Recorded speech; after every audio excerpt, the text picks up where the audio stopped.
Welcome to Voice of the Pages. Today, we're delving into a haunting masterpiece that exposes the raw brutality of war and its toll on youth and humanity. All Quiet on the Western Front by Erich Maria Remarque. Chapter 1. We are at rest 5 miles behind the front. Yesterday, we were relieved, and now our bellies are full of beef and haricot beans. We're satisfied and at peace. Each man has another mess tin full for the evening. And, what is more, there is a double ration of sausage and bread. That puts a man in fine trim. We have not had such luck as this for a long time. The cook with his carroty head is begging us to eat. He beckons with his ladle to every one that passes and spoons him out a great dollop. He does not see how he can empty his stew pot in time for coffee. Jaden and Mahler have produced 2 wash basins and had them filled up to the brim as a reserve. In Jaden, this is veracity. In Mahler, it is foresight. Where Jaden puts it all is a mystery, for he is and always will be as thin as a rake. What's more important still is the issue of a double ration of smokes. 10 cigars, 20 cigarettes, and 2 quids of chew per man. Now that is decent. I have exchanged my chewing tobacco with Kaczynski for his cigarettes, which means I have 40 altogether. That's enough for a day. It is true we have no right to this windfall. The Prussian is not so generous. We have only a miscalculation to thank for it. 14 days ago, we had to go up and relieve the front line. It was fairly quiet on our sector, so the quartermaster who remained in the rear had requisitioned the usual quantity of rations and provided for the full company of 150 men. But on the last day, an astonishing number of English field guns opened up on us with high explosive, drumming ceaselessly on our position, so that we suffered heavily and came back only 80 strong. Last night we moved back and settled down to get a good sleep for once. Kaczynski is right when he says it would not be such a bad war if only one could get a little more sleep. In the line we have had next to none, and 14 days is a long time at one stretch. It was noon before the first of us crawled out of our quarters. Half an hour later, every man had his mess tin, and we gathered at the cookhouse, which smelt greasy and nourishing. At the head of the queue, of course, were the hungriest. Little Albert Kropp, the clearest thinker among us, and therefore the first to be lance corporal. Mahler, who still carries his school textbooks with him, dreams of examinations, and during a bombardment mutters propositions in physics. Lear, who wears a full beard and has a preference for the girls from officers' brothels. He swears that they are obliged by an army order to wear silk chemises and to bathe before entertaining guests of the rank of major and upwards. And as the fourth, myself, Paul Baumer. All 4 are 19 years of age, and all 4 joined up from the same class as volunteers for the war. Close behind us were our friends, Jaden, a skinny locksmith of our own age, the biggest eater of the company. He sits down to eat as thin as a grasshopper and gets up as big as a bug in the family way. Hey West, thus, of the same age, a peat digger who can easily hold a ration loaf in his hand and say, "Guess what I've got in my fist?" Then deterring a peasant who thinks of nothing but his farmyard and his wife. And finally Stanislaus Kaczynski, the leader of our group, shrewd, cunning, and hard-bitten, 40 years of age, with a face of the soil, blue eyes, bent shoulders, and a remarkable nose for dirty weather, good food, and soft jobs. Our gang formed the head of the queue before the cookhouse. We were growing impatient, for the cook paid no attention to us. Finally Kaczynski called out to him, "Say, Heinrich, open up the soup kitchen. Anyone can see the beans are done." He shook his head sleepily. "You must all be there first." Jaden grinned. "We are all here." The sergeant cook still took no notice. "That may do for you," he said. "But where are the others? They won't be fed by you today. They're either in the dressing station or pushing up daisies."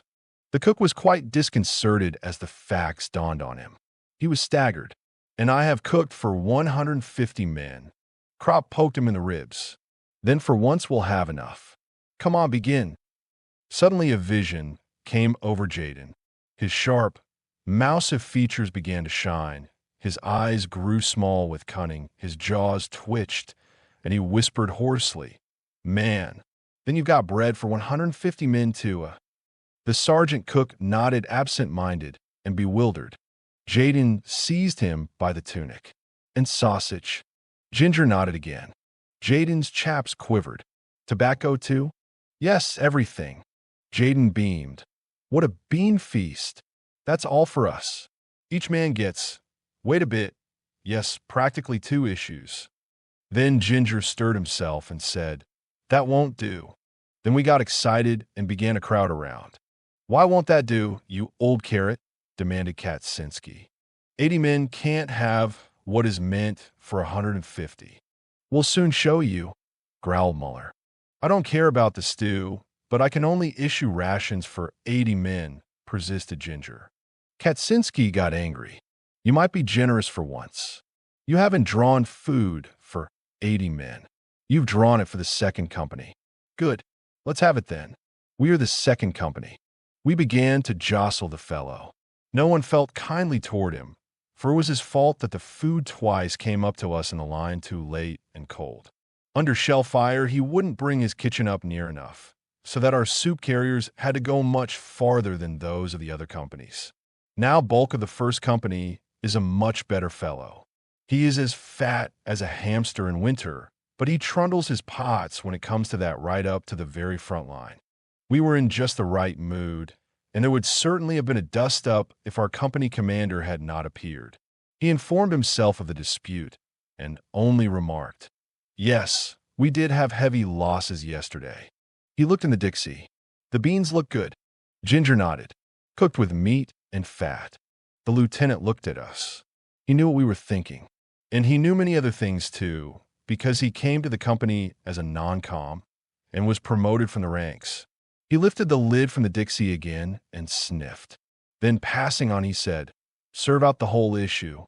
We can do with it. And bring me a plate full too." Ginger looked sheepish as Jaden danced round him. "It doesn't cost you anything. One would think the quartermaster's store belonged to him. And now get on with it, you old blubber sticker, and don't you miscount either." "You be hanged," spat out Ginger. When things get beyond him, he throws up the sponge altogether. He just goes to pieces. And as if to show that all things were now the same to him, of his own free will he shared out 1/2 pound of synthetic honey equally among us. Today is wonderfully good. The mail has come, and almost every man has a couple of letters and papers. We stroll over to the meadow behind the billets.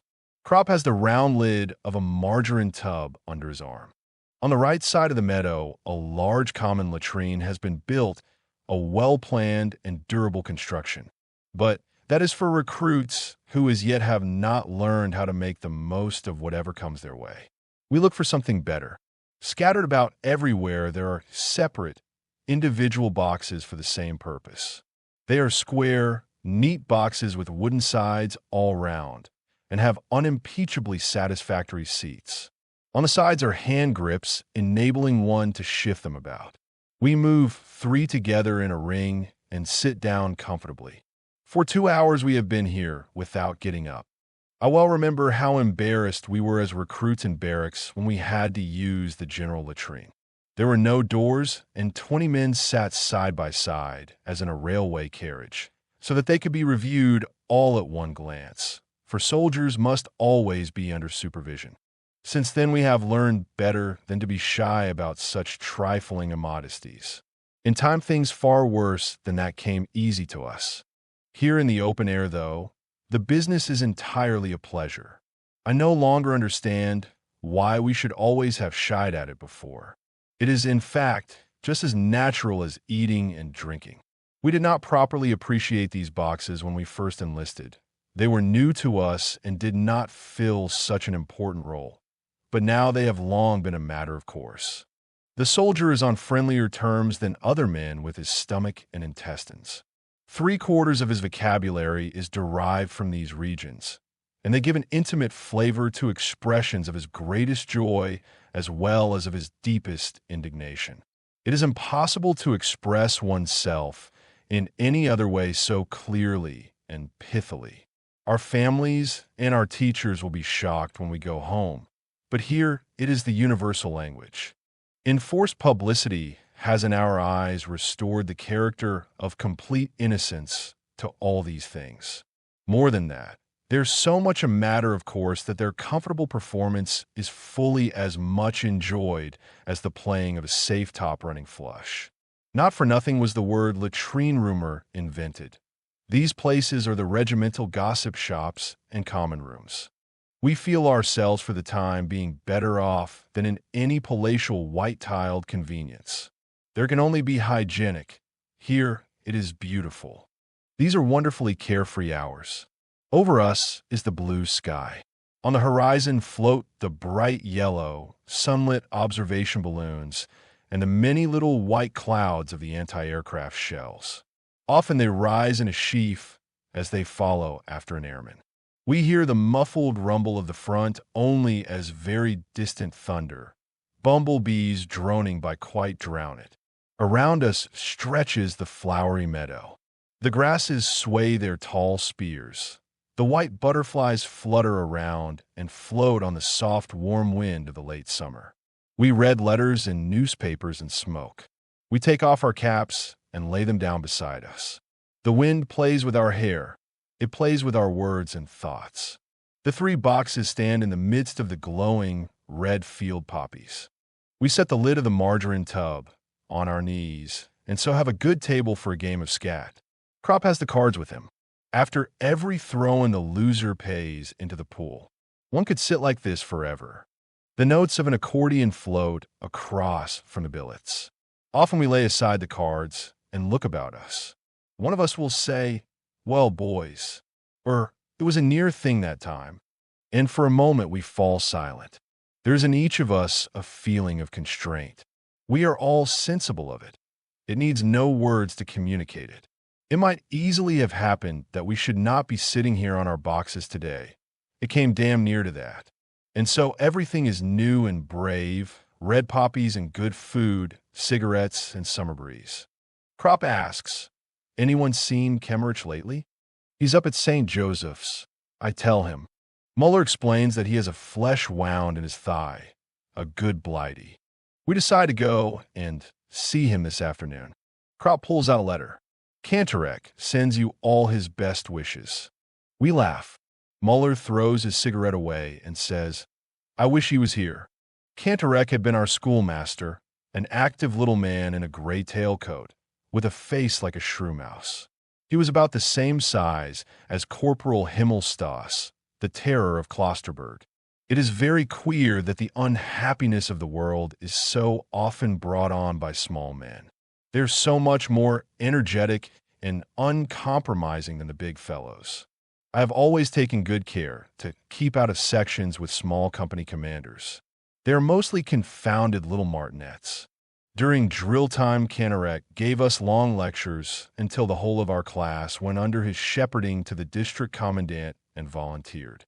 I can see him now, as he used to glare at us through his spectacles and say in a moving voice, "Won't you join up, comrades?" These teachers always carry their feelings ready in their waistcoat pockets and fetch them out at any hour of the day.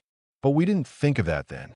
There was indeed one of us who hesitated and did not want to fall into line. That was Joseph Bem, a plump, homely fellow. But he did allow himself to be persuaded. Otherwise, he would have been ostracized. And perhaps more of us thought as he did, but no one could very well stand out because at that time, even one's parents were ready with the word coward. No one had the vaguest idea what we were in for. The wisest were just the poor and simple people. They knew the war to be a misfortune, whereas people who were better off were beside themselves with joy, though they should have been much better able to judge what the consequences would be. Kaczynski said that was a result of their upbringing. It made them stupid, and what Katz said he had thought about. Strange to say, Bem was one of the first to fall. He got hit in the eye during an attack, and we left him lying for dead. We couldn't bring him with us, because we had to come back helter-skelter. In the afternoon, suddenly we heard him call, and saw him outside creeping towards us. He had only been knocked unconscious, because he could not see, and was mad with pain, he failed to keep under cover and so was shot down before anyone could go and fetch him in. Naturally, we couldn't blame Canarek for this.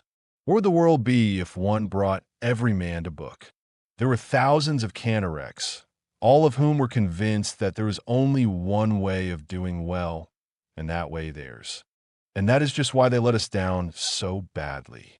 For us lads of 18, they ought to have been mediators and guides to the world of maturity, the world of work, of duty, of culture, of progress, to the future.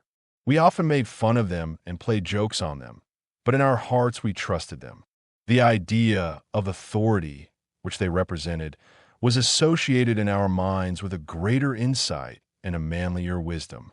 But the first death we saw shattered this belief. We had to recognize that our generation was more to be trusted than theirs.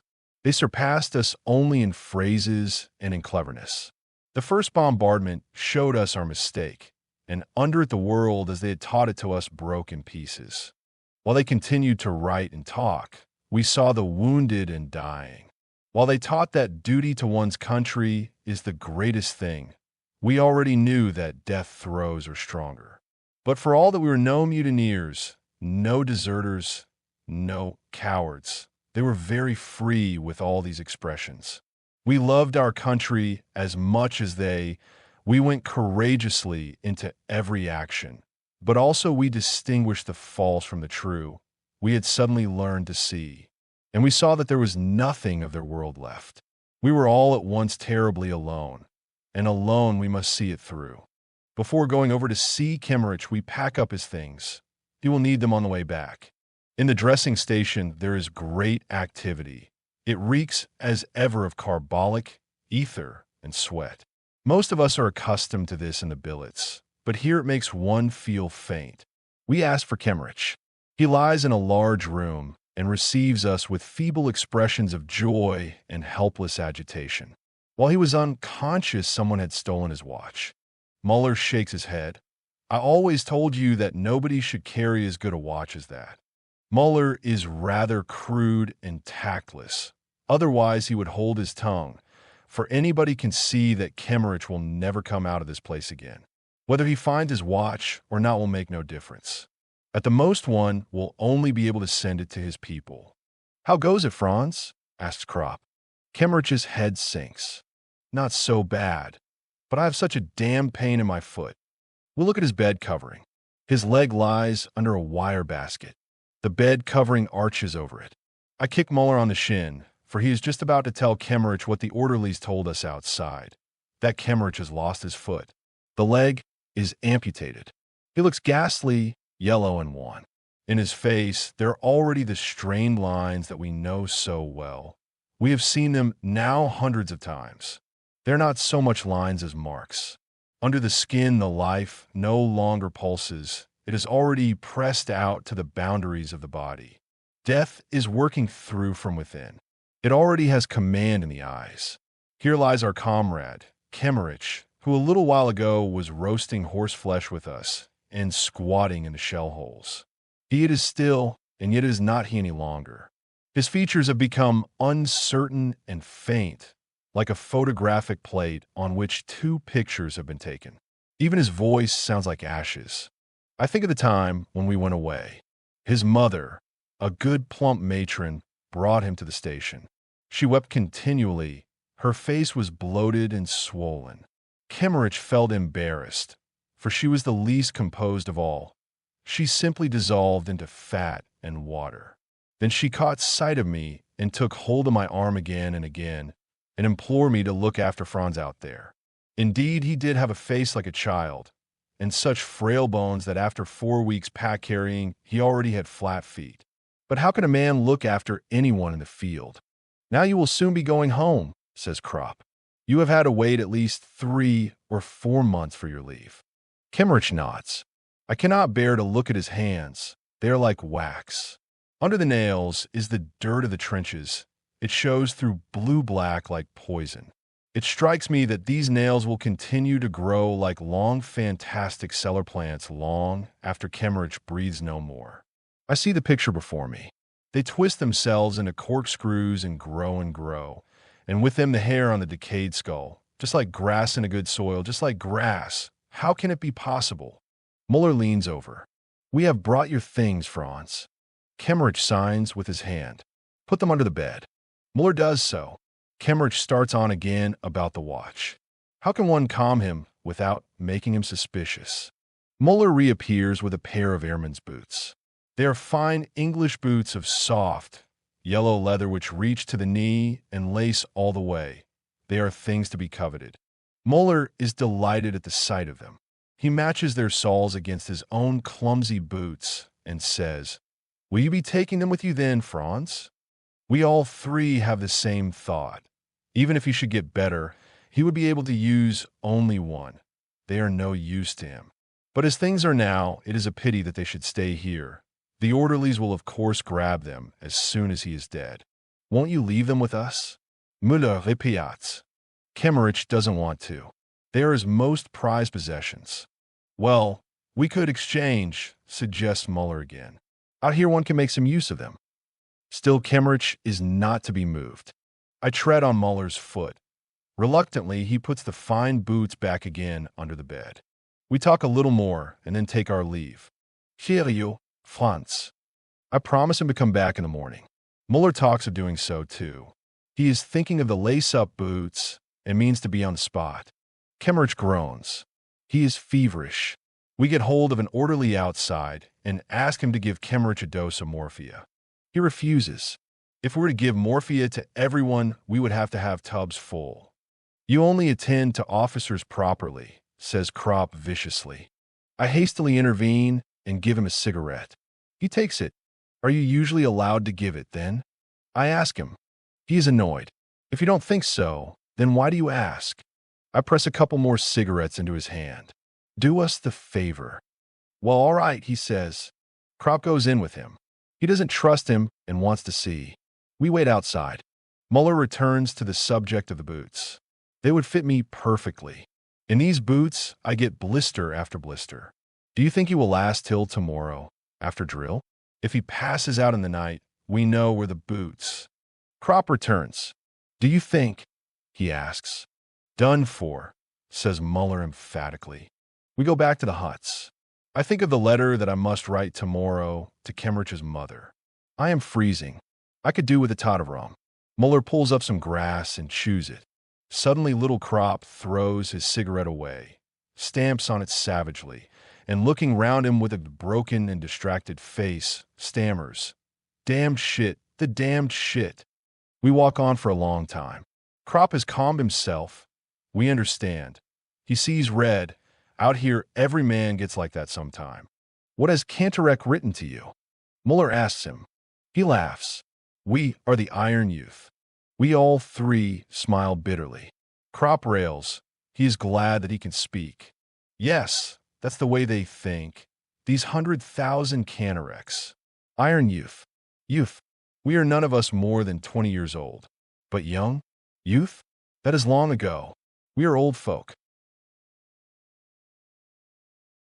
Chapter 2. It is strange to think that at home, in the drawer of my writing table, there lies the beginning of a play called Saul and a bundle of poems.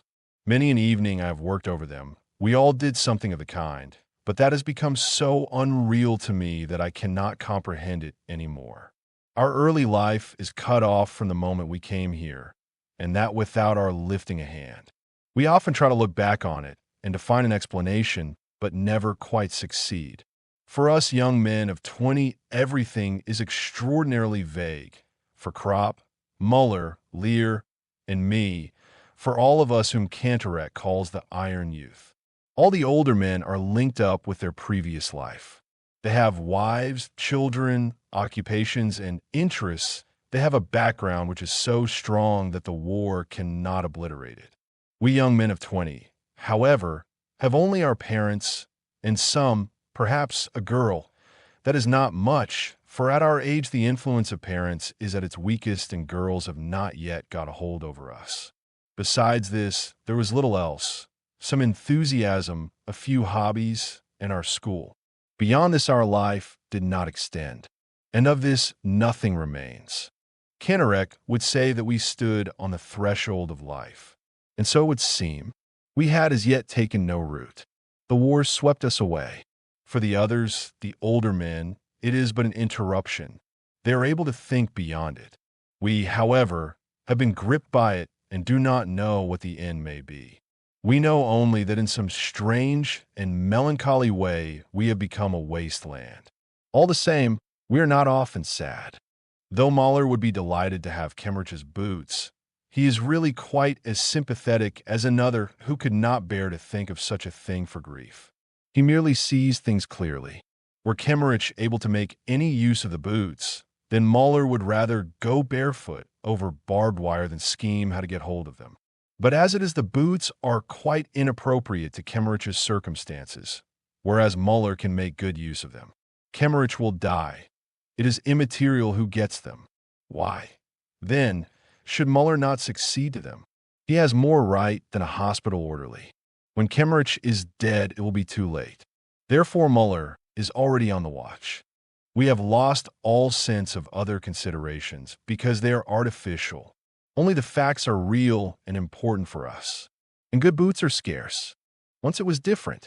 When we went to the district commandant to enlist, we were a class of 20 young men, many of whom proudly shaved for the first time before going to the barracks.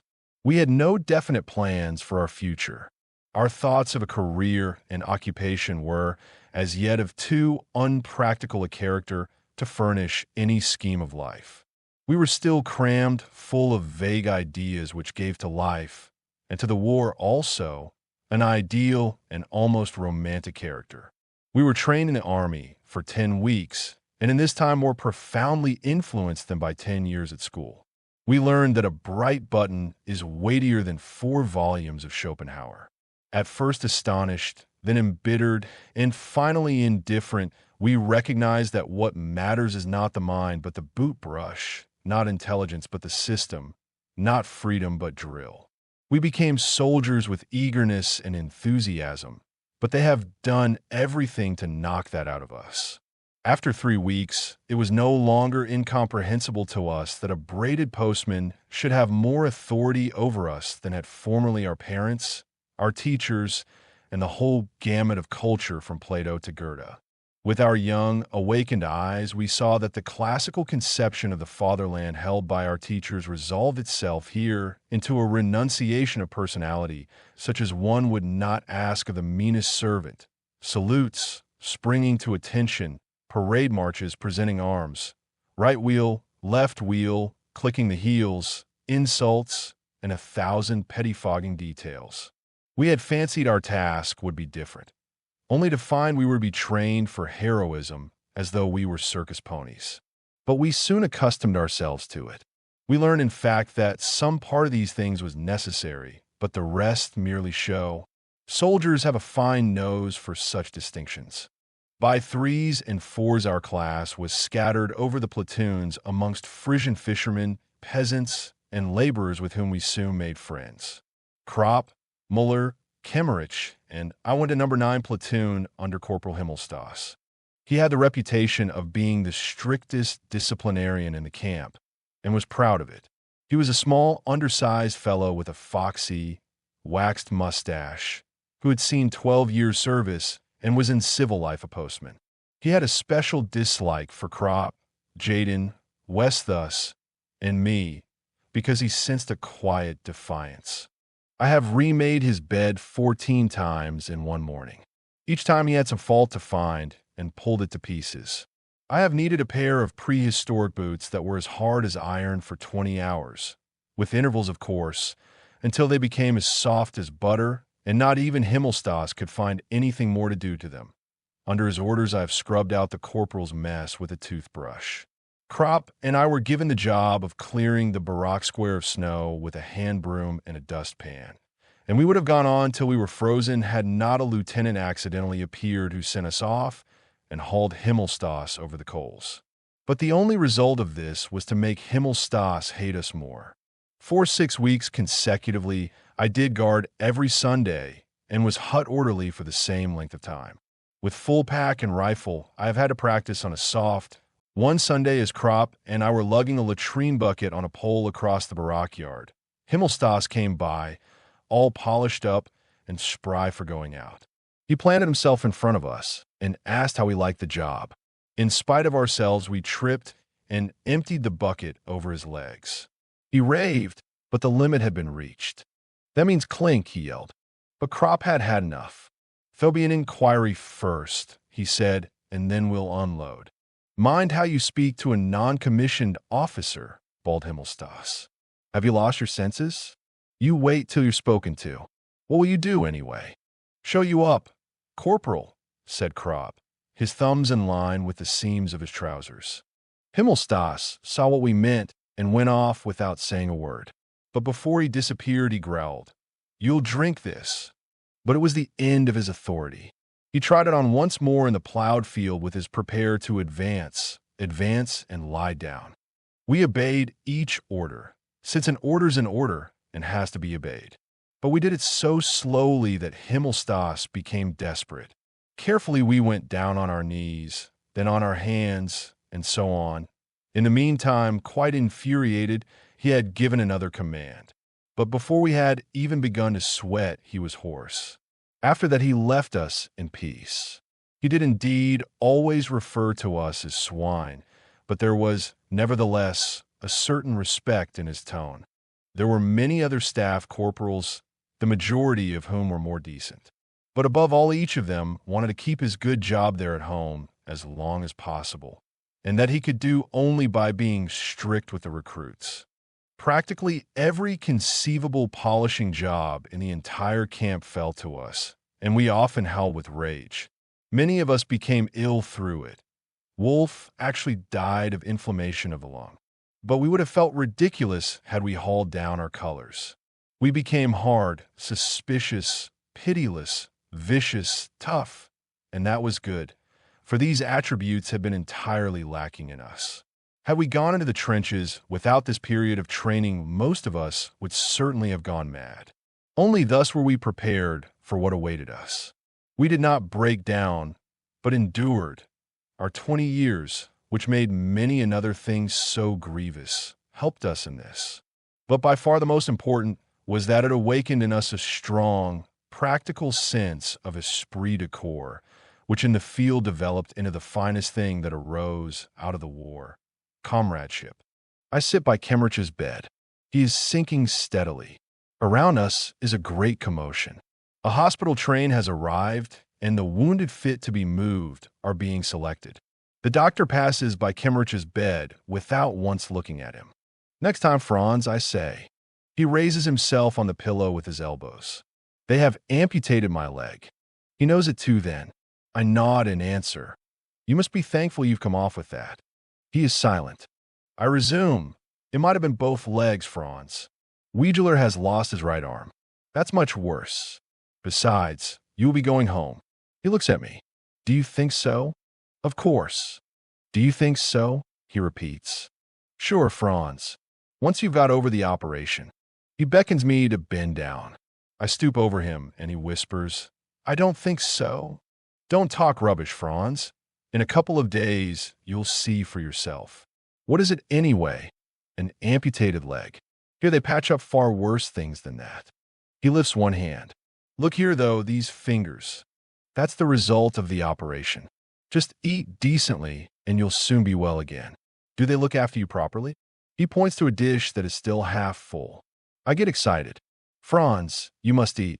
Eating is the main thing." "That looks good, too." He turns away. After a pause, he says slowly, "I wanted to become a head forester once." "So you may still," I assure him. "They're splendid artificial limbs now. You'd hardly know there was anything missing. They're fixed onto the muscles. You can move the fingers and work, and even write with an artificial hand.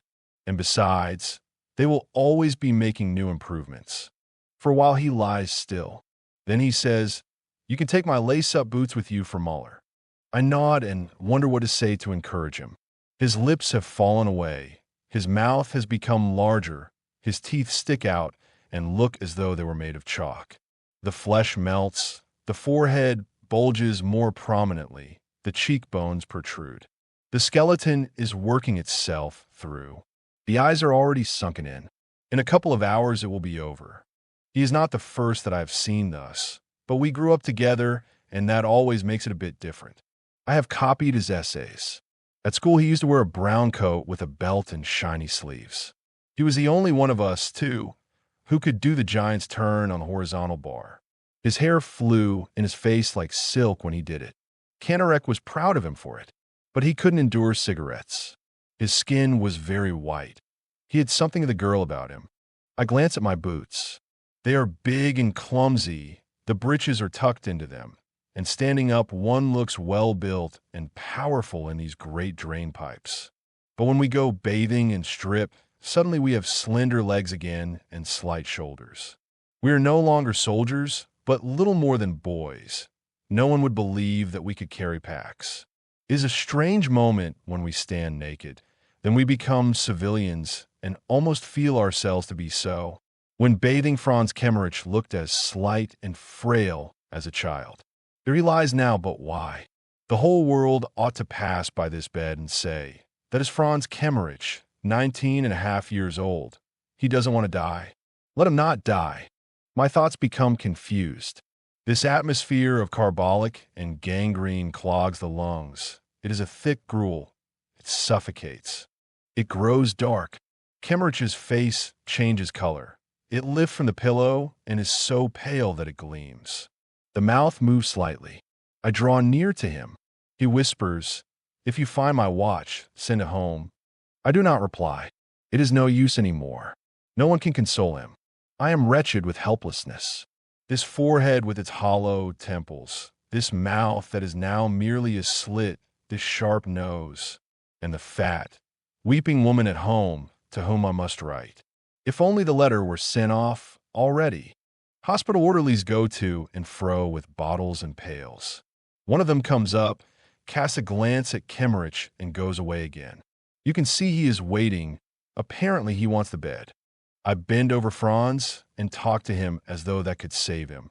Perhaps you will go to the convalescent home at Klosterberg, among the villas, Franz. Then you can look out from the window across the fields to the 2 trees on the horizon. It is the loveliest time of the year now, when the corn ripens. At evening, the fields in the sunlight look like mother of pearl.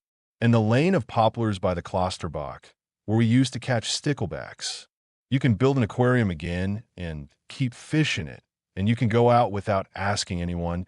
You can even play the piano if you want to. I lean down over his face, which lies in the shadow. He still breathes lightly. His face is wet. He is crying. What a fine mess I have made of it with my foolish talk. But Franz, I put my arm round his shoulder and put my face against his. Will you sleep now? He does not answer. The tears run down his cheeks. I would like to wipe them away, but my handkerchief is too dirty. An hour passes. I sit tensely and watch his every movement in case he may perhaps say something. What if he were to open his mouth and cry out? But he only weeps, his head turned aside. He does not speak of his mother or his brothers and sisters. He says nothing. All that lies behind him. He is entirely alone now with his little life of 19 years and cries because it leaves him. This is the most disturbing and hardest parting that ever I have seen, although it was pretty bad too with Tai Jin, who called for his mother, a big bear of a fellow who, with wild eyes full of terror, held off the doctor from his bed with a dagger until he collapsed. Suddenly Kemmerich groans and begins to gurgle.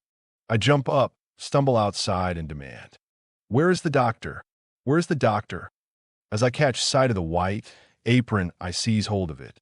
"Come quick, Franz Kemmerich is dying." He frees himself and asks an orderly standing by, "Which will that be?" He says, "Bed 26, amputated thigh." He sniffs. "How should I know anything about it? I've amputated 5 legs today." He shoves me away, says to the hospital orderly, "You see to it," and runs off to the operating room. I tremble with rage as I go along with the orderly. The man looks at me and says, "One operation after another since 5 o'clock this morning. You know, today alone there have been 16 deaths. Yours is the 17th. There will probably be 20 altogether. I become faint. All at once I cannot do any more. I won't revile any more. It is senseless. I could drop down and never rise up again. We are by Kemmerich's bed. He is dead. The face is still wet from the tears. The eyes are half open and yellow like old horn buttons. The orderly pokes me in the ribs. Are you taking his things with you? I nod. He goes on. We must take him away at once. We want the bed. Outside they are lying on the floor. I collect the things, untie Kemmerich's identification disc, and take it away. The orderly asks about the paybook. I say that it is probably in the orderly room, and go. Behind me, they're already hauling Franz on to a waterproof sheet. Outside the door, I am aware of the darkness and the wind as a deliverance. I breathe as deep as I can and feel the breeze in my face, warm and soft as never before. Thoughts of girls, of flowery meadows, of white clouds suddenly come into my head. My feet begin to move forward in my boots. I go quicker, I run. Soldiers pass by me. I hear their voices without understanding. The earth is streaming with forces which pour into me through the soles of my feet. The night crackles electrically. The front thunders like a concert of drums. My limbs move supplely. I feel my joints strong. I breathe the air deeply. The night lives, I live. I feel a hunger greater than comes from the belly alone. Muller stands in front of the hut and waits for me. I give him the boots. We go in, and he tries them on. They fit well. He roots among his supplies and offers me a fine piece of saveloy. With it goes hot tea and rum. Chapter 3. Reinforcements have arrived. The vacancies have been filled, and the sacks of straw are already laid out in the huts. Some of them are old hands, but there are 25 men of a later draft from the base. They are about 2 years younger than us. Kropp nudges me. Seen the infants? I nod. We stick out our chests, shave in the open, shove our hands in our pockets, inspect the recruits, and feel ourselves to be Stone Age veterans. Kaczynski joins us. We stroll past the horse boxes and go over to the reinforcements, who have already been issued with gas masks and coffee.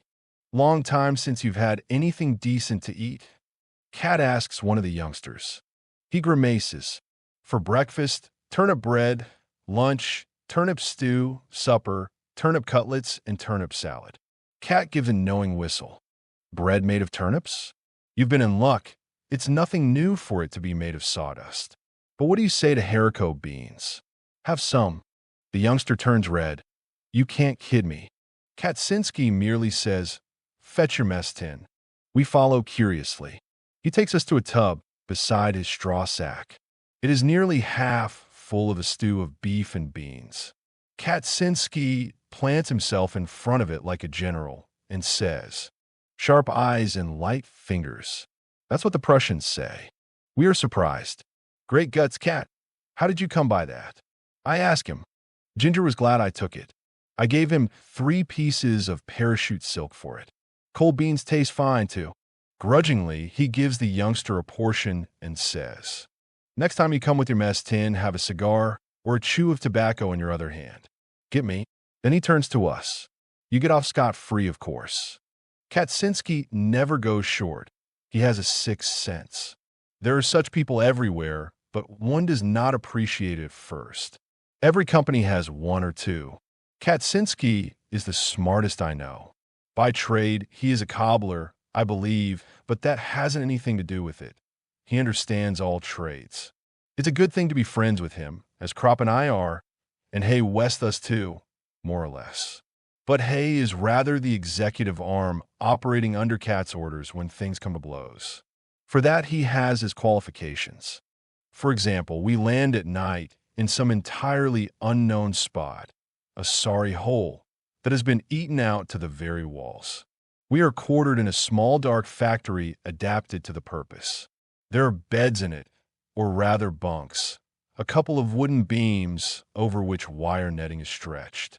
Wire netting is hard, and there's nothing to put on it. Our waterproof sheets are too thin. We use our blankets to cover ourselves. Cat looks at the place and then says to Hey West thus, "Come with me." They go off to explore. Half an hour later, they are back again with arms full of straw. Cat has found a horse box with straw in it. Now we might sleep if we weren't so terribly hungry. Crop asks an artilleryman who has been some time in this neighborhood, "Is there a canteen anywhere abouts?" "Is there a what?" He laughs. "There's nothing to be had here.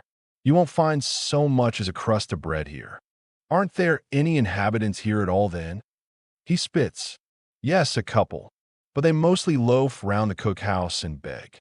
"That's a bad business. Then we'll have to pull in our belts and wait till the rations come up in the morning." But I see Cat has put on his cap. "Where to, Cat?" I ask. "Just to explore the place a bit." He strolls off. The artilleryman grins scornfully. Let him explore, but don't be too hopeful about it. Disappointed, we lie down and consider whether we couldn't have a go at the iron rations. But it's too risky, so we try to get a wink of sleep. Crop divides a cigarette and hands me half. Jaden gives an account of his national dish, broad beans and bacon. He despises it when not flavored with bog myrtle. And, for God's sake, let it all be cooked together, not the potatoes, the beans, and the bacon separately. Someone growls that he will pound Jaden into bog myrtle if he doesn't shut up. Then all becomes quiet in the big room. Only the candles flickering from the necks of a couple of bottles and the artilleryman spitting every now and then. We stir a bit as the door opens and Cat appears. I think I must be dreaming. He has 2 loaves of bread under his arm and a blood-stained sandbag full of horse flesh in his hand. The artilleryman's pipe drops from his mouth. He feels the bread. Real bread, by God. And still hot, too. Cat gives no explanation. He has the bread, the rest doesn't matter. I'm sure that if he were planted down in the middle of the desert, in half an hour he would have gathered together a supper of roast meat, dates, and wine. "Cut some wood," he says curtly to Hay. Then he hauls out a frying pan from under his coat, and a handful of salt, as well as a lump of fat from his pocket. He has thought of everything. Hay makes a fire on the floor. It lights up the empty room of the factory. We climb out of bed. The artilleryman hesitates. He wonders whether to praise Cat, and so perhaps gain a little for himself. But Kaczynski doesn't even see him. He might as well be thin air. He goes off cursing. Cat knows the way to roast horse flesh so that it's tender. It shouldn't be put straight into the pan. That makes it tough. It should be boiled first in a little water. With our knives, we squat round in a circle and fill our bellies. That is Cat. If for but 1 hour in a year something eatable were to be had in some one place only within that hour, as if moved by a vision, he would put on his cap, go out and walk directly there, as though following a compass, and find it. He finds everything. If it is cold, a small stove and wood, hay and straw, a table and chairs, but above all food. It is uncanny. One would think he conjured it out of the air. His masterpiece was 4 boxes of lobsters. Admittedly, we would rather have had a good beefsteak. We have settled ourselves on the sunny side of the hut. There's a smell of tar, of summer, and of sweaty feet. Cat sits beside me. He wants to talk. Today we have been practicing saluting because Jaden failed to salute a major. Cat can't get it out of his head.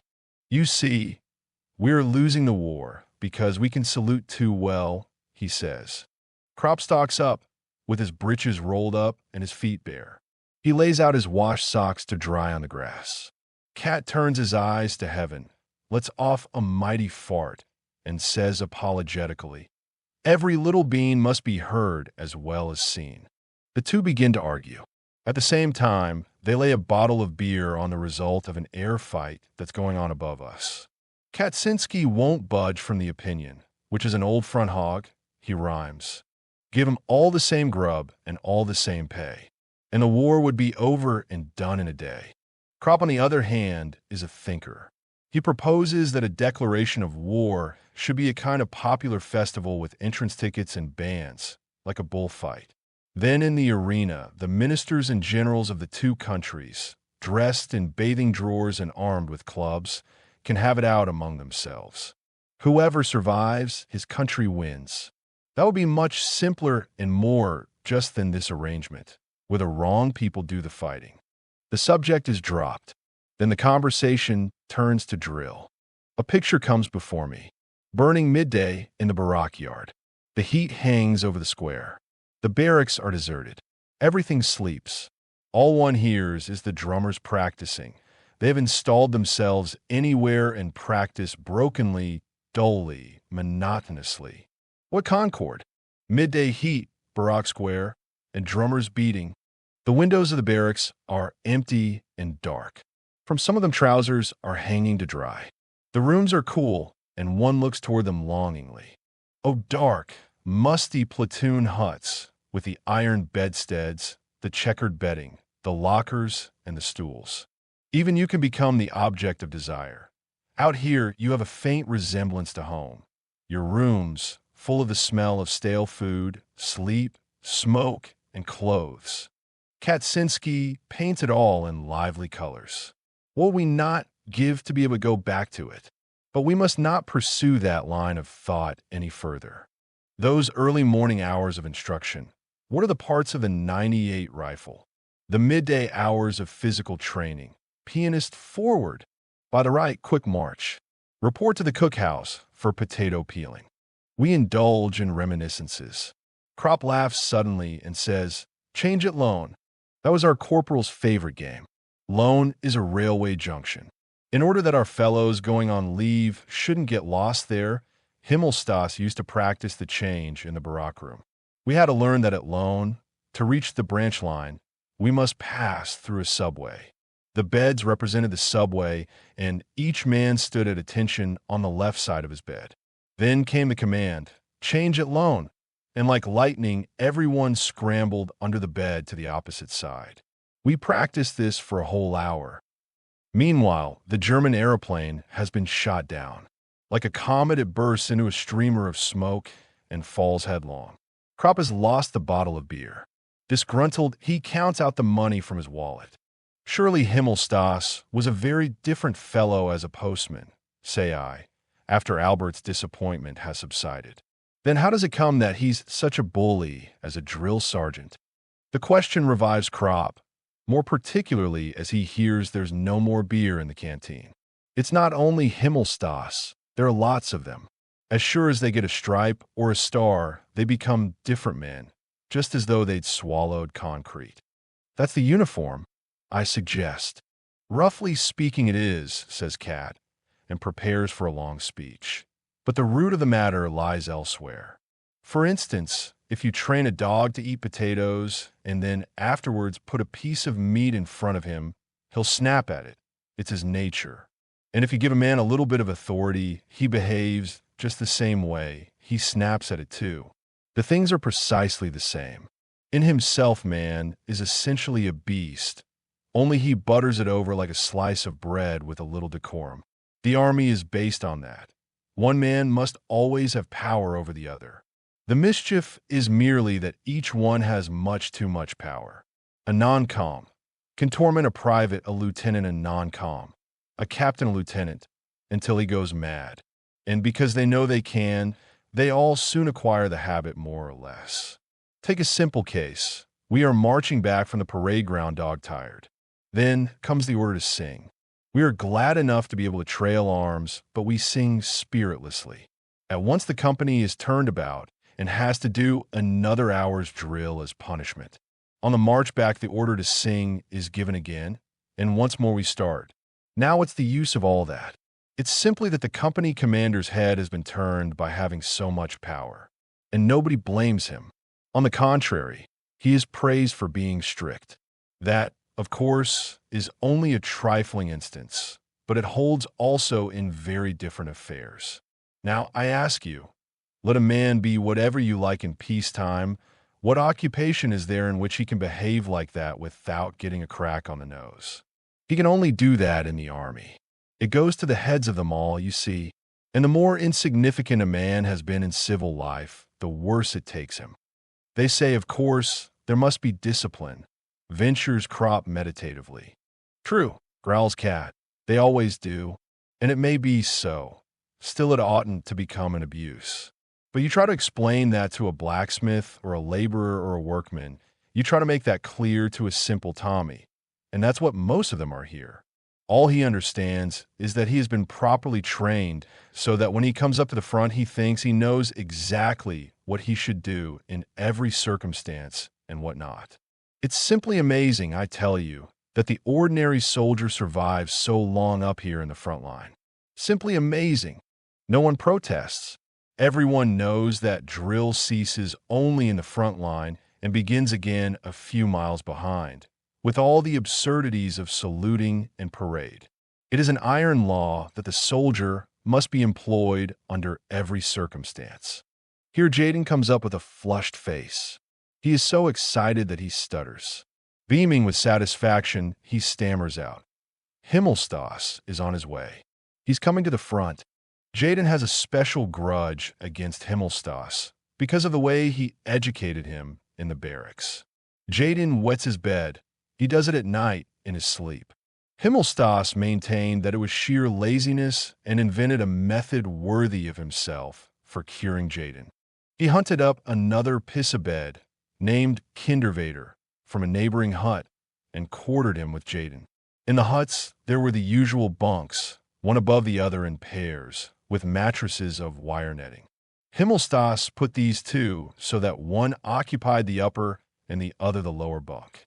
The man underneath was of course disgusted.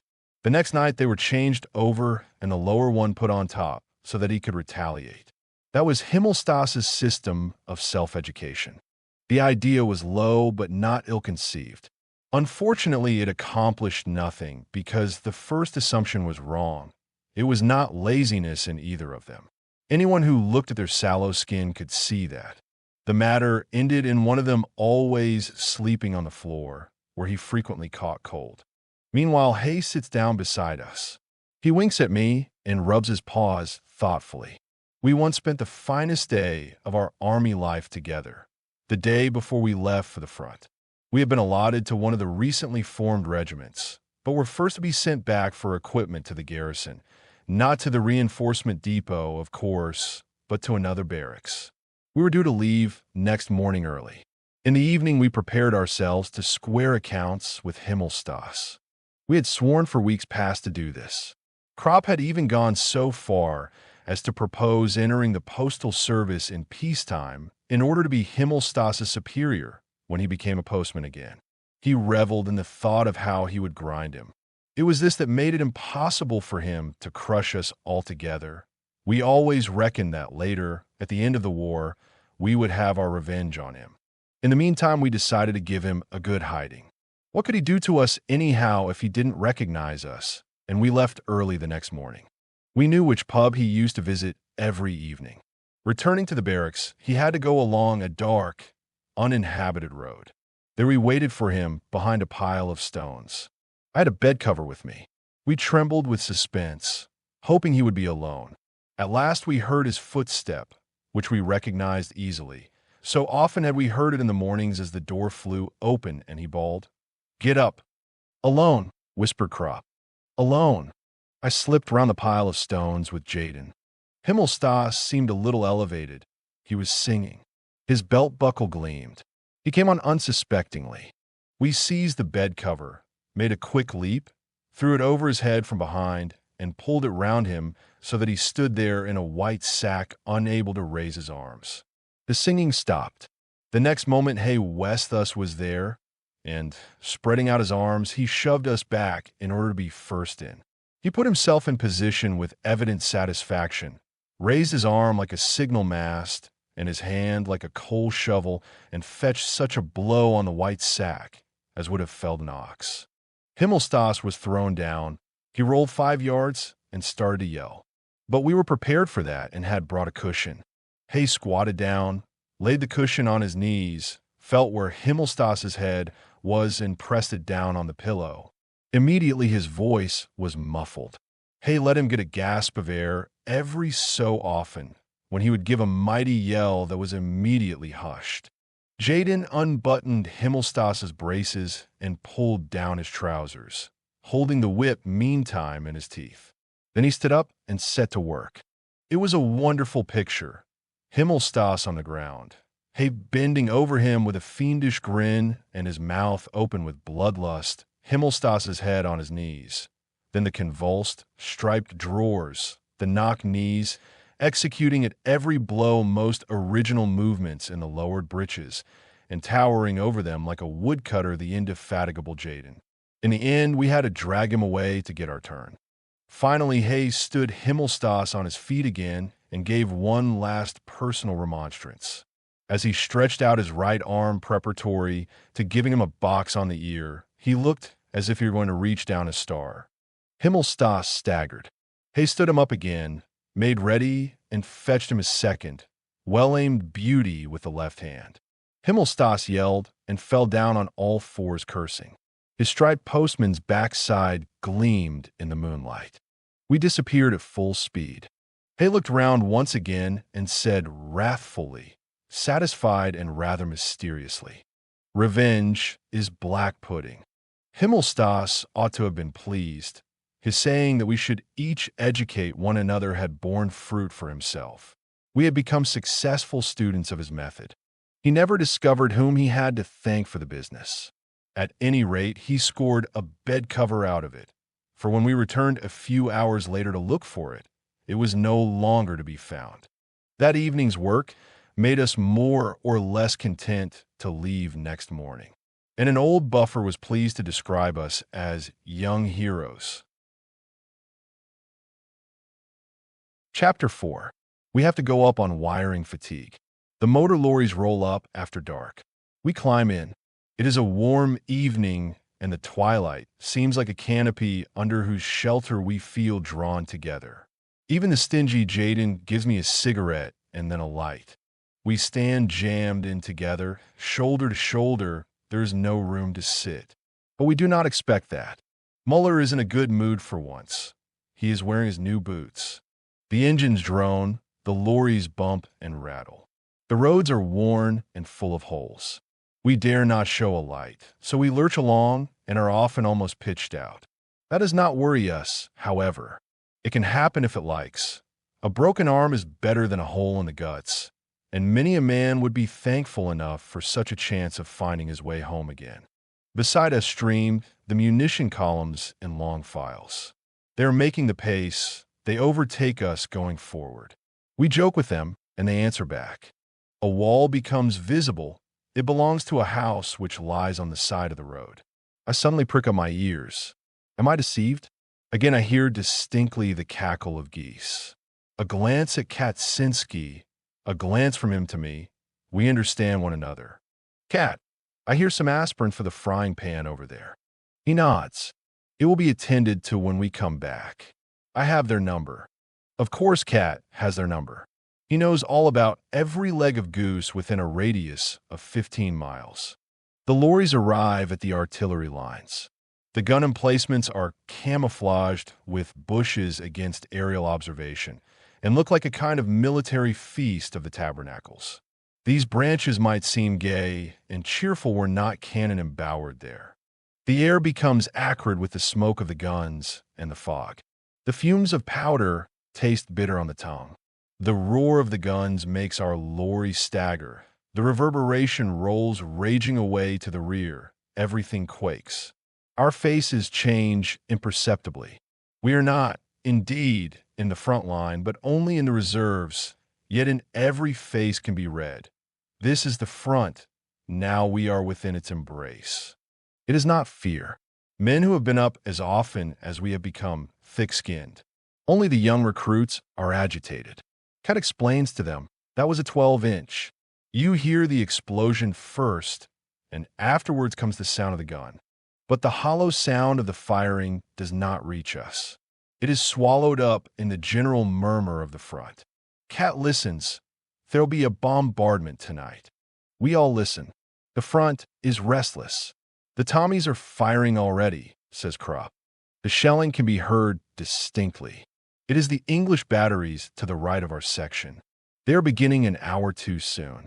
According to us, they start punctually at 10 o'clock. What's got them? Says Muller. Their clocks must be fast. There'll be a bombardment. I tell you, I can feel in my bones. Cat shrugs his shoulders. 3 shells land beside us. The burst of flame shoots across the fog. The fragments howl and drone. We shiver and are glad to think that we shall be back in the huts early in the morning. Our faces are neither paler nor more flushed than usual. They are not more tense nor more flabby, and yet they are changed. We feel that in our blood a contact has shot home. That is no figure of speech, it is fact. It is the front, the consciousness of the front, that makes this contact. The moment that the first shells whistle over and the air is rent with the explosions, there is suddenly in our veins, in our hands, in our eyes a tense waiting, a watching, a heightened alertness, a strange sharpening of the senses.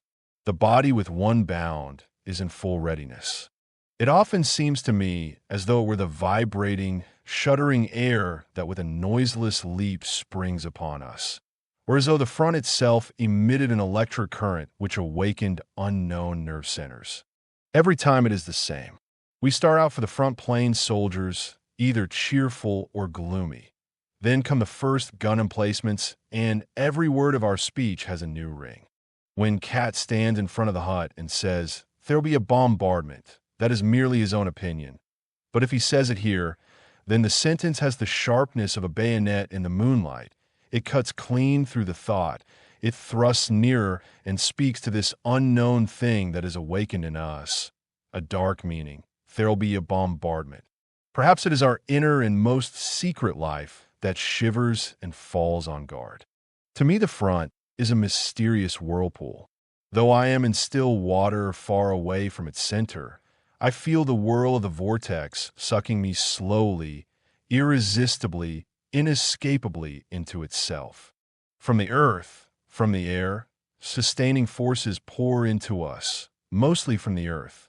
To no man does the earth mean so much as to the soldier. When he presses himself down upon her long and powerfully, when he buries his face and his limbs deep in her from the fear of death by shell fire, then she is his only friend, his brother, his mother. He stifles his terror and his cries in her silence and her security. She shelters him and gives him a new lease of 10 seconds of life, receives him again and often forever. Earth, earth, earth, earth with thy folds and hollows and holes, into which a man may fling himself and crouch down, in the spasm of terror, under the hailing of annihilation, in the bellowing death of the explosions.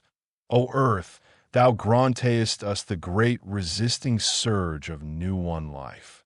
Our being, almost utterly carried away by the fury of the storm, streams back through our hands from thee, and we, thy redeemed ones, bury ourselves in thee, and through the long minutes in a mute agony of hope bite into thee with our lips. At the sound of the first droning of the shells, we rush back, in one part of our being, 1,000 years. By the animal instinct that is awakened in us, we are led and protected. It is not conscious. It is far quicker, much more sure, less fallible than consciousness. One cannot explain it. A man is walking along without thought or heed. Suddenly he throws himself down on the ground, and a storm of fragments flies harmlessly over him. Yet he cannot remember either to have heard the shell coming or to have thought of flinging himself down. But had he not abandoned himself to the impulse, he would now be a heap of mangled flesh. It is this second sight in us, that has thrown us to the ground and saved us without our knowing how. If it were not so, there would not be one man alive from Flanders to the Vosges. We march up, moody or good-tempered soldiers. We reach the zone where the front begins and become on the instant human animals. An indigent-looking wood receives us. We pass by the soup kitchens. Under cover of the wood, we climb out. The lorries turn back. They are to collect us again in the morning before dawn. Mist and the smoke of guns lie breast high over the fields. The moon is shining. Along the road troops file. Their helmets gleam softly in the moonlight. The heads and the rifles stand out above the white mist, nodding heads, rocking carriers of guns. Farther on the mist ends. Here the heads become figures, coats, trousers, and boots appear out of the mist as from a milky pool. They become a column. The column marches on, straight ahead. The figures resolve themselves into a block. Individuals are no longer recognizable. The dark wedge presses onward, fantastically topped by the heads and weapons floating off on the milky pool. A column, not men at all. Guns and munition wagons are moving along a crossroad. The backs of the horses shine in the moonlight. Their movements are beautiful. They toss their heads, and their eyes gleam. The guns and the wagons float before the dim background of the moonlit landscape. The riders in their steel helmets resemble knights of a forgotten time. It is strangely beautiful and arresting. We push on to the pioneer dump.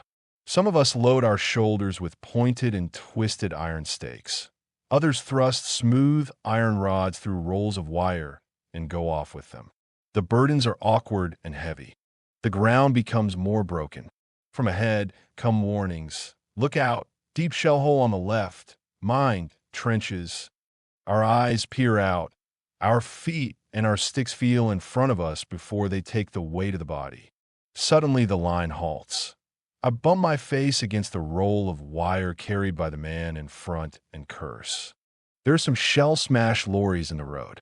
Another order, cigarettes and pipes out. We are getting near the line. In the meantime, it has become pitch dark. We skirt Smallwood and then have the front line immediately before us. An uncertain, red glow spreads along the skyline from one end to the other. It is in perpetual movement, punctuated with the bursts of flame from the muzzles of the batteries. Balls of light rise up high above it, silver and red spheres which explode and rain down in showers of red, white, and green stars. French rockets go up, which unfold a silk parachute to the air and drift slowly down. They light up everything as bright as day. Their light shines on us, and we see our shadows sharply outlined on the ground. They hover for the space of a minute before they burn out. Immediately fresh ones shoot up to the sky, and again green, red, and blue stars. Bombardment, says Cat. The thunder of the guns swells to a single heavy roar and then breaks up again into separate explosions. The dry bursts of the machine guns rattle. Above us, the air teems with invisible swift movement, with howls, pipings, and hisses. They are the smaller shells, and amongst them, booming through the night like an organ, go the great coal boxes and the heavies. They have a hoarse, distant bellow like a rutting stag and make their way high above the howl and whistle of the smaller shells. It reminds me of flocks of wild geese when I hear them. Last autumn, the wild geese flew day after day across the path of the shells. The searchlights begin to sweep the dark sky. They slide along it like gigantic tapering rulers. One of them pauses and quivers a little. Immediately a second is beside him. A black insect is caught between them and tries to escape. The airman. He hesitates, is blinded, and falls. At regular intervals, we ram in the iron stakes. Two men hold a roll, and the others spool off the barbed wire. It is that awful stuff with close-set, long spikes. I'm not used to unrolling it and tear my hand. After a few hours, it is done. But there is still some time before the lorries come. Most of us lie down and sleep. I try also, but it has turned too chilly. Near to the sea, one is constantly waked by the cold. Once I fall fast asleep, then waking suddenly with a star I do not know where I am. I see the stars, I see the rockets, and for a moment have the impression that I have fallen asleep at a garden fete. I don't know whether it is morning or evening. I lie in the pale cradle of the twilight and listen for soft words which will come, soft and near. Am I crying? I put my hand to my eyes. It is so fantastic. Am I a child? Smooth skin. It lasts only a second. Then I recognize the silhouette of Kaczynski, the old veteran. He sits quietly and smokes his pipe, a covered pipe, of course. When he sees I am awake, he says, "That gave you a fright. It was only a nose cap. It landed in the bushes over there." I sit up. I feel myself strangely alone. It's good Cat is there. He gazes thoughtfully at the front and says, "Mighty fine fireworks if they weren't so dangerous." One lands behind us. Two recruits jump up terrified. A couple of minutes later, another comes over, nearer this time. Cat knocks out his pipe. It makes a glow. Then it begins in earnest. We crawl away as well as we can in our haste. The next lands fair among us. Two fellows cry out. Green rockets shoot up on the skyline. Barrage. The mud flies high. Fragments was passed. The crack of the guns is heard long after the roar of the explosions. Beside us lies a fair-headed recruit in utter terror. He has buried his face in his hands. His helmet has fallen off. I fish hold of it and try to put it back on his head. He looks up, pushes the helmet off, and like a child creeps under my arm, his head close to my breast. The little shoulders heave. Shoulders just like Kemmerich's. I let him be. So that the helmet should be of some use, I stick it on his behind. Not for a jest, but out of consideration, since that is his highest part. And though there's plenty of meat there, a shot in it can be damned painful. Besides, a man has to lie a whole month on his belly in the hospital, and afterwards he would be almost sure to have a limp. It's got someone pretty badly. Cries are heard between the explosions. At last it grows quiet. The fire has lifted over us and is now dropping on the reserves. We risk a look. Red rockets shoot up to the sky. Apparently, there's an attack coming. Where we are, it is still quiet. I sit up and shake the recruit by the shoulder. "All over, kid. It's all right this time." He looks round him dazedly. "You'll get used to it soon," I tell him. He sees his helmet and puts it on. Gradually he comes to. Then suddenly he turns fiery red and looks confused. Cautiously he reaches his hand to his behind and looks at me dismally. I understand at once, gun shy. That wasn't the reason I had stuck his helmet over it. That's no disgrace. I reassure him. Many's the man before you has had his pants full after the first bombardment. Go behind that bush there and throw your underpants away. Get along. He goes off. Things become quieter, but the cries do not cease. "What's up, Albert?" I ask. A couple of columns over there have got in the neck. The cries continue. It is not men. They cannot cry so terribly. "Wounded horses," says Cat. "It's unendurable. It is the moaning of the world. It is the martyred creation, wild with anguish, filled with terror and groaning." We are pale. Deterring stands up. "God, for God's sake, shoot them." He is a farmer and very fond of horses. It gets under his skin. Then, as if deliberately, the fire dies down again. The screaming of the beasts becomes louder. One can no longer distinguish whence in this now quiet, silvery landscape it comes. Ghostly, invisible, it is everywhere. Between heaven and earth it rolls on immeasurably. Deterring raves and yells out, "Shoot them! Shoot them, can't you? Damn you again." "They must look after the men first," says Cat quietly. We stand up and try to see where it is. If we could only see the animals, we should be able to endure it better. Muller has a pair of glasses. We see a dark group, bearers with stretchers, and larger black clumps moving about. Those are the wounded horses, but not all of them. Some gallop away in the distance, fall down, and then run on farther.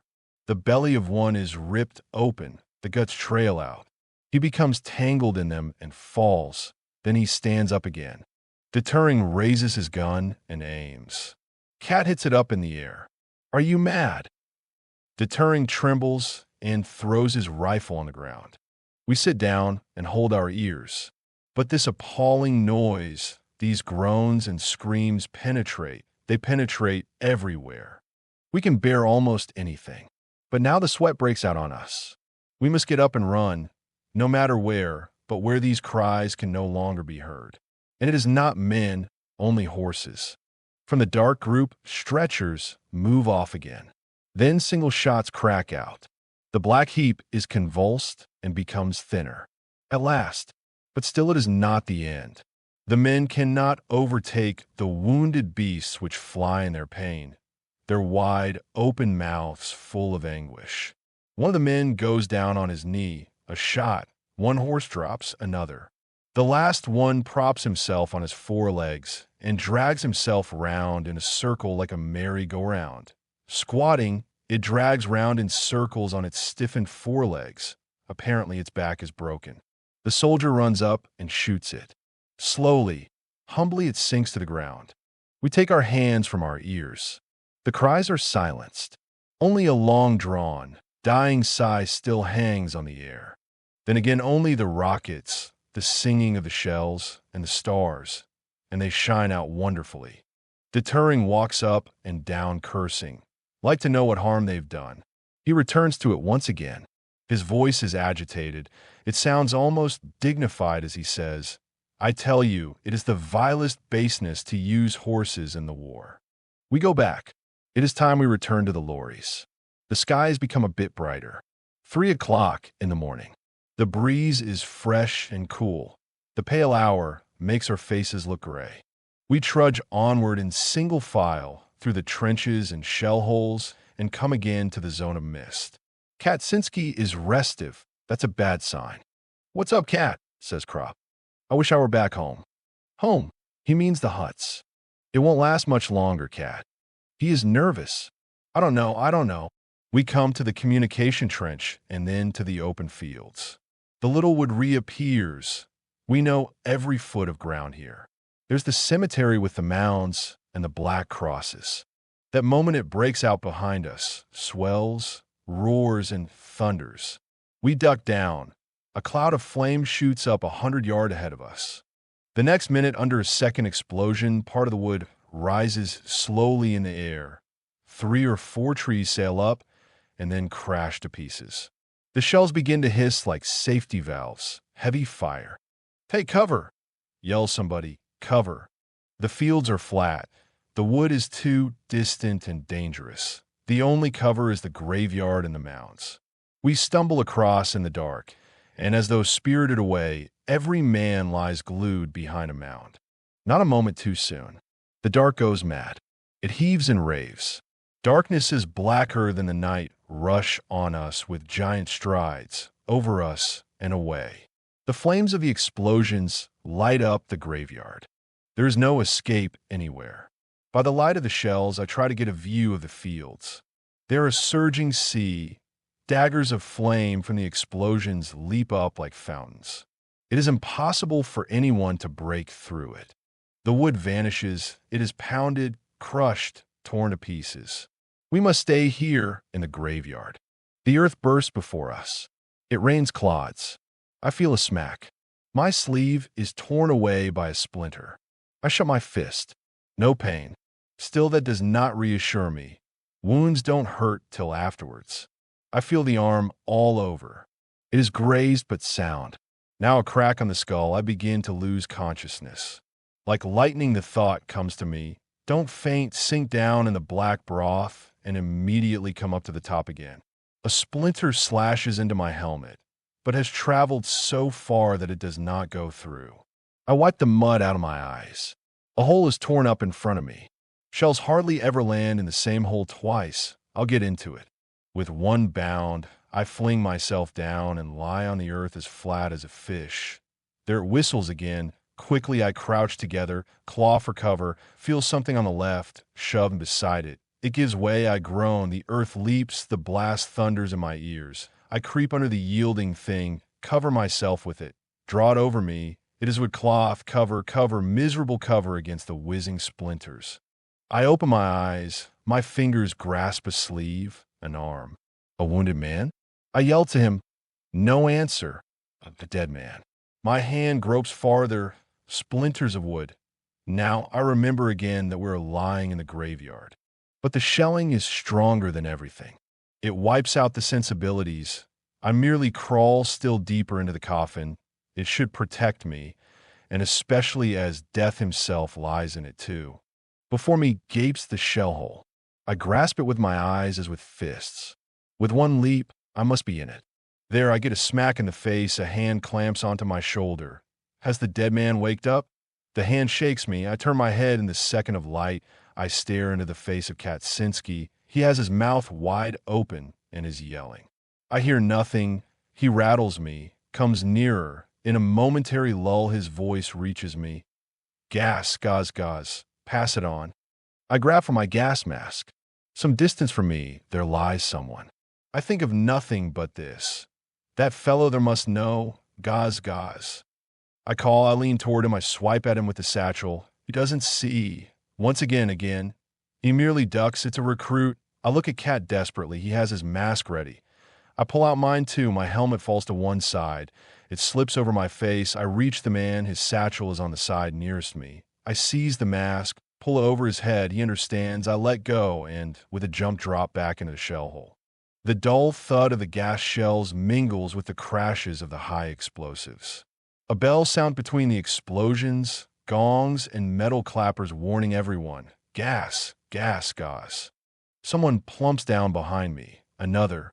I wipe the goggles of my mask clear of the moist breath. It is Cat, Crop, and someone else.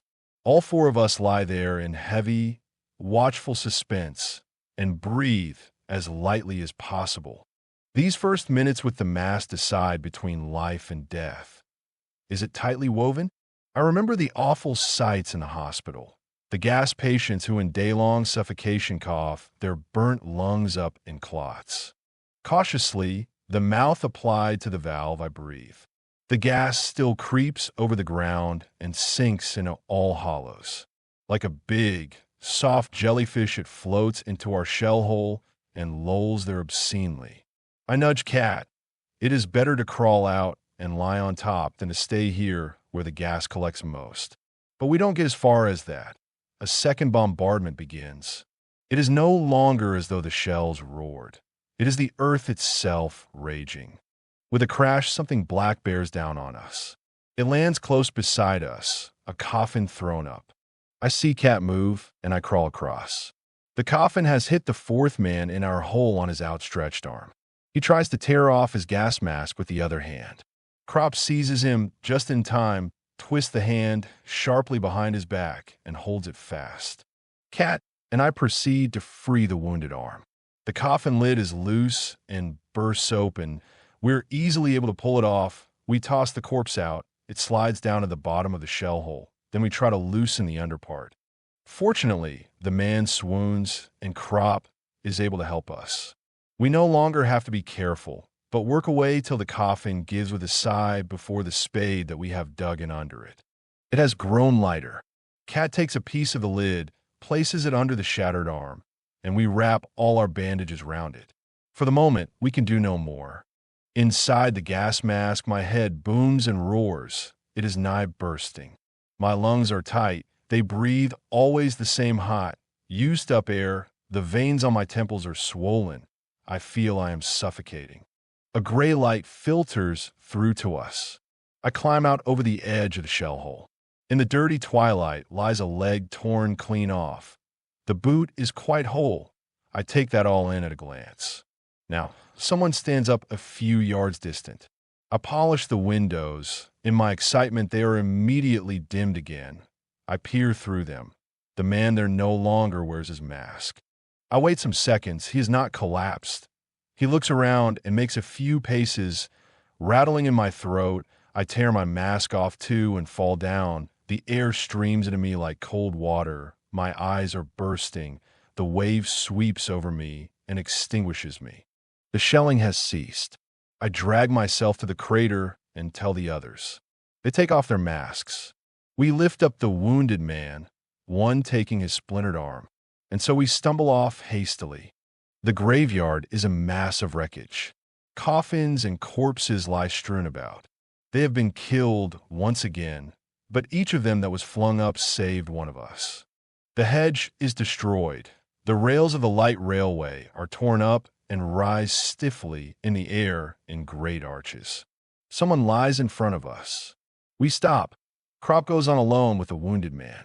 The man on the ground is a recruit. His hip is covered with blood. He is so exhausted that I feel for my water bottle where I have rum and tea. Cat restrains my hand and stoops over him. "Where's it got you, comrade?" His eyes move. He is too weak to answer. We cut off his trousers carefully. He groans. Gently, gently. It is much better. If he has been hit in the stomach, he oughtn't to drink anything. There's no vomiting, that's a good sign. We lay the hip bare. It is one mass of mincemeat and bone splinters. The joint has been hit. This lad won't walk anymore. I wet his temples with a moistened finger and give him a swig. His eyes move again. We see now that the right arm is bleeding as well. Cat spreads out 2 wads of dressing as wide as possible so that they will cover the wound. I look for something to bind loosely round it. We have nothing more, so I slit up the wounded man's trouser leg still farther in order to use a piece of his underpants as a bandage. But he is wearing none. I now look at him closely. He is the fair-headed boy of a little while ago. In the meantime, Cat has taken a bandage from a dead man's pocket, and we carefully bind the wound. I say to the youngster who looks at us fixedly, "We're going for a stretcher now." Then he opens his mouth and whispers, "Stay here. We'll be back again soon," says Cat. "We are only going to get a stretcher for you." We don't know if he understands. He whimpers like a child and plucks at us. "Don't go away." Cat looks around and whispers, "Shouldn't we just take a revolver and put an end to it?" The youngster will hardly survive the carrying, and at the most he will only last a few days. What he has gone through so far is nothing to what he's in for till he dies. Now he is numb and feels nothing. In an hour he will become one screaming bundle of intolerable pain. Every day that he can live will be a howling torture. And to whom does it matter whether he has them or not? I nod. Yes, Cat, we ought to put him out of his misery. He stands still a moment. He has made up his mind. We look round, but we are no longer alone. A little group is gathering. From the shell holes and trenches appear heads. We get a stretcher. Cat shakes his head. Such a kid. He repeats it. Young innocents. Our losses are less than was to be expected. 5 killed and 8 wounded. It was in fact quite a short bombardment. 2 of our dead lie in the upturned graves. We had merely to throw the earth in on them. We go back. We trot off silently in single file, one behind the other. The wounded are taken to the dressing station. The morning is cloudy.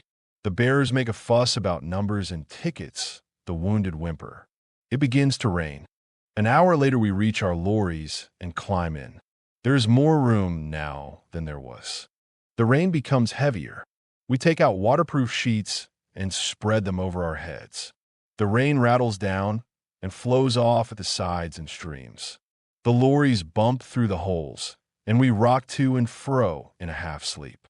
2 men in the front of the lorry have long forked poles. They watch for telephone wires which hang crosswise over the road so densely that they might easily pull our heads off. The 2 fellows take them at the right moment on their poles and lift them over behind us. We hear their call, "Mind, wire," dip the knee in a half-sleep and straighten up again. Monotonously the lorries sway. Monotonously come the calls. Monotonously falls the rain. It falls on our heads and on the heads of the dead up in the line, on the body of the little recruit with the wound that is so much too big for his hip. It falls on Kemmerich's grave. It falls in our hearts. An explosion sounds somewhere. We wince. Our eyes become tense. Our hands are ready to vault over the side of the lorry into the ditch by the road. It goes no farther.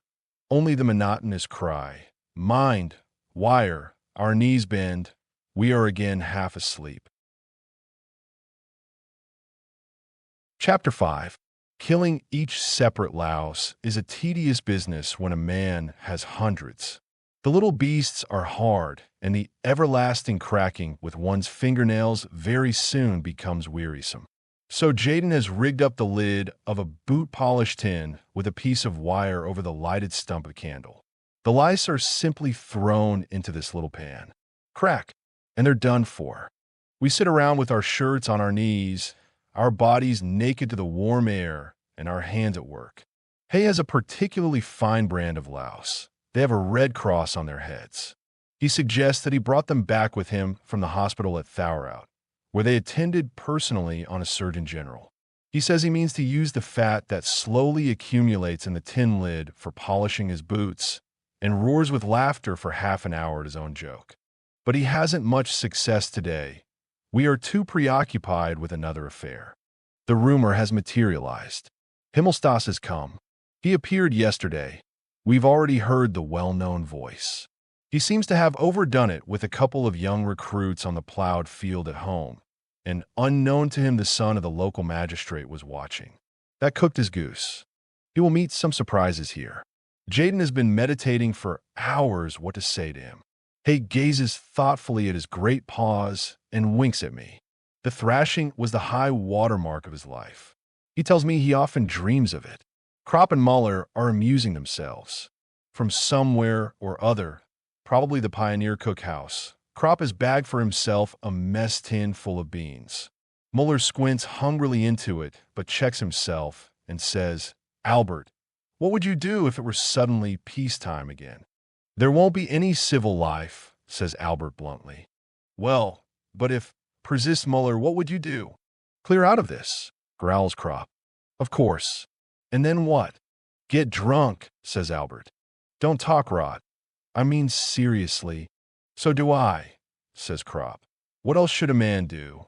Cat becomes interested.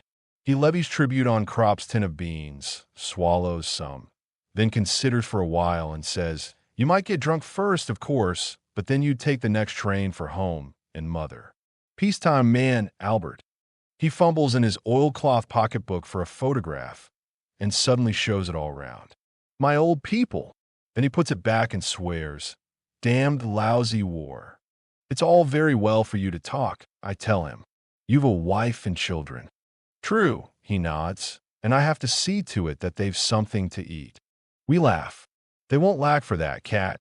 You'd scrounge it from somewhere." Muller is insatiable and gives himself no peace. He wakes Hay Westus out of his dream. "Hey, what would you do if it was peacetime?" "Give you a kick in the backside for the way you talk," I say. "How does it come about exactly?" "How does the cow shit come on the roof?" retorts Muller laconically, and turns to Hay Westus again. It is too much for Hay. He shakes his freckled head. "You mean when the war's over?" "Exactly. You've said it." "Well, there be women, of course." Hay licks his lips. "Sure. By Jove, yes," says Hay, his face melting. "Then I grab some good buxom dame, some real kitchen wench with plenty to get hold of, and jump straight into bed. Just you think, boys, a real feather bed with a spring mattress. I wouldn't put trousers on again for a week." Everyone is silent. The picture is too good. Our flesh creeps. At last Muller pulls himself together and says, "And then what?" A pause. Then Hay explains rather awkwardly, "If I were a non-com, I'd stay with the Prussians and serve out my time." "Hey, you've got to screw loose, surely." I say. "Have you ever dug Pete?" He retorts good-naturedly. "You try it." Then he pulls a spoon out of the top of his boot and reaches over into Krop's mess tin. "It can't be worse than digging trenches, I venture." Hay chews and grins. "It lasts longer, though, and there's no getting out of it, either. But, man, surely it's better at home." "Some ways," says he, and with open mouth sinks into a daydream. You can see what he is thinking. There is the mean little hut on the moors, the hard work on the heath from morning till night in the heat, the miserable pay, the dirty laborer's clothes. "In the army in peacetime, you've nothing to trouble about," he goes on. "Your food's found every day, or else you kick up a row. You've a bed. Every week clean underwear like a perfect gent. You do your non-com. It's duty, you have a good suit of clothes. In the evening you're a free man and go off to the pub." Hay is extraordinarily set on his idea. He's in love with it. And when your 12 years are up, you get your pension and become a village bobby, and you can walk about the whole day. He's already sweating on it. And just you think how you be treated. Here a dram, there a pint. Everybody wants to be well in with a bobby. You'll never be a non-com. Though, Hay, interrupts Cat. Hay looks at him sadly and is silent. His thoughts still linger over the clear evenings in autumn, the Sundays in the heather, the village bells, the afternoons and evenings with the servant girls, the fried bacon and barley, the carefree evening hours in the alehouse. He can't part with all these dreams so abruptly. He merely growls, "What silly questions you do ask." He pulls his shirt over his head and buttons up his tunic. "What would you do, Jaden?" asks Krop. Jaden thinks only of one thing. See to it that Himmelstas doesn't get past me. Apparently, he would like most to have him in a cage and sail into him with a club every morning. To Krop, he says warmly, "If I were in your place, I'd see to it that I became a lieutenant. Then you could grind him till the water in his backside boils." "And you deterring?" asks Muller like an inquisitor. He's a born schoolmaster with all his questions. Deterring is sparing with his words. But on this subject he speaks. He looks at the sky and says only the one sentence: "I would go straight on with the harvesting." Then he gets up and walks off. He is worried. His wife has to look after the farm. They've already taken away 2 of his horses. Every day he reads the papers that come to see whether it is raining in his little corner of Oldenburg. They haven't brought the hay in yet. At this moment, Himmelstas appears. He comes straight up to our group. Jaden's face turns red. He stretches his length on the grass and shuts his eyes in embarrassment. Himmelstas is a little hesitant. His gait becomes slower. Then he marches up to us. No one makes any motion to stand up. Krop looks up at him with interest. He continues to stand in front of us and wait. As no one says anything, he launches a well. A couple of seconds go by. Apparently, Himmelstas doesn't quite know what to do. He would like most to set us all on the run again. But he seems to have learned already that the front line isn't a parade ground. He tries it on, though, and by addressing himself to one instead of to all of us hopes to get some response. Krop is nearest, so he favors him. "Well, you here too?" But Albert's no friend of his. "A bit longer than you, I fancy," he retorts. The red mustache twitches. "You don't recognize me anymore, what?" Jaden now opens his eyes. "I do, though." Himmelstas turns to him. "Jaden, isn't it?" Jaden lifts his head. "And do you know what you are?" Himmelstas is disconcerted. "Since when have we become so familiar? I don't remember that we ever slept in the gutter together." He has no idea what to make of the situation. He didn't expect this open hostility. But he is on his guard. Someone has already dinned some rot into him about getting a shot in the back. The question about the gutter makes Jaden so mad that he becomes almost witty. "No, you slept there by yourself." Himmelstas begins to boil, but Jaden gets in ahead of him. He must bring off his insult. "Wouldn't you like to know what you are? A dirty hound. That's what you are. I've been wanting to tell you that for a long time." The satisfaction of months shines in his dull pig's eyes as he spits out, "Dirty hound." Himmelstas lets fly too now. "What's that, you muckrake, you dirty peat stealer?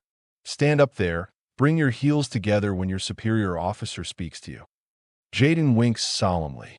"You take a run and jump it yourself, Himmelstas." Himmelstas is a raging book of army regulations. The Kaiser couldn't be more insulted. "Jaden, I command you, as your superior officer, stand up." "Anything else you would like?" asks Jaden. "Will you obey my order or not?" Jaden replies, without knowing it, in the well-known classical phrase. At the same time, he ventilates his backside. "I'll have you court-martialed," storms Himmelstas. We watch him disappear in the direction of the orderly room. "Hey," and Jaden burst into a regular peat digger's bellow. Hay laughs so much that he dislocates his jaw and suddenly stands there helpless with his mouth wide open. Albert has to put it back again by giving it a blow with his fist. Cat is troubled. If he reports you, it'll be pretty serious. "Do you think he will?" asks Jaden. "Sure to, I say. The least you'll get will be 5 days close arrest," says Cat. That doesn't worry Jaden. 5 days clink are 5 days rest. "And if they send you to the fortress?" urges the thoroughgoing Muller. "Well, for the time being the war will be over so far as I am concerned." Jaden is a cheerful soul. There aren't any worries for him. He goes off with Hay and Lear so that they won't find him in the first flush of the excitement. Muller hasn't finished yet. He tackles Krop again. "Albert, if you were really at home now, what would you do?" Krop is contented now and more accommodating. "How many of us were there in the class exactly?" "We count up Out of 20, 7 are dead, 4 wounded, 1 in a madhouse. That makes 12 privates. 3 of them are lieutenants, says Muller. Do you think they would still let Canarek sit on them? We guess not. We wouldn't let ourselves be sat on for that matter. What do you mean by the threefold theme in William Tell, says Kropp reminiscently, and roars with laughter. What was the purpose of the Poetic League of Göttingen? Asks Muller suddenly and earnestly. How many children had Charles the Bald? I interrupt gently. You'll never make anything of your life, Bomber, croaks Muller. When was the Battle of Zana? Kropp wants to know. You lack the studious mind, Kropp. Sit down, 3-. I wink. What offices did Lycurgus consider the most important for the state? Asks Muller, pretending to take off his pince-nez. Does it go? We Germans fear God and none else in the whole world, or we, the Germans, fear God and I submit. How many inhabitants has Melbourne? Asks Muller. How do you expect to succeed in life if you don't know that? I ask Albert hotly, which he caps with, what is meant by cohesion? We remember mighty little of all that rubbish. Anyway, it has never been the slightest use to us. At school, nobody ever taught us how to light a cigarette in a storm of rain, nor how a fire could be made with wet wood, nor that it is best to stick a bayonet in the belly because there it doesn't get jammed as it does in the ribs. Muller says thoughtfully, what's the use? We'll have to go back and sit on the forms again. I consider that out of the question. We might take a special exam. That needs preparation. And if you do get through, what then? A student's life isn't any better. If you have no money, you have to work like the devil. It's a bit better, but it's right all the same, everything they teach you. Kropp supports me. How can a man take all that stuff seriously when he's once been out here? Still, you must have an occupation of some sort, insists Muller, as though he were Cantorek himself. Albert cleans his nails with a knife. We are surprised at this delicacy, but it is merely pensiveness. He puts the knife away and continues. That's just it. Cat and deterring and Hay will go back to their jobs because they had them already. Himmelstas too, but we never had any. How will we ever get used to one after this here? He makes a gesture toward the front. We'll want a private income, and then we'll be able to live by ourselves in a wood, I say, but at once feel ashamed of this absurd idea. But what will really happen when we go back? Wonders Muller, and even he is troubled. Kropp gives a shrug. I don't know. Let's get back first, then we'll find out. We are all utterly at a loss. What could we do? I ask. I don't want to do anything, replies Kropp wearily.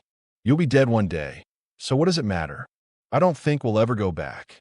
When I think about it, Albert, I say after a while, rolling over on my back, when I hear the word peacetime, it goes to my head, and if it really came, I think I would do some unimaginable thing, something, that it's worth having lain here in the muck for. But I can't even imagine anything. All I do know is that this business about professions and studies and salaries and so on, it makes me sick. It is and always was disgusting. I don't see anything. I don't see anything at all, Albert. All at once, everything seems to me confused and hopeless. Kropp feels it too. It will go pretty hard with us all, but nobody at home seems to worry much about it. 2 years of shells and bombs. A man won't peel that off as easy as a sock. We agree that it's the same for everyone, not only for us here, but everywhere for everyone who is of our age, to some more and to others less. It is the common fate of our generation. Albert expresses it. The war has ruined us for everything. He is right. We are not youth any longer. We don't want to take the world by storm. We are fleeing. We fly from ourselves, from our life. We were 18 and had begun to love life and the world, and we had to shoot it to pieces. The first bomb, the first explosion, burst in our hearts. We are cut off from activity, from striving, from progress. We believe in such things no longer. We believe in the war. The orderly room shows signs of life. Himmelstas seems to have stirred them up. At the head of the column trots the fat sergeant major. It is queer that almost all pay sergeant majors are fat. Himmelstas follows him, thirsting for vengeance. His boots gleam in the sun. We get up. Where's Jaden? The sergeant puffs. No one knows, of course. Himmelstas glowers at us wrathfully. You know very well. You won't say. That's the fact of the matter. Out with it. Fatty looks round inquiringly, but Jaden is not to be seen. He tries another way. Jaden will report at the orderly room in 10 minutes. Then he steams off with Himmelstas in his wake. I have a feeling that next time we go up wiring, I'll be letting a bundle of wire fall on Himmelstas's leg, hence crop. We'll have quite a lot of jokes with him, laughs Mullerde. That is our sole ambition, to knock the conceit out of a postman duck. I go into the hut and put Jaden wise. He disappears. Then we change our posse and lie down again to play cards. We know how to do that, to play cards, to swear, and to fight. Not much for 20 years, and yet too much for 20 years.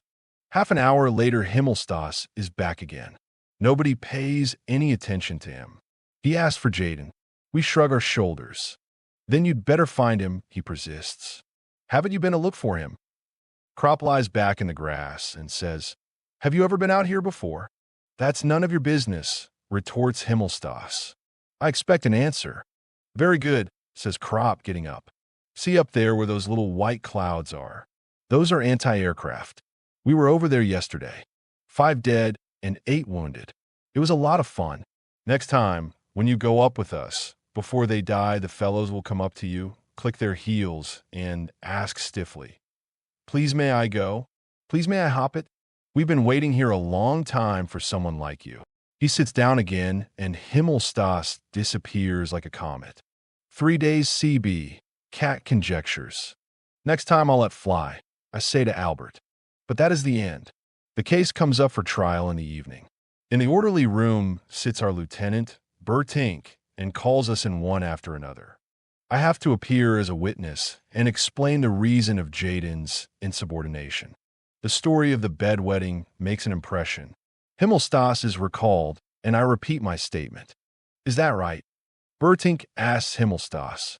He tries to evade the question, but in the end has to confess, for Krop tells the same story. Why didn't someone report the matter then? Asks Bertink. We are silent. He must know himself how much use it is reporting such things in the army. It isn't usual to make complaints in the army. He understands it all right, though, and lectures Himmelstas, making it plain to him that the front isn't a parade ground. Then comes Jaden's turn, who gets a long sermon and 3 days open arrest. He gives Krop a wink and 1 day's open arrest. It can't be helped, he says to him regretfully. He is a decent fellow. Open arrest is quite pleasant. The clink was once a foul house. That we can visit the prisoners, we know how to manage it. Close arrest would have meant the cellar. They used to tie us to a tree, but that is forbidden now. In many ways we are treated quite like men. An hour after Jaden and Krop are settled in behind their wire netting, we make our way into them. Jaden greets us crowing. Then we play scat far into the night. Jaden wins, of course, the lucky wretch. When we break up, Kat says to me, What do you say to some roast goose?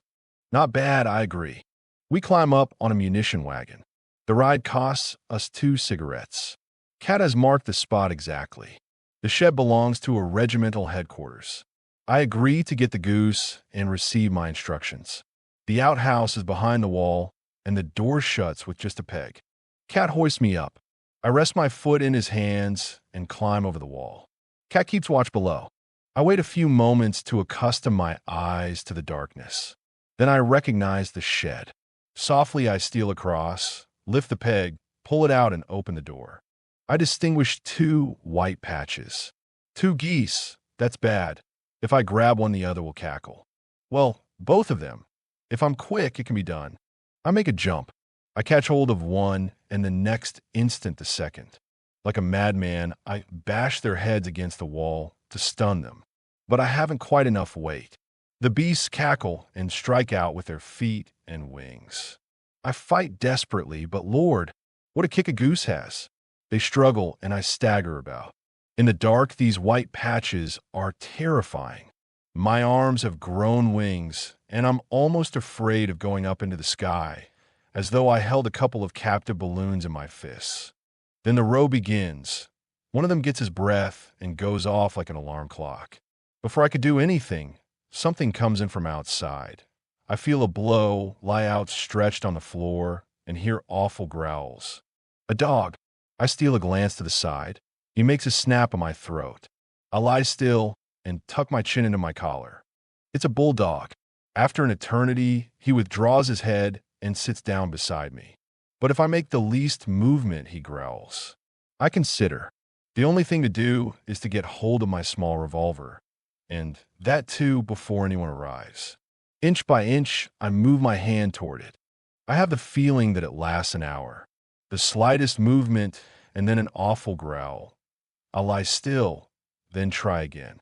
When at last I have the revolver, my hand starts to tremble. I press it against the ground, and then say over to myself, jerk the revolver up, fire before he has a chance to grab, and then jump up. Slowly, I take a deep breath and become calmer.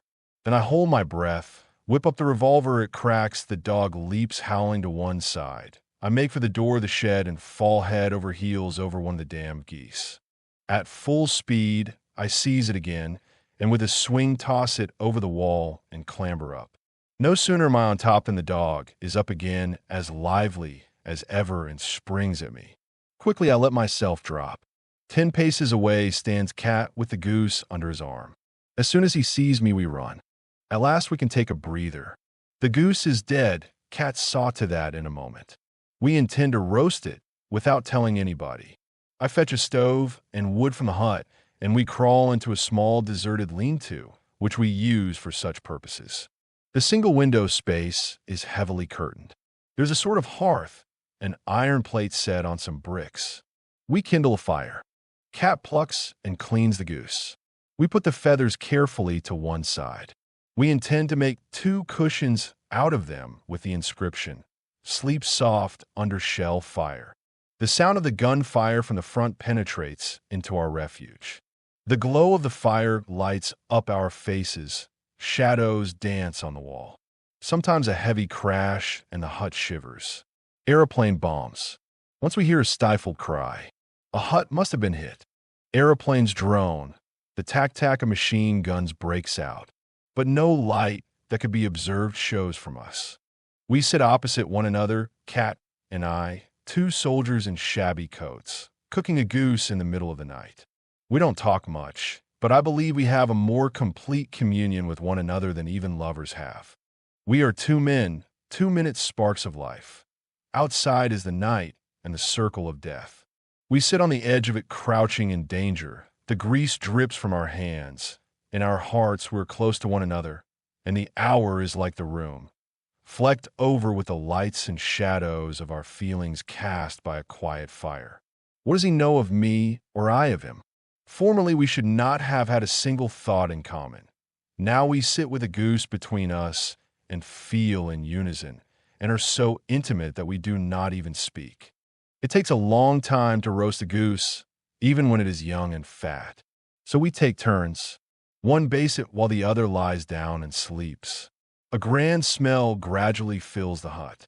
The noises, without increase in volume, pass into my dream and yet linger in my memory. In a half-sleep, I watch Cat dip and raise the ladle. I love him, his shoulders, his angular, stooping figure. At the same time, I see behind him woods and stars, and a clear voice utters words that bring me peace. To me, a soldier in big boots, belt, and knapsack, taking the road that lies before him under the high heaven, quickly forgetting and seldom sorrowful, forever pressing on under the wide night sky. A little soldier and a clear voice, and if anyone were to caress him, he would hardly understand. This soldier with the big boots and shut heart, who marches because he is wearing big boots and has forgotten all else but marching. Beyond the skyline is a country with flowers, lying so still that he would like to weep. There are sights there that he has not forgotten, because he never possessed them, perplexing, yet lost to him. Are not his 20 summers there? Is my face wet, and where am I? Cat stands before me. His gigantic, stooping shadow falls upon me like home. He speaks gently. He smiles and goes back to the fire. Then he says, "It's done." "Yes, cat." I stir myself. In the middle of the room shines the brown goose.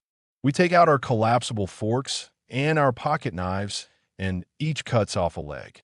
With it we have army bread dipped in gravy. We eat slowly and with gusto. "How does it taste, cat?" "Good."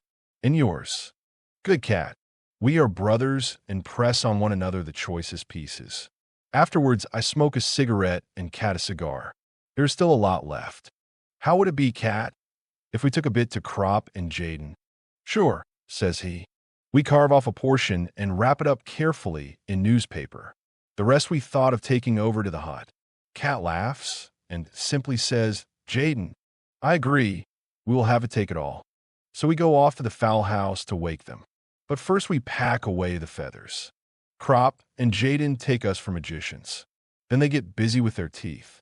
Jaden holds a wing in his mouth with both hands like a mouth organ and gnaws. He drinks the gravy from the pot and smacks his lips. "May I never forget you." We go to our hut. Again, there's the lofty sky with the stars and the oncoming dawn, and I pass on beneath it, a soldier with big boots and a full belly, a little soldier in the early morning, but by my side, stooping and angular, goes Cat, my comrade. The outlines of the huts are upon us in the dawn like a dark, deep sleep. Chapter 6. There are rumors of an offensive. We go up to the front 2 days earlier than usual. On the way, we pass a shelled schoolhouse. Stacked up against its longer side is a high double wall of yellow, unpolished, brand-new coffins. They still smell of fir and pine and the forest. There are at least 100. "That's a good preparation for the offensive," says Muller, astonished. "They're for us," growls deterring. "Don't talk rot," says Cat to him angrily. "You be thankful if you get so much as a coffin," grins Jaden. "They'll slip you a waterproof sheet for your old Aunt Sally of Carcass."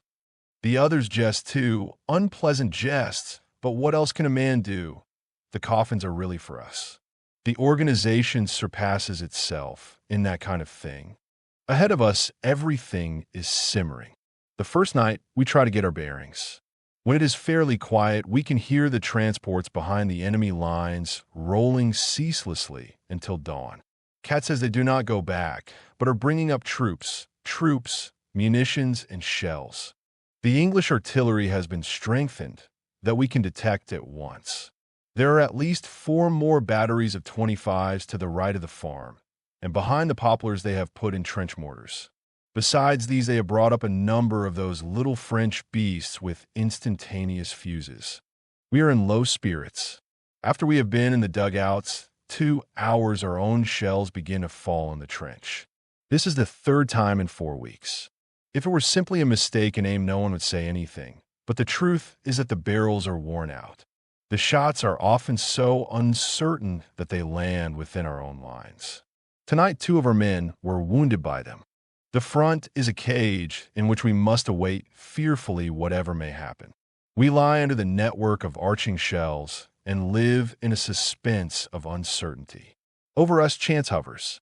If a shot comes, we can duck, that is all. We neither know nor can determine where it will fall. It is this chance that makes us indifferent. A few months ago, I was sitting in a dugout playing scat. After a while, I stood up and went to visit some friends in another dugout. On my return, nothing more was to be seen of the first one. It had been blown to pieces by a direct hit. I went back to the second and arrived just in time to lend a hand digging it out. In the interval, it had been buried. It is just as much a matter of chance that I am still alive as that I might have been hit.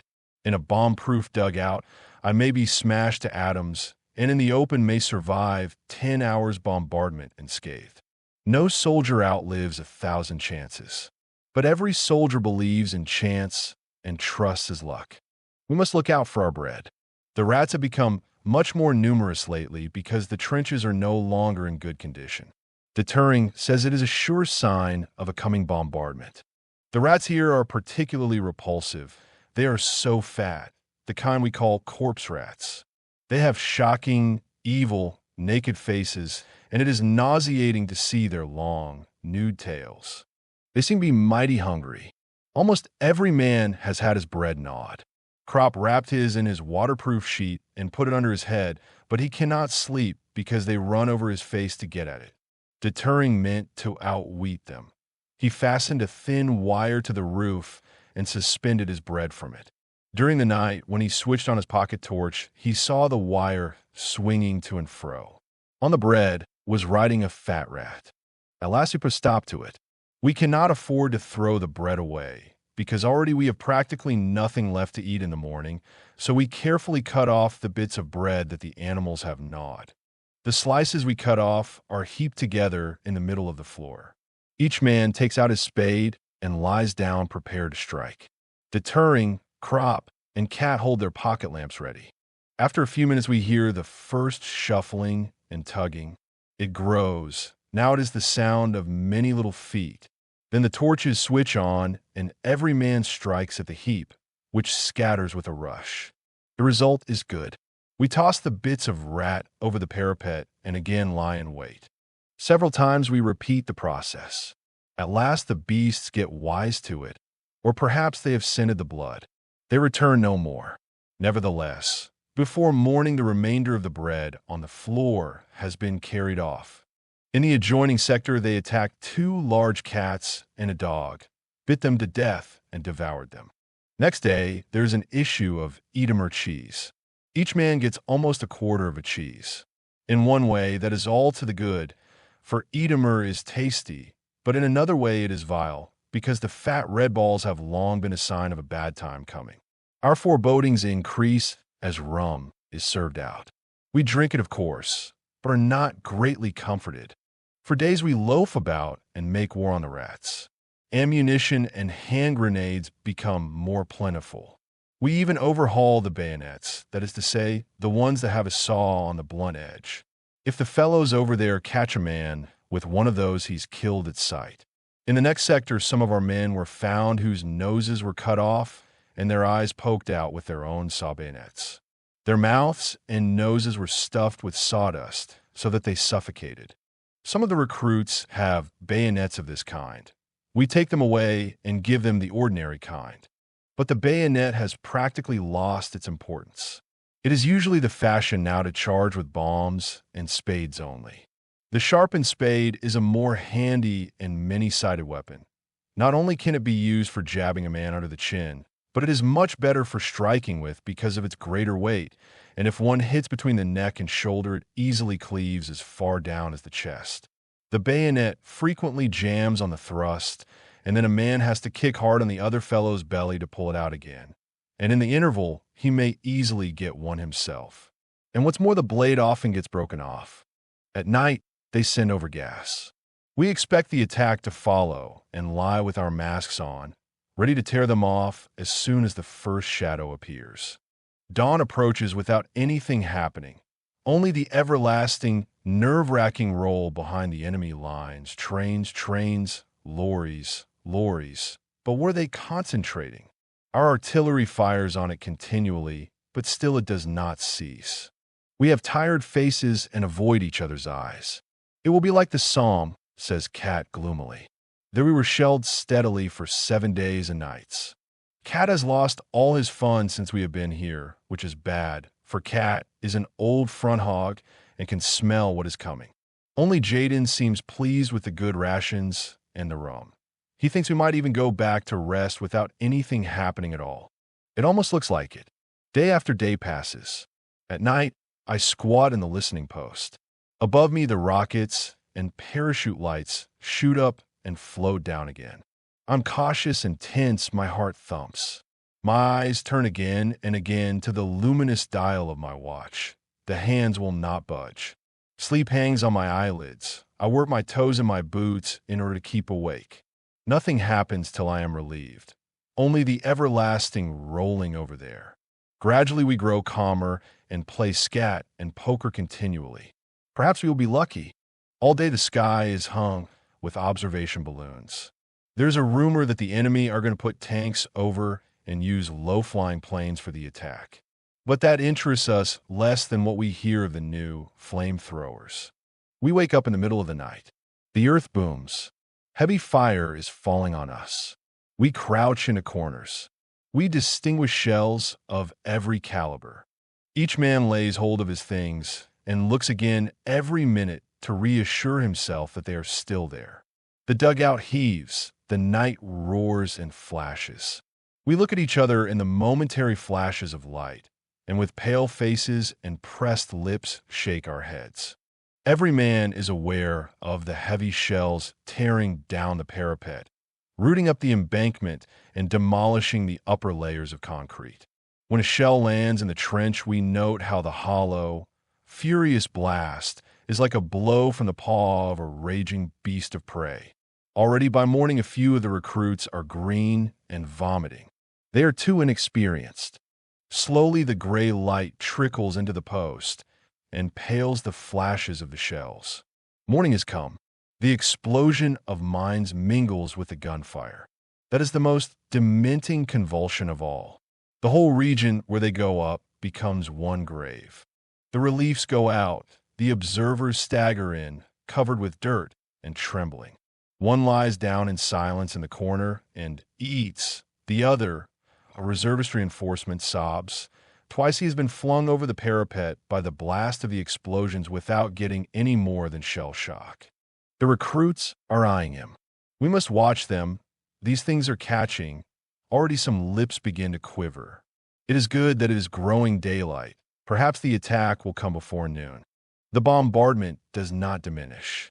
It is falling in the rear, too. As far as one can see, it spouts fountains of mud and iron. A wide belt is being raked. The attack does not come, but the bombardment continues. Slowly we become mute. Hardly a man speaks. We cannot make ourselves understood. Our trench is almost gone. At many places, it is only 18 inches high. It is broken by holes and craters and mountains of earth. A shell lands square in front of our post. At once it is dark. We are buried and must dig ourselves out. After an hour, the entrance is clear again, and we are calmer because we have had something to do. Our company commander scrambles in and reports that 2 dugouts are gone. The recruits calm themselves when they see him. He says that an attempt will be made to bring up food this evening. That sounds reassuring. No one had thought of it except Jaden. Now the outside world seems to draw a little nearer. If food can be brought up, think the recruits, then it can't really be so bad. We do not disabuse them. We know that food is as important as ammunition, and only for that reason must be brought up. But Miscaries. A second party goes out, and it also turns back. Finally, Cat tries, and even he reappears without accomplishing anything. No one gets through. Not even a fly is small enough to get through such a barrage. We pull in our belts tighter and chew every mouthful 3 times as long. Still, the food does not last out. We are damnably hungry. I take out a scrap of bread, eat the white, and put the crust back in my knapsack. From time to time, I nibble at it. The night is unbearable. We cannot sleep, but stare ahead of us and doze. Jaden regrets that we wasted the gnawed pieces of bread on the rats. We would gladly have them again to eat now. We are short of water, too, but not seriously yet. Towards morning, while it is still dark, there is some excitement. Through the entrance rushes in a swarm of fleeing rats that try to storm the walls. Torches light up the confusion. Everyone yells and curses and slaughters. The madness and despair of many hours unloads itself in this outburst. Faces are distorted, arms strike out, the beasts scream. We just stop in time to avoid attacking one another. The onslaught has exhausted us. We lie down to wait again. It is a marvel that our post has had no casualties so far. It is one of the few deep dugouts. A corporal creeps in. He has a loaf of bread with him. 3 people have had the luck to get through during the night and bring some provisions. They say the bombardment extends undiminished as far as the artillery lines. It is a mystery where the enemy gets all his shells. We wait and wait. By midday, what I expected happens.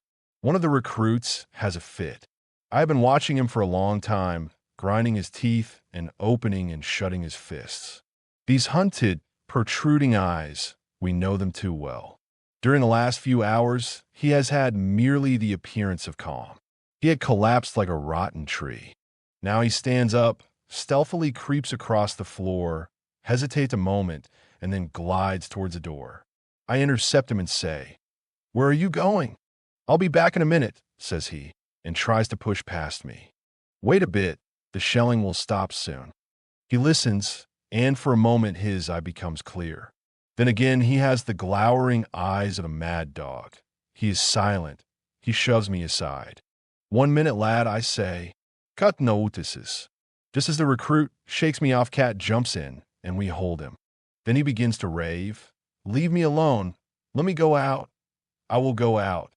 He won't listen to anything and hits out. His mouth is wet and pours out words, half-choked, meaningless words. It is a case of claustrophobia. He feels as though he is suffocating here and wants to get out at any price. If we let him go, he would run about everywhere regardless of cover. He is not the first. Though he raves and his eyes roll, it can't be helped. We have to give him a hiding to bring him to his senses. We do it quickly and mercilessly, and at last he sits down quietly. The others have turned pale. Let's hope it deters them. This bombardment is too much for the poor devils. They have been sent straight from a recruiting depot into a barrage that is enough to turn an old soldier's hair gray. After this affair, the sticky, close atmosphere works more than ever on our nerves.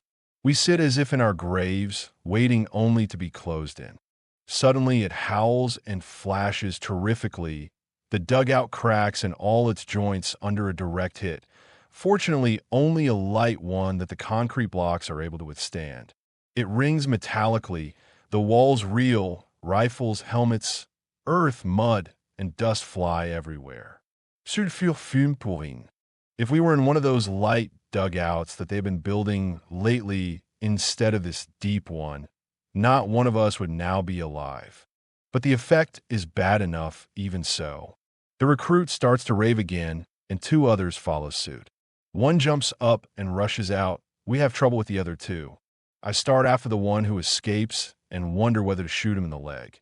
Then it shrieks again. I fling myself down, and when I stand up, the wall of the trench is plastered with smoking splinters, lumps of flesh, and bits of uniform. I scramble back. The first recruit seems actually to have gone insane. He butts his head against the wall like a goat. We must try tonight to take him to the rear. Meanwhile, we bind him, but in such a way that in case of attack, he can be released at once. Cat suggests a game of scat. It is easier when a man has something to do. But it is no use. We listen for every explosion that comes close, miscount the tricks, and fail to follow suit. We have to give it up. We sit as though in a hissing boiler that is being belabored from without on all sides. Night again. We are deadened by the strain, a deadly tension that scrapes along one's spine like a gapped knife. Our legs refuse to move. Our hands tremble. Our bodies are a thin skin stretched painfully over repressed madness, over an almost irresistible, bursting roar. We have neither flesh nor muscles any longer. We dare not look at one another for fear of some incalculable thing. So we shut our teeth. It will end. It will end. Perhaps we will come through. Suddenly, the nearer explosions cease. The shelling continues, but it has lifted and falls behind us. Our trench is free. We seize the hand grenades, pitch them out in front of the dugout, and jump after them. The bombardment has stopped, and a heavy barrage now falls behind us. The attack has come. No one would believe that in this howling waste there could still be men, but steel helmets now appear on all sides out of the trench, and 50 yards from us a machine gun is already in position and barking. The wire entanglements are torn to pieces, yet they offer some obstacle. We see the stormtroops coming. Our artillery opens fire. Machine guns rattle, rifles crack. The charge works its way across. Hey, and crop begin with the hand grenades. They throw as fast as they can, others pass them, the handles with the strings already pulled. Hay throws 75 yards, crop 60. It has been measured. The distance is important. The enemy, as they run, cannot do much before they are within 40 yards. We recognize the distorted faces, the smooth helmets. They are French. They have already suffered heavily when they reach the remnants of the barbed wire entanglements. A whole line has gone down before our machine guns. Then we have a lot of stoppages, and they come nearer. I see one of them, his face upturned, fall into a wire cradle. His body collapses. His hands remain suspended as though he were praying. Then his body drops clean away, and only his hands with the stumps of his arms, shot off, now hang in the wire. The moment we are about to retreat, 3 faces rise up from the ground in front of us. We make for the rear, pull wire cradles into the trench, and leave bombs behind us with the string pulled, which ensure us a fiery retreat. The machine guns are already firing from the next position. We have become wild beasts. We do not fight. We defend ourselves against annihilation. It is not against men that we fling our bombs. What do we know of men in this moment when death with hands and helmets is hunting us down? Now, for the first time in 3 days, we can see his face now. For the first time in 3 days, we can oppose him. We feel a mad anger. No longer do we lie helpless, waiting on the scaffold. We could destroy and kill to save ourselves and be revenged. We crouch behind every corner, behind every barrier of barbed wire, and hurl heaps of explosives at the feet of the advancing enemy before we run. The blast of the hand grenades impinges powerfully on our arms and legs. Crouching like cats, we run on, overwhelmed by this wave that bears us along, that fills us with ferocity, turning us into thugs, into murderers, into God only knows what devils.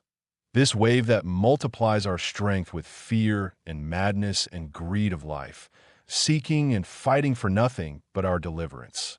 If your own father came over with them, you would not hesitate to fling a bomb into him. The forward trenches have been abandoned. Are they still trenches? They are blown to pieces, annihilated.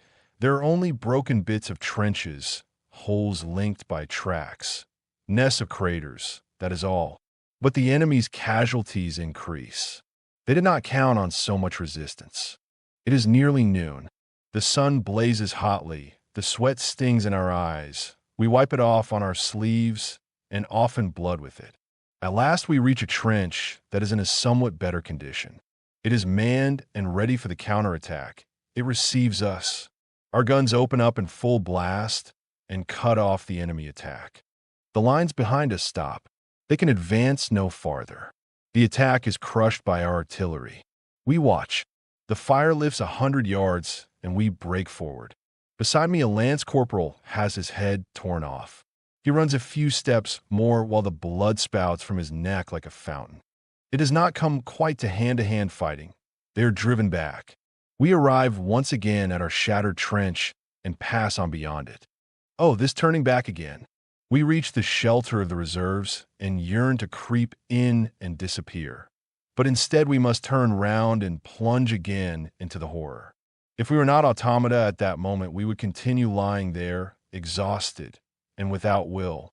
But we are swept forward again, powerless, madly savage and raging. We will kill, for they are still our mortal enemies. Their rifles and bombs are aimed against us, and if we don't destroy them, they will destroy us. The brown earth, the torn, blasted earth, with a greasy shine under the sun's rays. The earth is the background of this restless, gloomy world of automatons. Our gasping is the scratching of a quill. Our lips are dry. Our heads are debauched with stupor. Thus we stagger forward, and into our pierced and shattered souls bores the torturing image of the brown earth with the greasy sun and the convulsed and dead soldiers who lie there. It can't be helped. Who cry and clutch at our legs as we spring away over them. We have lost all feeling for one another. We can hardly control ourselves when our hunted glance lights on the form of some other man. We are insensible, dead men, who through some trick, some dreadful magic, are still able to run and to kill. A young Frenchman lags behind. He is overtaken. He puts up his hands. In one he still holds his revolver. Does he mean to shoot or to give himself up? A blow from a spade cleaves through his face. A second sees it and tries to run farther. A bayonet jabs into his back. He leaps in the air, his arms thrown wide, his mouth wide open, yelling. He staggers. In his back, the bayonet quivers. A third throws away his rifle, cowers down with his hands before his eyes. He is left behind with a few other prisoners to carry off the wounded. Suddenly, in the pursuit, we reach the enemy line. We are so close on the heels of our retreating enemies that we reach it almost at the same time as they. In this way, we suffer few casualties. A machine gun barks, but is silenced with a bomb. Nevertheless, the couple of seconds has sufficed to give us 5 stomach wounds. With the butt of his rifle, Cat smashes to pulp the face of one of the unwounded machine gunners. We bayonet the others before they have time to get out their bombs. Then thirstily we drink the water they have for cooling the gun. Everywhere wire cutters are snapping. Planks are thrown across the entanglements. We jump through the narrow entrances into the trenches. Hay strikes his spade into the neck of a gigantic Frenchman and throws the first hand grenade. We duck behind a breastwork for a few seconds. Then the whole section of trench before us is empty. The next throw whizzes obliquely over the corner and clears a passage. As we run past, we toss handfuls down into the dugouts. The earth shudders. It crashes, dully and stifled. We stumble over slippery lumps of flesh, over yielding bodies.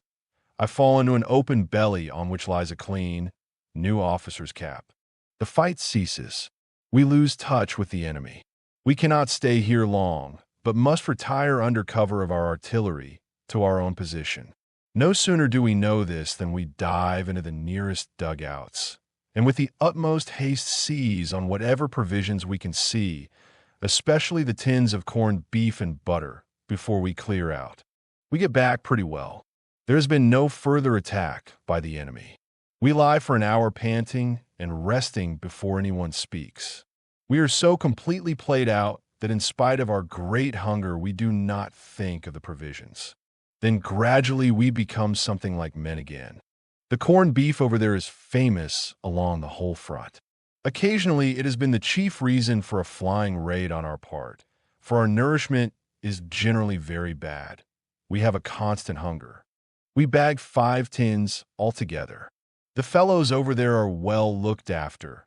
It seems a luxury to us with our hunger pangs, our turnip jam, and meat so scarce that we simply grab at it. Hay has scored a thin loaf of white French bread and stuck it in behind his belt like a spade. It is a bit bloody at one corner, but that can be cut off. It is a good thing we have something decent to eat at last. We still have a use for all our strength. Enough to eat is just as valuable as a good dugout. It can save our lives. That is the reason we are so greedy for it. Jaden has captured 2 water bottles full of cognac. We pass them round. The evening benediction begins. Night comes. Out of the craters rise the mists. It looks as though the holes were full of ghostly secrets. The white vapor creeps painfully round before it ventures to steal away over the edge. Then long streaks stretch from crater to crater. It is chilly. I am on sentry and stare into the darkness. My strength is exhausted as always after an attack, and so it is hard for me to be alone with my thoughts. They are not properly thoughts. They are memories which in my weakness turn homeward and strangely move me. The parachute lights shoot upwards, and I see a picture, a summer evening. I am in the cathedral cloister and look at the tall rose trees that bloom in the middle of the little cloister garden where the monks lie buried. Around the walls are the stone carvings of the Stations of the Cross. No one is there. A great quietness rules in this blossoming quadrangle. The sun lies warm on the heavy gray stones. I place my hand upon them and feel the warmth. At the right-hand corner, the green cathedral spire ascends into the pale blue sky of the evening. Between the glowing columns of the cloister is the cool darkness that only churches have, and I stand there and wonder whether, when I am 20, I shall have experienced the bewildering emotions of love. The image is alarmingly near. It touches me before it dissolves in the light of the next star shell. I lay hold of my rifle to see that it is in trim. The barrel is wet. I take in my hand and rub off the moisture with my fingers. Between the meadows behind our town, there stands a line of old poplars by a stream. They were visible from a great distance, and although they grew on one bank only, we called them the Poplar Avenue. Even as children, we had a great love for them. They drew us vaguely thither. We played truant the whole day by them and listened to their rustling. We sat beneath them on the bank of the stream and let our feet hang over in the bright, swift waters. The pure fragrance of the water and the melody of the wind in the poplars held our fancies. We loved them dearly, and the image of those days still makes my heart pause in its beating. It is strange that all the memories that come have these two qualities. They're always completely calm, that is predominant in them, and even if they are not really calm, they become so. They are soundless apparitions that speak to me, with looks and gestures, silently, without any word. And it is the alarm of their silence that forces me to lay hold of my sleeve and my rifle lest I should abandon myself to the liberation and allurement in which my body would dilate and gently pass away into the still forces that lie behind these things. They are quiet in this way because quietness is so unattainable for us now. At the front, there is no quietness, and the curse of the front reaches so far that we never pass beyond it. Even in the remote depots and rest areas, the droning and the muffled noise of shelling is always in our ears. We are never so far off that it is no more to be heard. But these last few days it has been unbearable. Their stillness is the reason why these memories of former times do not awaken desire so much as sorrow, a strange, inapprehensible melancholy. Once we had such desires, but they return not. They are past. They belong to another world that is gone from us. In the barracks they called forth a rebellious, wild craving for their return. For then they were still bound to us. We belonged to them, and they to us, even though we were already absent from them. They appeared in the soldiers' songs which we sang as we marched between the glow of the dawn and the black silhouettes of the forest to drill on the moor. They were a powerful remembrance that was in us and came from us. But here in the trenches, they are completely lost to us. They arise no more. We are dead, and they stand remote on the horizon. They are an apparition, a mysterious reflection drawing us home, that we fear and love without hope. They are strong, and our desire is strong, but they are unattainable, and we know it. And even if these scenes of our youth were given back to us, we would hardly know what to do. The tender, secret influence that passed from them into us could not arise again.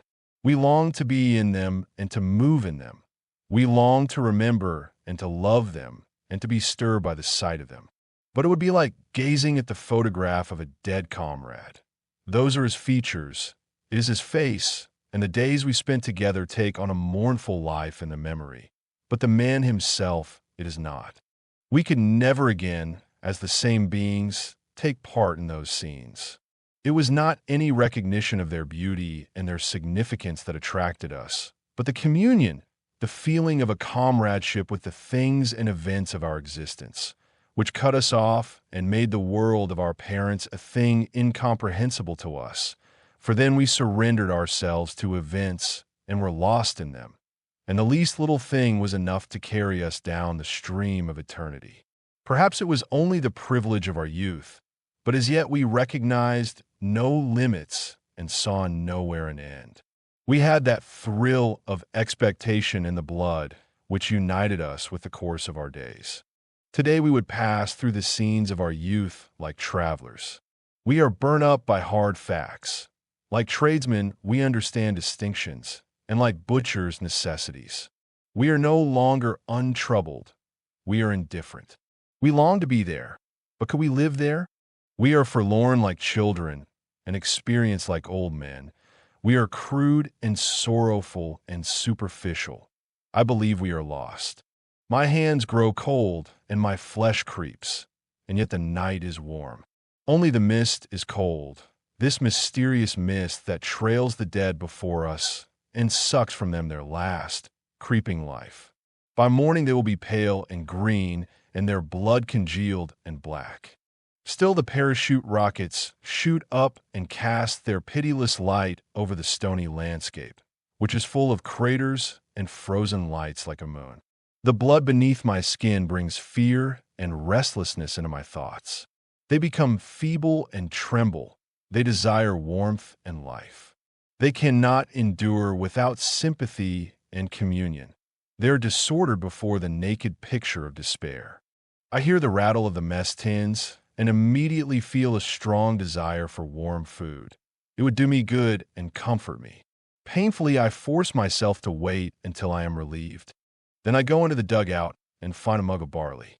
It is cooked in fat and tastes good. I eat it slowly. I remain quiet, though the others are in a better mood, for the shelling has died down. The days go by, and the incredible hours follow one another as a matter of course. Attacks alternate with counterattacks, and slowly the dead pile up in the field of craters between the trenches. We are able to bring in most of the wounded that do not lie too far off. But many have long to wait, and we listen to them dying. For one of them, we search 2 days in vain. He must be lying on his belly and unable to turn over. Otherwise, it is hard to understand why we cannot find him. For it is only when a man has his mouth close to the ground that it is impossible to gauge the direction of his cry. He must have been badly hit, one of those nasty wounds, neither so severe that they exhaust the body at once and a man dreams on in a half-swoon, nor so light that a man endures the pain in the hope of becoming well again. Cat thinks he has either a broken pelvis or shot through the spine. His chest cannot have been injured, otherwise he would not have such strength to cry out. And if it were any other kind of wound, it would be possible to see him moving. He grows gradually hoarser. The voice sounds so desperate that it prevails everywhere. The first night, some of our fellows go out 3 times to look for him. But when they think they have located him and crawl across, next time they hear the voice, it seems to come from somewhere else altogether. We search in vain until dawn. We scrutinize the field all day with glasses, but discover nothing. On the second day, the calls are fainter. That will be because his lips and mouth have become dry. Our company commander has promised special leave with 3 days extra to anyone who finds him. That is a powerful inducement, but we would do all that is possible without that, for his cry is terrible. Cat and Crop even go out in the afternoon, and Albert gets the lobe of his ear shot off in consequence. It is to no purpose they come back without him. It is easy to understand what he cries. At first he called only for help. The second night he must have some delirium. He talks with his wife and his children. We often detect the name Elise. Today he merely weeps. By evening the voice dwindles to a croaking, but it persists still through the whole night. We hear it so distinctly because the wind blows toward our line. In the morning, when we suppose he must already have long gone to his rest, there comes across to us one last gurgling rattle. The days are hot, and the dead lie unburied. We cannot fetch them all in. If we did, we should not know what to do with them. The shells will bury them. Many have their bellies swollen up like balloons. They hiss, belch, and make movements. The gases in them make noises. The sky is blue and without clouds. In the evening it grows sultry and the heat rises from the earth. When the wind blows toward us, it brings the smell of blood, which is heavy and sweet. This deathly exhalation from the shell holes seems to be a mixture of chloroform and putrefaction, and fills us with nausea and retching. The nights become quiet, and the hunt for copper driving bands and the silken parachutes of the French star shells begins. Why the driving bands are so desirable, no one knows exactly. The collectors merely assert that they are valuable. Some have collected so many that they will stoop under the weight of them when we go back. But Hay at least gives a reason. He intends to give them to his girl to supplement her garters. At this, the Frisians explode with mirth. They slap their knees. By Jove, though, he's a wit. Hey, he's got brains. Jaden especially can hardly contain himself. He takes the largest of the rings in his hand, and every now and then puts his leg through it to show how much slack there is. Hey man, she must have legs like legs. His thoughts mount somewhat higher, and a behind too she must have like an elephant. He cannot get over it. I wish I could play hot hand with her once, my hat. Hey beams, proud that his girl should receive so much appreciation. She's a nice bit, he says with self-satisfaction. The parachutes are turned to more practical uses. According to the size of the bust, 3, or perhaps 4 will make a blouse. Crop, and I use them as handkerchiefs. The others send them home. If the women could see at what risk these bits of rag are often obtained, they would be horrified. Cat surprises Jaden endeavoring with perfect equanimity to knock the driving band off a dud. If anyone else had tried it, the thing would have exploded, but Jaden always has his luck with him. One morning, 2 butterflies play in front of our trench. They are brimstone butterflies with red spots on their yellow wings. What can they be looking for here? There is not a plant nor a flower for miles. They settle on the teeth of a skull. The birds, too, are just as carefree. They have long since accustomed themselves to the war. Every morning larks ascend from no man's land. A year ago we watched them nesting. The young ones grew up too. We have a spell from the rats in the trench. They are in no man's land. We know what for. They grow fat. When we see one, we have a crack at it. At night we hear again the rolling behind the enemy lines. All day we have only the normal shelling, so that we are able to repair the trenches. There is always plenty of amusement. The airmen see to that.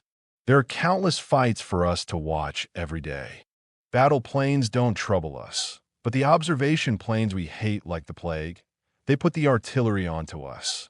A couple of minutes after they appear, shrapnel and high explosives begin to drop on us.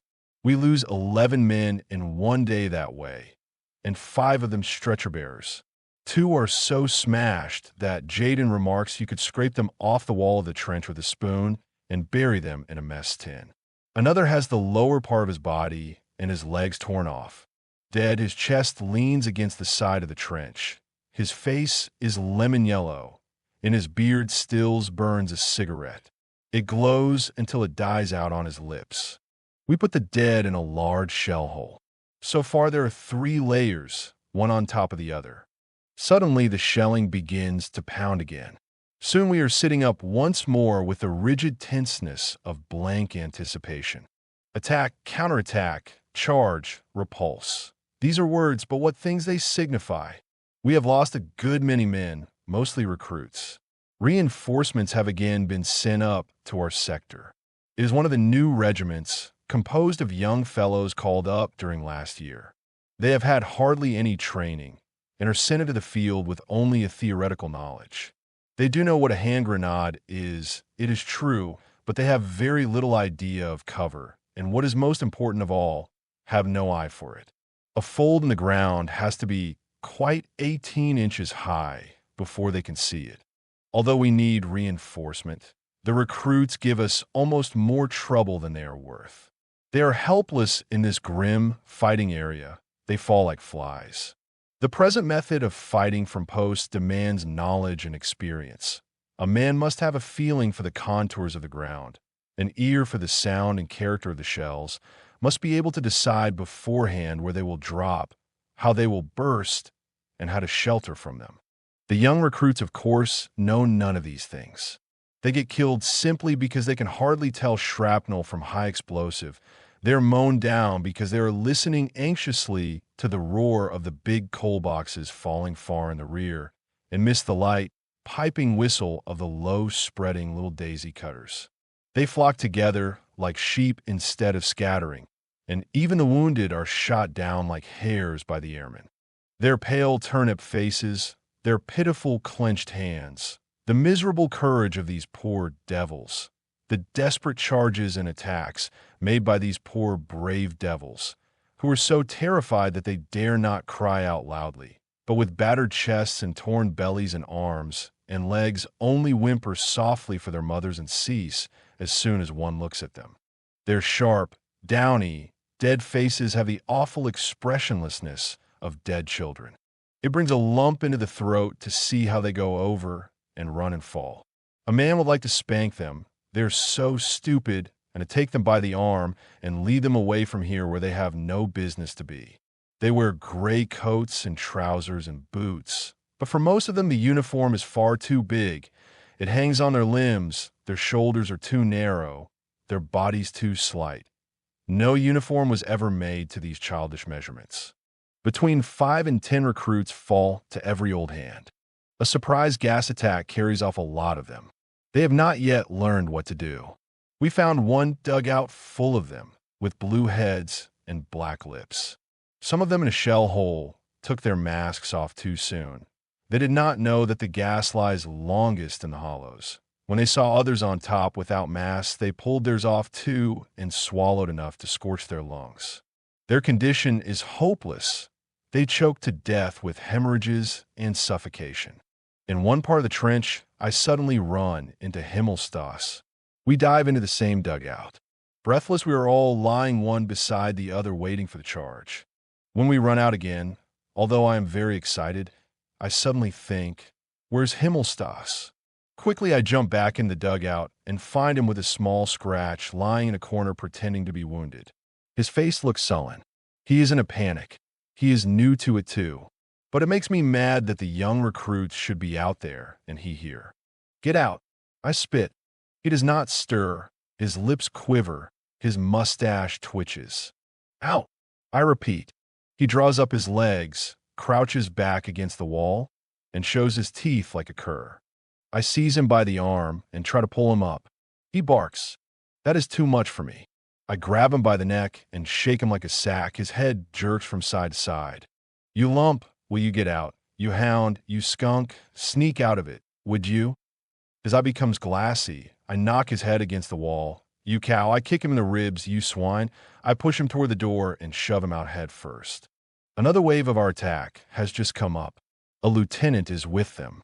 He sees us and yells, "Forward, forward, join in, follow." And the word of command does what all my banging could not. Himmelstas hears the order, looks round him as if awakened, and follows on. I come after and watch him go over. Once more, he is the smart Himmelstas of the parade ground. He has even outstripped the lieutenant and is far ahead. Bombardment, barrage, curtain fire, mines, gas, tanks, machine guns, hand grenades, words, but they hold the horror of the world. Our faces are encrusted. Our thoughts are devastated. We are weary to death. When the attack comes, we shall have to strike many of the men with our fists to waken them and make them come with us. Our eyes are burnt. Our hands are torn. Our knees bleed. Our elbows are raw. How long has it been? Weeks, months, years? Only days. We see time pass in the colorless faces of the dying. We cram food into us. We run, we throw, we shoot, we kill, we lie about. We are feeble and spent, and nothing supports us but the knowledge that there are still feebler, still more spent, still more helpless ones there who, with staring eyes, look upon us as gods that escaped death many times. In the few hours of rest we teach them. There, see that waggle top? That's a mortar coming. Keep down, it will go clean over. But if it comes this way, then run for it. You can run from a mortar. We sharpen their ears to the malicious, hardly audible buzz of the smaller shells that are not so easily distinguished. They must pick them out from the general din by their insect-like hum. We explain to them that these are far more dangerous than the big ones that can be heard long beforehand. We show them how to take cover from aircraft, how to simulate a dead man when one is overrun in an attack, how to time hand grenades so that they explode half a second before hitting the ground. We teach them to fling themselves into holes as quick as lightning before the shells with instantaneous fuses. We show them how to clean up a trench with a handful of bombs. We explain the difference between the fuse length of the enemy bombs and our own. We put them wise to the sound of gas shells. Show them all the tricks that can save them from death. They listen, they are docile, but when it begins again, in their excitement, they do everything wrong. Hey West thus drags off with a great wound in his back, through which the lung pulses at every breath. I can only press his hand. It's all up, Paul. He groans and bites his arm because of the pain. We see men living with their skulls blown open. We see soldiers run with their 2 feet cut off. They stagger on their splintered stumps into the next shell hole. A lance corporal crawls 1.5 miles on his hands, dragging his smashed knee after him. Another goes to the dressing station, and over his clasped hands bulge his intestines. We see men without mouths, without jaws, without faces. We find one man who has held the artery of his arm in his teeth for 2 hours in order not to bleed too. Death.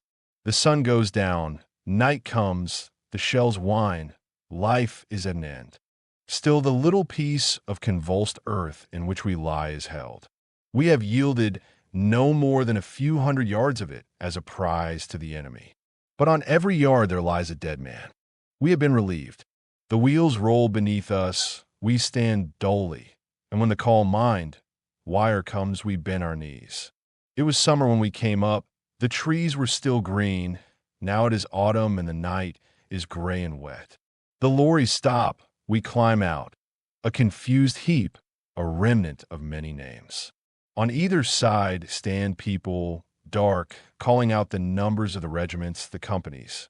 And at each call, a little group separates itself off, a small handful of dirty, pallid soldiers, a dreadfully small handful, and a dreadfully small remnant. Now someone is calling the number of our company. It is, yes, the company commander. He has got 1-2. His arm is in a sling. We go over to him, and I recognize Kat and Albert. We stand together, lean against each other, and look at one another. And we hear the number of our company called again and again. He'll call a long time. They do not hear him in the hospitals and shell holes. Once again, 2nd company this way, and then more softly. Nobody else, 2nd company? He is silent, and then huskily he says, "Is that all?" and gives the order, "Number." The morning is gray.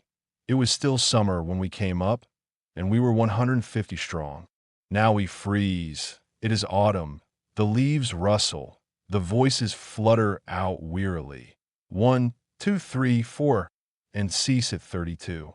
And there is a long silence before the voice asks, "Anyone else?" and waits, and then says softly, "In squads," and then breaks off and is only able to finish, "2nd company," with difficulty. "2nd company, march easy." A short line trudges off into the morning. 32 men. Chapter 7.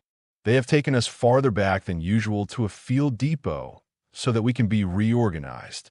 Our company needs more than 100 reinforcements. In the meantime, when we are off duty, we loaf around. After a couple of days, Himmelstas comes up to us. He has had the bounce knocked out of him since he has been in the trenches and wants to get on good terms with us. I am willing enough, because I saw how he brought Westen in when he was hit in the back. Besides, he's decent enough to treat us at the canteen when we are out of funds. Only Jaden is still reserved and suspicious. Thus, for the moment, we have the 2 things a soldier needs for contentment: good food and rest. That's not much when one comes to think of it.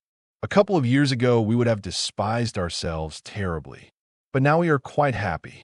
It is all a matter of habit, even the front line. Habit is the explanation of why we seem to forget things so quickly. Yesterday we were under fire.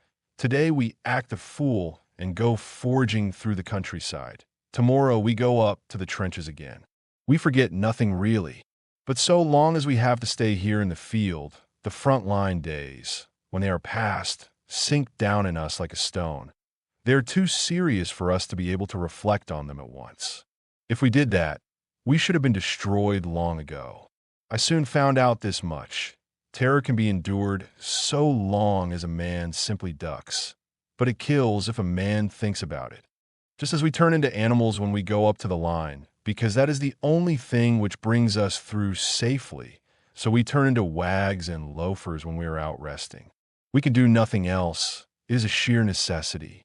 We want to live at any price. So we cannot burden ourselves with feelings which, though they might be ornamental enough in peacetime, would be out of place here. Kemmerich is dead. Westen is dying, They will have a job with Hans Kramer's body at the Judgment Day, piecing it together after a direct hit. Martin's is no legs anymore. Meyer is dead. Max is dead. Bayer is dead. Hammerling is dead. There are 120 wounded men lying somewhere or other. It is a damnable business, but what has it to do with us now? We live. If it were possible for us to save them, then it would be seen how much we cared. We would have a shot at it, though we went under ourselves. For we could be damn quixotic when we like. Fear we do not know much about. Terror of death, yes. But that is a different matter. That is physical. But our comrades are dead. We cannot help them. They have their rest. And who knows what is waiting for us? We will make ourselves comfortable and sleep and eat as much as we can stuff into our bellies and drink and smoke so that the hours are not wasted. Life is short. The terror of the front sinks deep down when we turn our backs upon it. We make grim, coarse jests about it. When a man dies, then we say he had nipped off his turd, and so we speak of everything that keeps us from going mad. As long as we take it that way, we maintain our own resistance. But we do not forget. It's all rot that they put in the war news about the good humor of the troops, how they are arranging dances almost before they are out of the front line. We don't act like that because we're in a good humor. We are in a good humor because otherwise we should go to pieces. If it were not, so we could not hold out much longer. Our humor becomes more bitter every month. And this I know, all these things that now, while we are still in the war, sink down in us like a stone, after the war shall waken again, and then shall begin the disentanglement of life and death. The days, the weeks, the years out here shall come back again, and our dead comrades shall then stand up again and march with us. Our head shall be clear, we shall have a purpose, and so we shall march, our dead comrades beside us, the years of the front behind us. Against whom? Against whom? Some time ago, there was an army theater in these parts. Color posters of the performances are still sticking on a hoarding. With wide eyes crop, and I stand in front of it. We can hardly credit that such things still exist. A girl in a light summer dress, with a red patent leather belt about her hips. She is standing with one hand on a railing, and with the other, she holds a straw hat. She wears white stockings and white shoes, fine buckle shoes with high heels. Behind her smiles a blue lake with white horses. At the side is a bright bay. She is a lovely girl with a delicate nose, red lips, and slender legs, wonderfully clean and well cared for. She certainly bathes twice a day and never has any dirt on her nails, and most perhaps a bit of sand from a beach. Beside her stands a man in white trousers, a blue jacket, and sailor's cap, but he interests us much less. The girl on the poster is a wonder to us. We have quite forgotten that there are such things, and even now we hardly believe our eyes.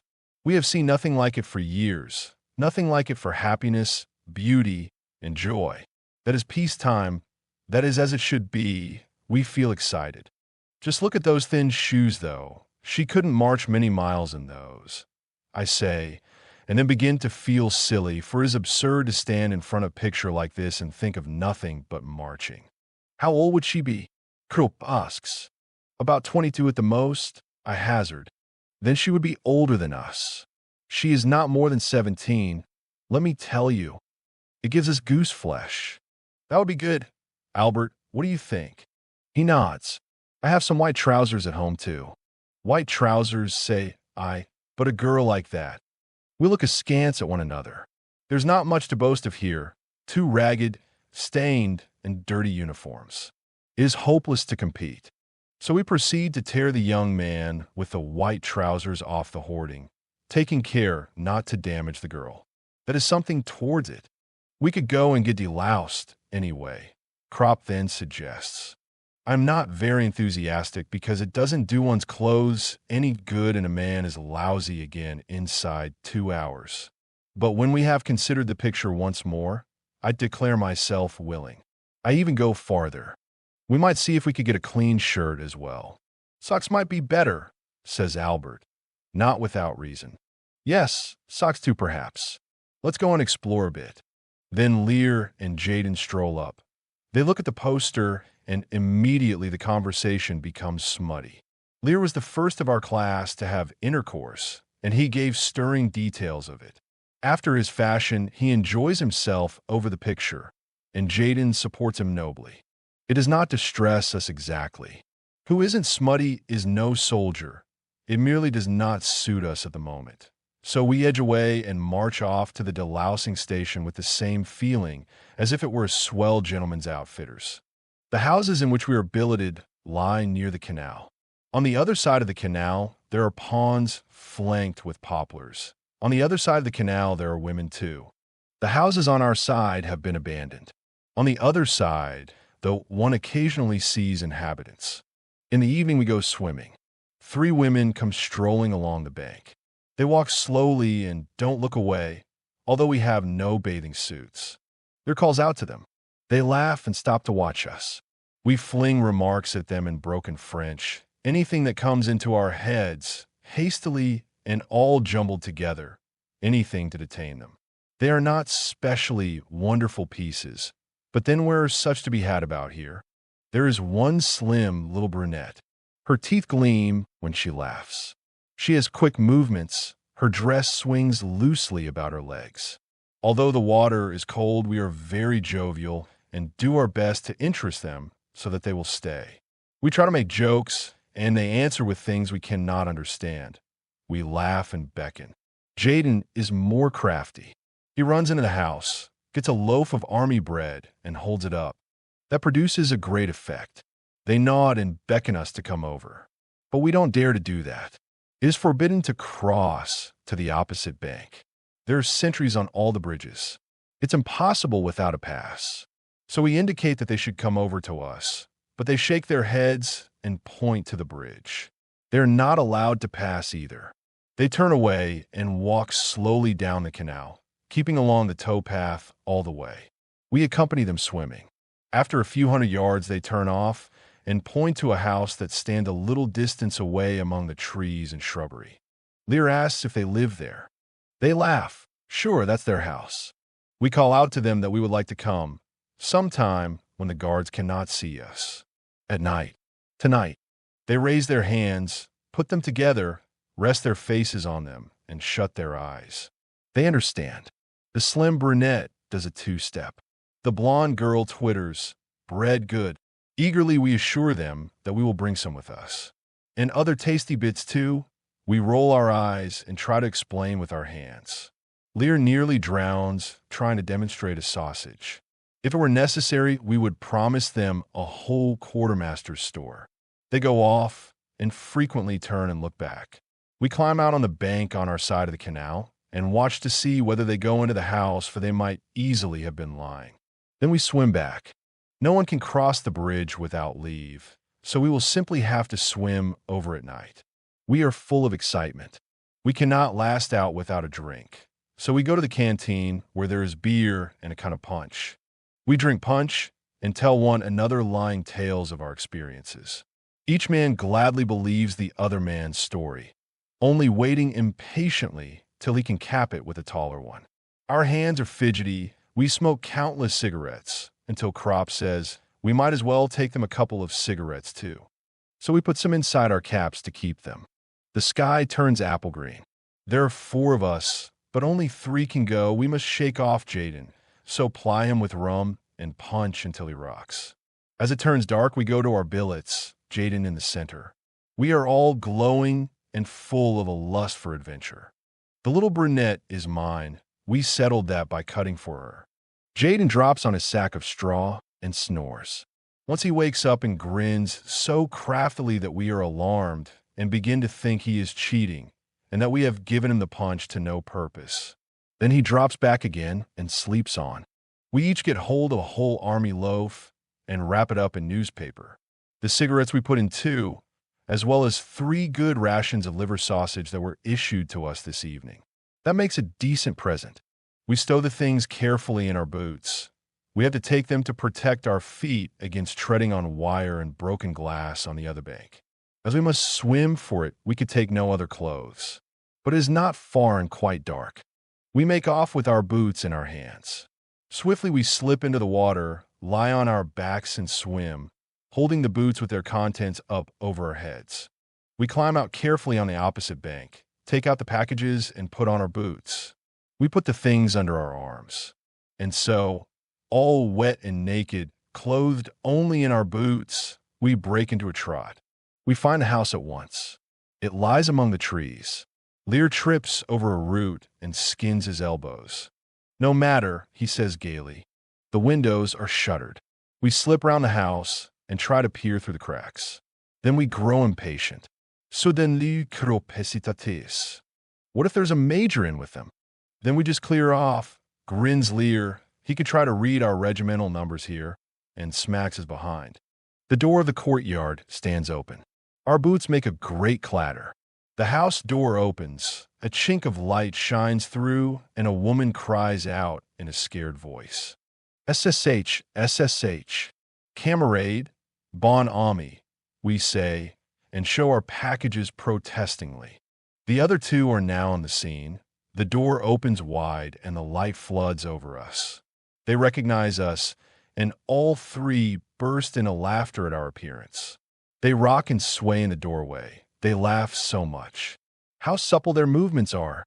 A moment, they disappear and throw us bits of clothing which we gladly wrap around ourselves.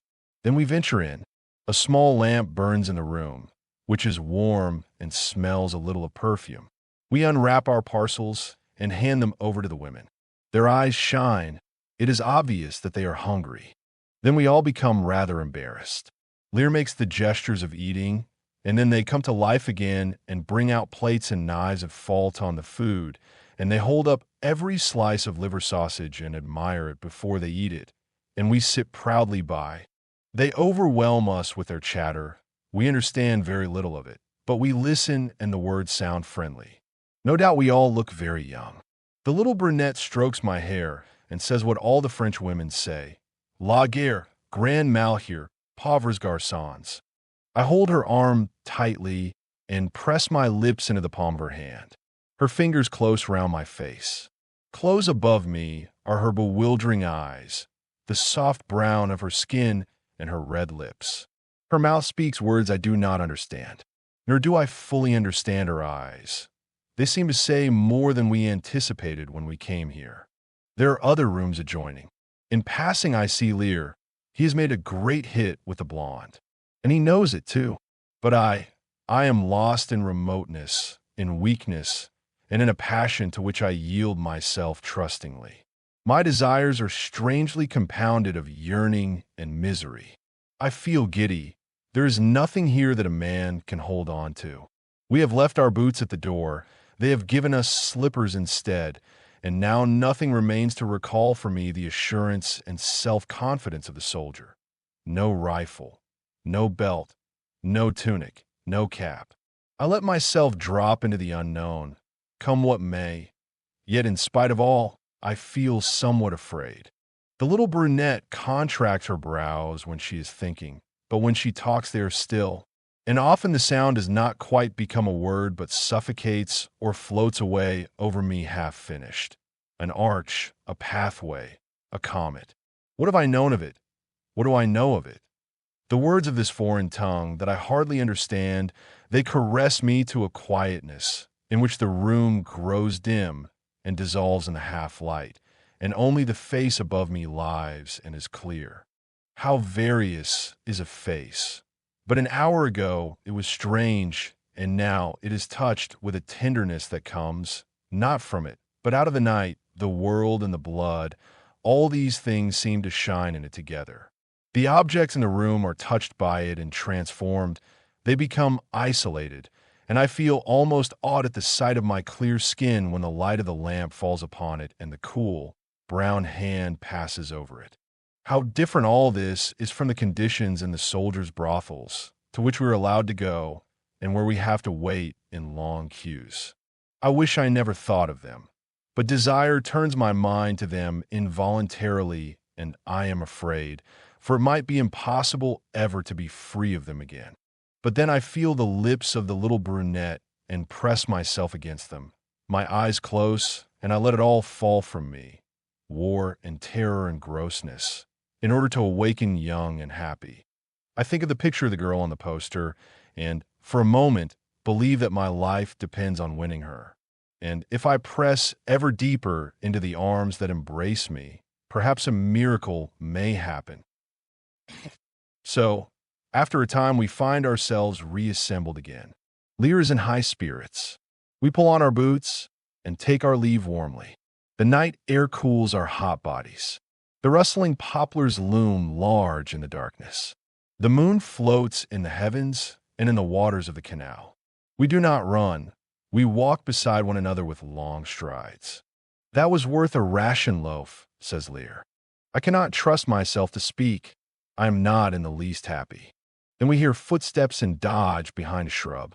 The steps come nearer, close by us.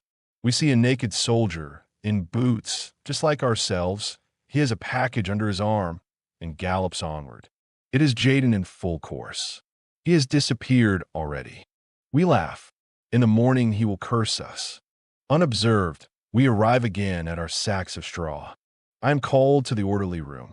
The company commander gives me a leave pass and a travel pass and wishes me a good journey. I look to see how much leave I have got. 17 days, 14 days leave, and 3 days for traveling. It is not enough, and I ask whether I cannot have 5 days for traveling. Berting points to my pass. There I see that I am not to return to the front immediately. After my leave, I have to report for a course of training to a camp on the moors. The others congratulate me. Kat gives me good advice and tells me I ought to try to get a base job. If you are smart, you'll hang on to it. I would rather not have gone for another 8 days. We're to stay here that much longer, and it is good here. Naturally, I have to stand the others' drinks at the canteen. We are all a little bit drunk. I've become gloomy. I will be away for 6 weeks. That is lucky, of course, but what may happen before I get back? Shall I meet all these fellows again? Already Hay has gone. Who will the next be? As we drink, I look at each of them in turn. Albert sits beside me and smokes. He is silent. We have always been together. Opposite squats Cat, with his drooping shoulders, his broad thumb, and calm voice. Muller with the protruding teeth and the booming laugh. Jaden with his mousy eyes. Lear, who's grown a full beard and looks at least 40. Over us hangs a dense cloud of smoke. Where would a soldier be without tobacco? The canteen is his refuge, and beer is far more than a drink. It is a token that a man can move his limbs and stretch in safety. We do it ceremonially. We stretch our legs out in front of us and spit deliberately. That is the only way. How it all rises up before a man when he is going away the next morning. At night we go again to the other side of the canal. I'm almost afraid to tell the little brunette that I am going away, and when I return we will certainly be far away from here. We will never see one another again. But she merely nods and takes no special notice. At first I am a loss to understand, then it suddenly dawns on me. Yes, Lear is right. If I were going up to the front, then she would have again called me pauvre garçon. But merely going on leave, she does not want to hear about that. That is not nearly so interesting. May she go to the devil with her chattering talk. A man dreams of a miracle and wakes up to loaves of bread. Next morning, after I've been deloused, I go to the railhead. Albert and Kat come with me. At the halt, we learn that it will be a couple of hours yet before the train leaves. The other two have to go back to duty. We take leave of one another. Good luck, Kat. Good luck, Albert. They go off and wave once or twice. Their figures dwindle. I know their every step and movement. I would recognize them at any distance. Then they disappear. I sit down on my pack and wait. Suddenly, I become filled with a consuming impatience to be gone. I lie down on many a station platform. I stand before many a soup kitchen. I squat on many a bench. Then at last the landscape becomes gloomy, mysterious, and familiar. It glides past the western windows with its villages, their thatched roofs like caps, pulled over the whitewashed, half-timbered houses, its cornfields, gleaming like mother of pearl in the slanting light, its orchards, its barns, and old lime trees. The names of the stations begin to take on meaning, and my heart trembles. The train stamps and stamps onward. I stand at the window and hold onto the frame. These names mark the boundaries of my youth. Smooth meadows, fields, farmyards. A solitary team moves against the skyline along the road that runs parallel to the horizon. A barrier, before which peasants stand waiting, girls waving, children playing on the embankment, roads leading into the country, smooth roads without artillery. It is evening, and if the train did not rattle, I should cry out. The plain unfolds itself. In the distance, the soft blue silhouette of the mountain ranges begins to appear. I recognize the characteristic outline of the Dalbenberg, a jagged comb, springing up precipitously from the limit of the forests. Behind it should lie the town. But now the sun streams through the world, dissolving everything in its golden red light. The train swings round one curve and then another. Far away, in a long line one behind the other, stand the poplars, unsubstantial, swaying and dark, fashioned out of shadow, light, and desire. The field swings round as the train encircles it, and the intervals between the trees diminish. The trees become a block, and for a moment I see one only. Then they reappear from behind the foremost tree and stand out a long line against the sky until they are hidden by the first houses. A street crossing. I stand at the window. I cannot drag myself away. The others put their baggage ready for getting out. I repeat to myself the name of the street that we cross over, Bremerstrasse, Bremerstrasse. Below there are cyclists, lorries, men. It is a gray street and a gray subway. It embraces me as though it were my mother. Then the train stops, and there is the station with noise and cries and sentries. I pick up my pack and fasten the straps. I take my rifle in my hand and stumble down the steps. On the platform, I look around. I know no one among all the people hurrying to and fro. A Red Cross sister offers me something to drink. I turn away. She smiles at me too foolishly, so obsessed with her own importance. Just look, I am giving a soldier coffee. She calls me comrade, but I will have none of it. Outside in front of the station, the stream roars alongside the street. It rushes foaming from the sluices of the mill bridge. There stands the old, square watchtower, in front of it the great mottled lime tree, and behind it the evening. Here we have often sat. How long ago it is. We have passed over this bridge and breathed the cool, acid smell of the stagnant water. We have leaned over the still water on this side of the lock, where the green creepers and weeds hang from the piles of the bridge, and on hot days we rejoiced in the spouting foam on the other side of the lock and told tales about our school teachers. I pass over the bridge. I look right and left. The water is as full of weeds as ever, and it still shoots over in gleaming arches. And the tower-building laundresses still stand with bare arms as they used to over the clean linen, and the heat from the ironing pours out through the open windows. Dogs trot along the narrow street. Before the doors of the houses, people stand and follow me with their gaze as I pass by, dirty and heavy-laden. In this confectioner's we used to eat ices, and there we learned to smoke cigarettes. Walking down the street, I know every shop, the colonial warehouse, the chemist, the tobacconist's. Then at last I stand before the brown door with its worn latch, and my hand grows heavy. I open the door, and a wonderful freshness comes out to meet me. My eyes are dim. The stairs creak under my boots. Upstairs a door rattles. Someone is looking over the railing. It is the kitchen door that was opened. They are cooking potato cakes. The house reeks of it. And today, of course, is Saturday. That will be my sister leaning over. For a moment I am shy and lower my head. Then I take off my helmet and look up. Yes, it is my eldest sister. Paul, she cries, Paul. I nod. My pack bumps against the banisters. My rifle is so heavy. She pulls a door open and calls, Mother, Mother, Paul is here. I could go no further. Mother, Mother, Paul is here. I lean against the wall and grip my helmet and rifle.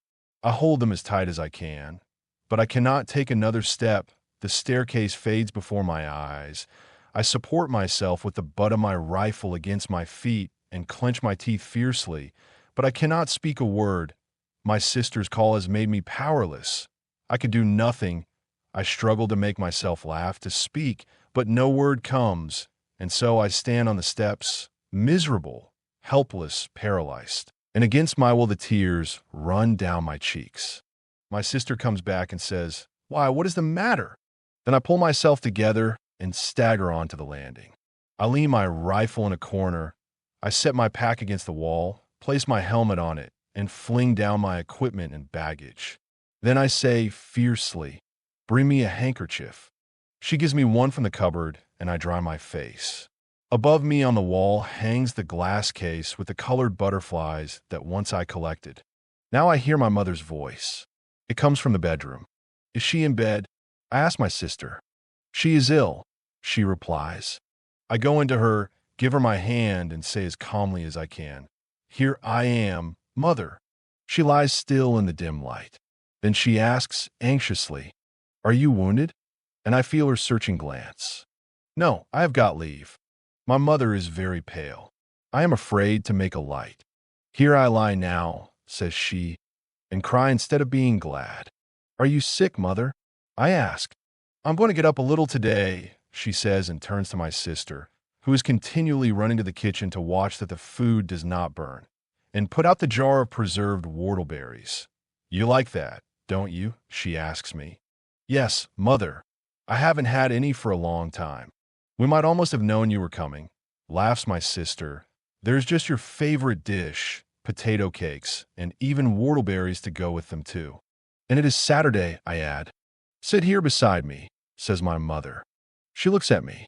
Her hands are white and sickly and frail compared with mine. We say very little, and I am thankful that she asks nothing. What ought I to say? Everything I could have wished for has happened. I have come out of it safely and sit here beside her. And in the kitchen stands my sister making the evening bread and singing. "Dear boy," says my mother softly, "we were never very demonstrative in our family. Poor folk who toil and are full of cares are not so. It is not their way to protest what they already know. When my mother says to me, 'Dear boy,' it means much more than when another uses it. I know well enough that the jar of whortleberries is the only one they have had for months, and that she has kept it for me, and the somewhat stale cakes that she gives me too. She has taken a favorable opportunity of getting a few and has put them all by for me. I sit by her bed, and through the window the chestnut trees in the beer garden opposite glow in brown and gold. I breathe deeply and say over to myself, 'You are at home. You are at home.' But a sense of strangeness will not leave me. I can find nothing of myself in all these things. There's my mother, there's my sister, there's my case of butterflies, and there's the mahogany piano, but I am not myself there. There's a distance, a veil between us. I go and fetch my pack to the bedside and turn out the things I brought, a whole Edamer cheese that Cat provided me with, 2 loaves of army bread, 3/4 of a pound of butter, 2 tins of liver sausage, a pound of dripping, and a little bag of rice. I suppose you can make some use of that." They nod. "Is it pretty bad for food here?" I inquire. "Yes, there's not much. Do you get enough out there?" I smile and point to the things I brought. "Not always quite so much as that, of course, but we fare reasonably well." Arna goes out to bring in the food. Suddenly, my mother seizes hold of my hand and asks falteringly, "Was it very bad out there, Paul?" "Mother, what should I answer to that? You would not understand and never realize it. And you never should realize it. Was it bad, you asked, you mother? I shake my head and say, "No, mother, not so very. There are always a lot of us together, so it isn't so bad." "Yes, but Heinrich Bredemeyer was here just lately, and he said it was terrible out there now, with the gas and all the rest of it." It is my mother who says that. She says, "with the gas and all the rest of it." She does not know what she is saying. She is merely anxious for me. Should I tell her how we once found 3 enemy trenches with their garrison all stiff, as though stricken with apoplexy? Against the parapet in the dugouts, just where they were, the men stood and lay about, with blue faces dead. "No, mother, that's only talk." I answer, "There's not very much in what Bredemeyer says. You see, for instance, I'm well and fit. Before my mother's tremulous anxiety, I recover my composure. Now I can walk about and talk and answer questions without fear of having suddenly to lean against the wall, because the world turns soft as rubber and my veins become brimstone. My mother wants to get up, so I go for a while to my sister in the kitchen. What is the matter with her? I ask. She shrugs her shoulders. She has been in bed 2 months now, but we did not want to write and tell you. Several doctors have been to see her. One of them said it is probably cancer again. I go to the district commandant to report myself. Slowly, I wander through the streets. Occasionally, someone speaks to me. I do not delay long, for I have little inclination to talk. On my way back from the barracks, a loud voice calls out to me.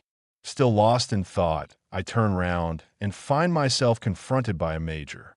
"Can't you salute?" he blusters. "Sorry, Major," I say in embarrassment. "I didn't notice you."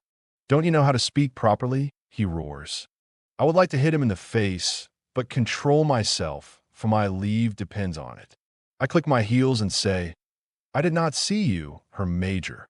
"Then keep your eyes open," he snorts. "What is your name?" I give it. His fat red face is furious. "What regiment?" I give him full particulars. Even yet he has not had enough. "Where are they?" But I have had more than enough and say, "Between Langmark and Bixschoote." He asks, a bit stupefied. I explain to him that I arrived on leave only an hour or two since, thinking that he would then trot along. But not at all. He gets even more furious. "You think you can bring your frontline manners here, what?" "Well, we don't stand that sort of thing. Thank God, we have discipline here." 20 paces backwards, double march, he commands. I am mad with rage, but I cannot say anything to him. He could put me under arrest if he liked. So I double back and then march up to him. 6 paces from him, I spring to a stiff salute and maintain it until I'm 6 paces beyond him. He calls me back again and affably gives me to understand that for once he is pleased to put mercy before justice. I pretend to be duly grateful. "Now dismiss," he says. I turn about smartly and march off. That ruins the evening for me. I go back home and throw my uniform into a corner. I ought to have done that before. Then I take out my civilian clothes from the wardrobe and put them on. I feel awkward. The suit is rather tight and short. I have grown in the army. Collar and tie give me some trouble. In the end, my sister ties the bow for me. But how light the suit is, it feels as though I had nothing on but a shirt and underpants. I look at myself in the glass. It is a strange sight. A sunburnt, overgrown candidate for confirmation gazes at me in astonishment. My mother is pleased to see me wearing civilian clothes. It makes me less strange to her. But my father would rather I kept my uniform on so that he could take me to visit his acquaintances. But I refuse. It is pleasant to sit quietly somewhere, in the beer garden, for example, under the chestnuts by the skitlally. The leaves fall down on the table and on the ground. Only a few, the first. A glass of beer stands in front of me. I've learned to drink in the army. The glass is half empty, but there are still a few good swigs ahead of me. And besides, I can always order a second and a third if I wish to. There are no bugles and no bombardments. The children of the house play in the skitlally, and the dog rests his head against my knee. The sky is blue. Between the leaves of the chestnuts rises the green spire of St. Margaret's Church. This is good, I like it, but I cannot get on with the people. My mother is the only one who asks no questions. Not so my father. He wants me to tell him about the front. He is curious in a way that I find stupid and distressing. I no longer have any real contact with him. There is nothing he likes more than just hearing about it. I realize he does not know that a man cannot talk of such things. I would do it willingly, but it is too dangerous for me to put these things into words. I am afraid they might then become gigantic, and I be no longer able to master them. What would become of us if everything that happens out there were quite clear to us? So I confine myself to telling him a few amusing things.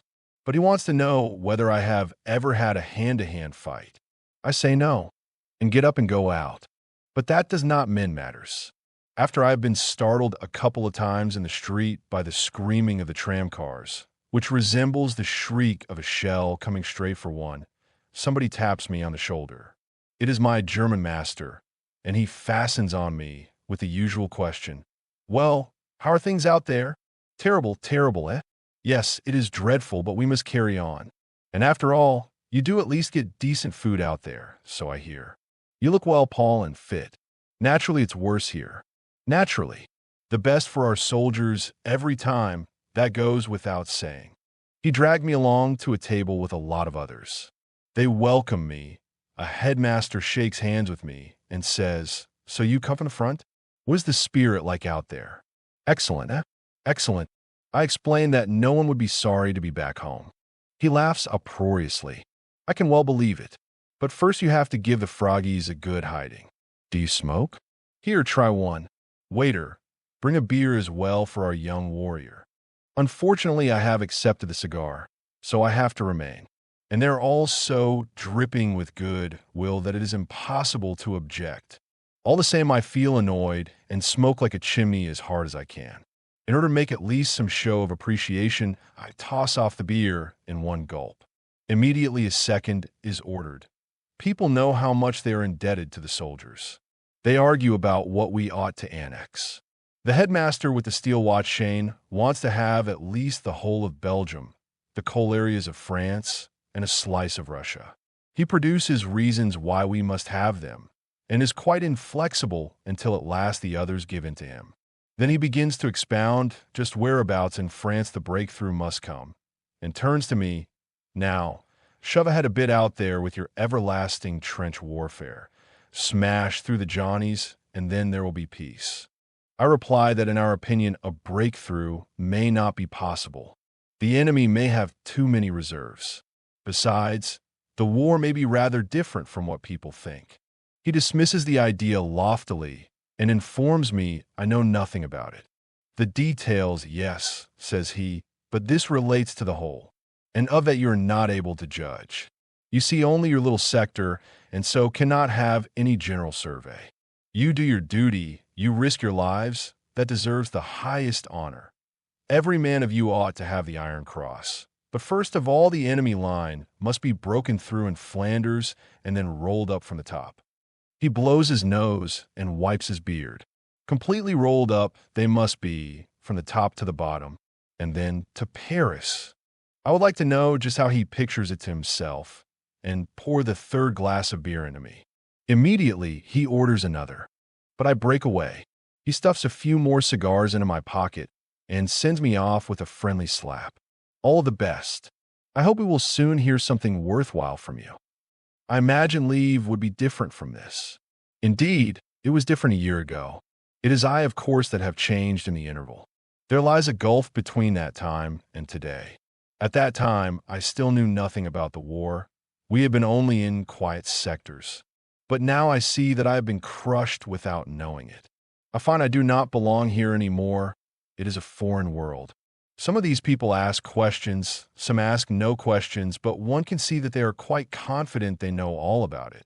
They often say so with their air of comprehension, so there is no point in discussing it. They make up a picture of it for themselves. I prefer to be alone, so that no one troubles me. For they all come back to the same thing, how badly it goes and how well it goes. One thinks it is this way, another that, and yet they're always absorbed in the things that go to make up their own existence. Formerly I lived in just the same way myself, but now I feel no contact here any longer.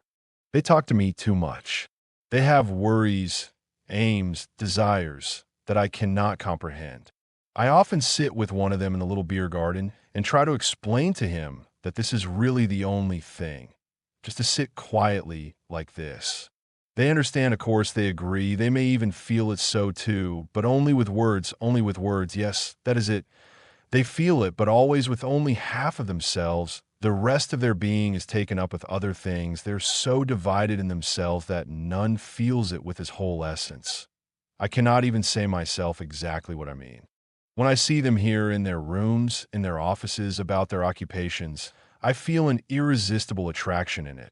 I would like to be here, too, and forget the war, But also it repels me. It is so narrow. How can that fill a man's life? He ought to smash it to bits. How can they do it? While out at the front the splinters are whining over the shell holes and the star shells go up, the wounded are carried back on waterproof sheets, and comrades crouch in the trenches. They are different men. Here, men I cannot properly understand, whom I envy and despise. I must think of Kat and Albert and Muller and Jaden. What will they be doing? No doubt they are sitting in the canteen, or perhaps swimming. Soon they will have to go up to the front line again. In my room, behind the table, stands a brown leather sofa. I sit down on it.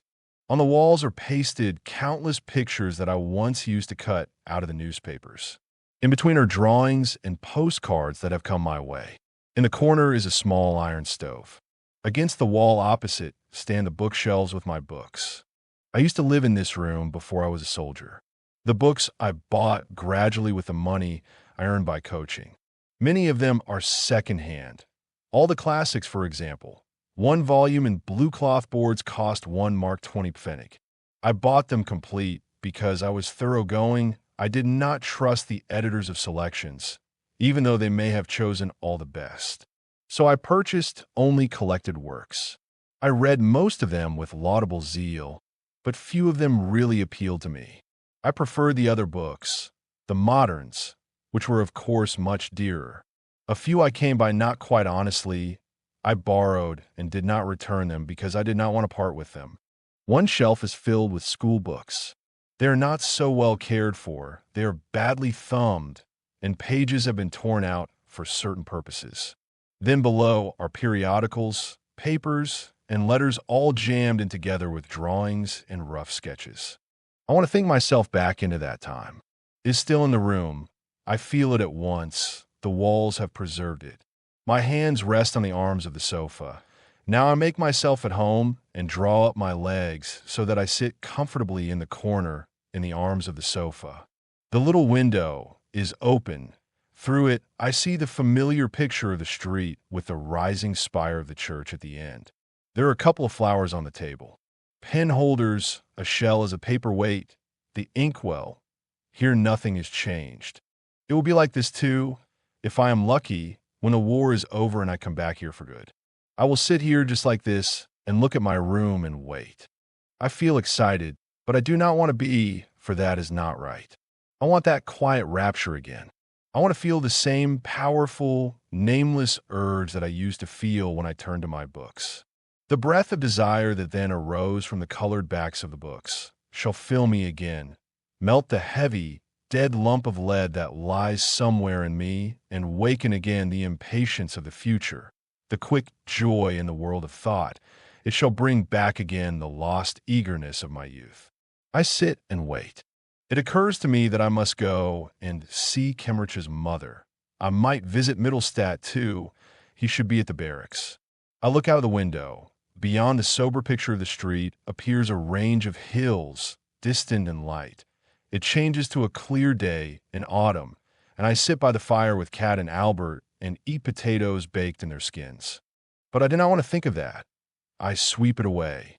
The room shall speak. It must catch me up and hold me.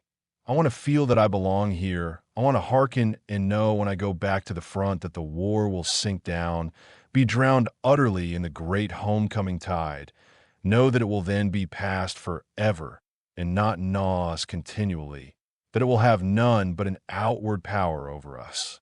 The backs of the books stand in rows. I know them all still. I remember arranging them in order. I implore them with my eyes. Speak to me. Take me up. Take me, life of my youth. You who are carefree, beautiful. Receive me again. I wait. Images float through my mind, but they do not grip me. They are mere shadows and memories. Nothing. My disquietude grows. A terrible feeling of foreignness suddenly rises up in me. I cannot find my way back. I am shut out, though I entreat earnestly and put forth all my strength. Nothing stirs. Listless and wretched, like a condemned man, I sit there and the past withdraws itself. And at the same time, I fear to importune it too much, because I do not know what might happen then. I am a soldier. I must cling to that. Wearily, I stand up and look out of the window. Then I take one of the books, intending to read, and turn over the leaves. But I put it away and take out another. There are passages in it that have been marked. I look, turn over the pages, take up fresh books. Already they are piled up beside me. Speedily more join the heap, papers, magazines, letters. I stand there dumb, as before a judge, dejected. Words, words, words, they do not reach me. Slowly I place the books back in the shelves. Nevermore. Quietly, I go out of the room. Still I do not give up hope. I do not, indeed, go to my room any more, but comfort myself with the thought that a few days are not enough to judge by. Afterwards, later on, there is plenty of time for that. So I go over to see Mittelstadt in the barracks, and we sit in his room. There is an atmosphere about it that I do not like, but with which I am quite familiar. Mittelstadt has some news ready for me that electrifies me on the spot. He tells me Cantorek has been called up as a territorial. Just think of it, says he, and takes out a couple of good cigars. I come back here from the hospital and bump right into him. He stretches out his paw to me and bleats, "Hello, Mittelstadt, how are you?" I look at him and say, "Territorial Cantorek, business is business and schnapps is schnapps. You ought to know that well enough yourself. Stand to attention when you speak to a superior officer." You should have seen his face, a cross between a dud and a pickled cucumber. He tried once again to chum up, so I snubbed him a bit harder. Then he brought up his biggest guns and asked confidentially, "Would you like me to use my influence so that you can take an emergency exam?" He was trying to remind me of those things, you know. Then I got mad, and I reminded him of something instead. "Territorial Cantorek, 2 years ago you preached us into enlisting, and among us there was one, Joseph Bem, who didn't want to enlist. He was killed 3 months before he would have been called up in the ordinary way. If it had not been for you, he would have lived just that much longer. And now dismiss. You will hear from me later." It was easy to get put in charge of his company. First thing I did was to take him to the stores and fit him out with the suitable equipment. You will see in a minute. We go out to the parade ground. The company has fallen in. Mittelstadt stands them at ease and inspects. Then I see Cantorek and am scarcely able to stifle my laughter. He is wearing a faded blue tunic. On the back and in the sleeves there are big dark patches. The overcoat must have belonged to a giant. The black, worn breeches are just as much too short. They reach barely halfway down his calf. The boots, tough old clodhoppers, with turned-up toes and laces at the side, are much too big for him. But as a compensation, the cap is too small, a terribly dirty, mean little pillbox. The whole rig out is just pitiful. Mittelstadt stops in front of him. "Territorial Cantorek, do you call those buttons polished? You seem as though you can never learn." "Inadequate, Cantorek, quite inadequate." It makes me bubble with glee. In school, Cantorek used to chasten Mittelstadt with exactly the same expression. "Inadequate, Mittelstadt, quite inadequate." Mittelstadt continues to upbraid him. "Look at Bircher now. There's a model for you to learn from."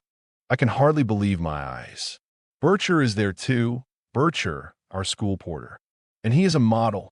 Cantorek shoots a glance at me, as if he would like to eat me. But I grin at him innocently, as though I do not recognize him anymore. Nothing could look more ludicrous than his forage cap and his uniform. And this is the object before whom we used to stand in anguish as he sat up there enthroned at his desk, spearing at us with his pencil for our mistakes in those irregular French verbs with which afterwards we made so little headway in France. That is barely 2 years ago. And now here stands Territorial Cantorek, the spell quite broken, with bent knees, arms like pothooks, unpolished buttons, and that ludicrous rig out, an impossible soldier. I cannot reconcile this with the menacing figure at the schoolmaster's desk. I wonder what I, the old soldier, would do if this skin full of woe ever dared to say to me again, "Bomber, give the imperfect of aller." Then Mittelstadt makes them practice skirmishing, and as a favor appoints Cantorek squad leader. Now in skirmishing, the squad leader is always to keep 20 paces in front of his squad. If the order comes on the march about turn, the line of skirmishers simply turns about, but the squad leader, who now find himself suddenly 20 paces in rear of the line, has to rush up at the double and take his position again 20 paces in front of the squad. That makes altogether 40 paces double march. But no sooner has he arrived than the order, on the march about turn, comes again, and he once more has to race at top speed another 40 paces to the other side. In this way, the squad has made merely the turnabout and a couple of paces while the squad leader dashes backwards and forwards like a fart on a curtain pole. That is one of Himmelstadt's well-worn recipes. Kantorek can hardly expect anything else from Mittelstadt, for he once messed up the latter's chance of promotion, and Mittelstadt would be a big fool not to make the best of such a good opportunity as this, before he goes back to the front again. A man might well die easier after the army has given him just one such stroke of luck. In the meantime, Kantorek is dashing up and down like a wild boar. After a while, Mittelstadt stops the skirmish and begins the very important exercise of creeping. On hands and knees, carrying his gun in regulation fashion, Kantorek shoves his absurd figure over the sand immediately in front of us. He is breathing hard, and his panting is music. Mittelstadt encourages Kantorek, the territorial, with quotations from Kantorek, the schoolmaster. Territorial Kantorek, we have the good fortune to live in a great age. We must all humble ourselves and for once put aside bitterness. Kantorek sweats and spits out a dirty piece of wood that has lodged in his teeth. Mittelstadt stoops down and says reproachfully, and in the trifles never lose sight of the great adventure, territorial Kantorek. It amazes me that Kantorek does not explode with a bang, especially when, during physical exercises, Mittelstadt copies him to perfection, seizing him by the seat of his trousers as he is climbing along the horizontal bar, so that he can just raise his chin above the beam, and then starts to give him good advice. That is exactly what Kantorek used to do to him at school. The extra fatigues are next detailed off. Kantorek and Bircher, bread fatigue, take the handcart with you. In a couple of minutes, the two set off together, pushing the barrow. Kantorek, in a fury, walks with his head down, but the porter is delighted to have scored light duty. The bakehouse is away at the other end of the town, and the two must go there and back through the whole length of it. They've done that a couple of times already, grins Mittelstadt. There's still a few people waiting to see them. Excellent, I say. But hasn't he reported you yet? He did try. Arcio laughed like the deuce when he heard the story. He hasn't any time for schoolmasters. Besides, I'm sweet with his daughter. He'll mess up the examination for you. I don't care, says Mittelstadt calmly. Besides, his complaint came to nothing because I could show that he had had hardly anything but light duty. Couldn't you polish him up a bit? I ask. He's too stupid. I couldn't be bothered, answers Mittelstadt contemptuously. What is leave? A pause that only makes everything after it so much worse. Already the sense of parting begins to intrude itself. My mother watches me silently. I know she counts the days. Every morning she is sad. It is one day less. She has put away my pack. She does not want to be reminded by it. The hours pass quickly if a man broods. I pull myself together and go with my sister to the butcher's to get a pound of bones. That is a great luxury, and people line up early in the morning and stand waiting. Many of them faint. We have no luck. After waiting by turns for 3 hours, the queue disperses. The bones have not lasted out. It is a good thing I get my rations. I bring them to my mother, and in that way we all get something decent to eat. The days grow ever more strained, and my mother's eyes more sorrowful. For days left now, I must go and see Kemmerich's mother. I cannot write that down. This quaking, sobbing woman who shakes me and cries out on me. Why are you living then, when he is dead? Who drowns me in tears and calls out, what are you there for at all, child, who drops into a chair and wails? Did you see him? Did you see him then? How'd he die? I tell her he was shot through the heart and died instantaneously. She looks at me. She doubts me. You lie. I know better. I have felt how terribly he died. I have heard his voice at night. I have felt his anguish. Tell the truth. I want to know it. I must know it. No, I say, I was beside him. He died at once. She pleads with me gently. Tell me. You must tell me. I know you want to comfort me, but don't you see? You torment me far more than if you told me the truth. I cannot bear the uncertainty. Tell me how it was, and even though it will be terrible, it will be far better than what I have to think if you don't. I will never tell her. She can make mincemeat out of me first. I console her, but she strikes me as rather stupid all the same. Why doesn't she stop worrying? Kimmerich will stay dead whether she knows about it or not. When a man has seen so many dead, he cannot understand any longer why there should be so much anguish over a single individual. So I say rather impatiently, he died immediately. He felt absolutely nothing at all. His face was quite calm. She is silent. Then she says slowly, will you swear it? Yes. By everything that is sacred to you. Good God, what is there that is sacred to me? Such things change pretty quickly with us. Yes, he died at once. Are you willing never to come back yourself? If it isn't true, may I never come back if he wasn't killed instantaneously. I would swear to anything. But she seems to believe me. She moans and weeps steadily. I have to tell how it happened, so I invent a story, and I almost believe it myself. As I leave, she kisses me and gives me a picture of him.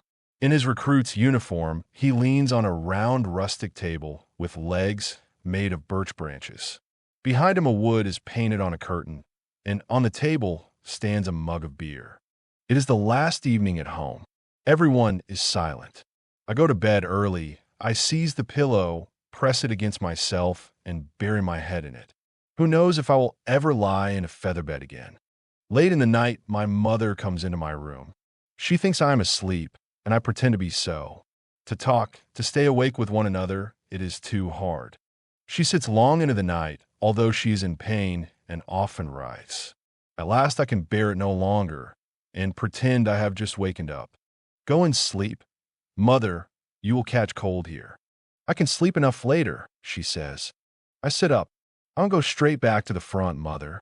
I have to do 4 weeks at the training camp. I may come over from there one Sunday, perhaps. She is silent. Then she asks gently, are you very much afraid? No, Mother. I would like to tell you to be on your guard against the women out in France. They're no good. Ah, Mother, Mother, you still think I am a child. Why can I not put my head in your lap and weep? Why have I always to be strong and self-controlled? I would like to weep and be comforted too. Indeed, I am little more than a child. In the wardrobe still hang my short boy's trousers. It is such a little time ago. Why is it over? Where we are, there aren't any women, Mother. I say as calmly as I can. And be very careful at the front, Paul. Ah, Mother, Mother, why do I not take you in my arms and die with you? What poor wretches we are. Yes, Mother, I will. I will pray for you every day, Paul. Ah, Mother, Mother, let us rise up and go out, back through the years, where the burden of all this misery lies on us no more. Back to you and me alone. Mother, perhaps you can get a job that is not so dangerous. Yes, Mother, perhaps I can get into the cookhouse. That can easily be done. You do it then, and if the others say anything, that won't worry me, Mother. She sighs. Her face is a white gleam in the darkness. Now you must go to sleep, Mother. She does not reply. I get up and wrap my cover round her shoulders. She supports herself on my arm. She is in pain. And so I take her to her room. I stay with her a little while. And you must get well again, Mother, before I come back. Yes, yes, my child. You ought not to send your things to me, Mother. We have plenty to eat out there. You can make much better use of them here. How destitute she lies there in her bed. She, that loves me more than all the world. As I am about to leave, she says hastily, I have 2 pairs of underpants for you. They are all wool. They will keep you warm. You must not forget to put them in your pack. Ah, Mother, I know what these underpants have cost you in waiting and walking and begging. Ah, Mother, Mother, how can it be that I must part from you? Who else is there that has any claim on me but you? Here I sit, and there you are lying, and we have so much to say that we could never say it. Good night, mother. Good night, my child. The room is dark. I hear my mother's breathing and the ticking of the clock. Outside the window, the wind blows and the chestnut trees rustle. On the landing, I stumble over my pack, which lies there already made up because I have to leave early in the morning. I bite into my pillow. I grasp the iron rods of my bed with my fists. I ought never to have come here. Out there I was indifferent and often hopeless. I will never be able to be so again. I was a soldier, and now I am nothing but an agony for myself, for my mother, for everything that is so comfortless and without end. I ought never to have come on leave. Chapter 8. I already know the camp on the moors. It was here that Himmelstas gave Jaden his education. But now I know hardly anyone here. As ever, all is altered. There are only a few people that I have occasionally met before. I go through the routine mechanically. In the evenings, I generally go to the soldier's home, where the newspapers are laid out, but which I do not read. Still, there is a piano there that I am glad enough to play on. 2 girls are in attendance. One of them is young. The camp is surrounded with high, barbed wire fences. If we come back late from the soldier's home, we have to show passes. But those who are on good terms with the guard can get through, of course. Between the junipers and the birch trees, on the moor we practice company drill each day. It is bearable if one expects nothing better. We advance at a run, fling ourselves down, and our panting breath moves the stalks of the grasses and the flowers of the heather to and fro.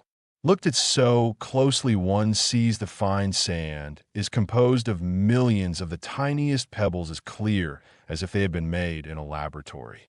It is strangely inviting to dig one's hands into it. But most beautiful are the woods with their line of birch trees. Their color changes with every minute.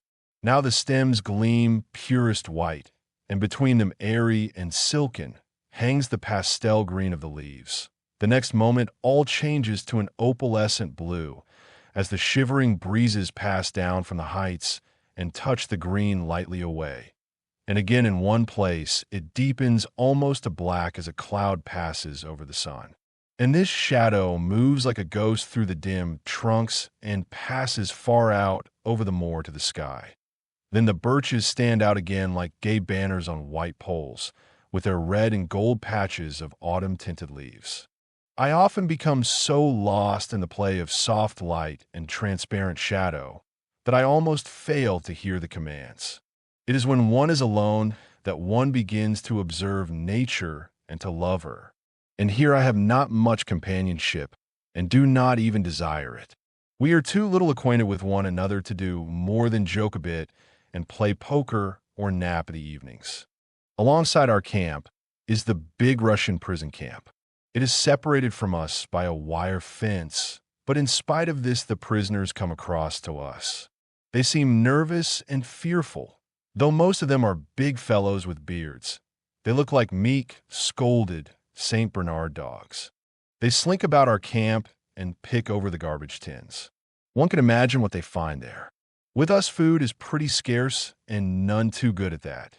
Turnips cut into 6 pieces and boiled in water, and unwashed carrot tops. Moldy potatoes are titbits, and the chief luxury is a thin rice soup in which float little bits of beef sinew, but these are cut up so small that they take a lot of finding.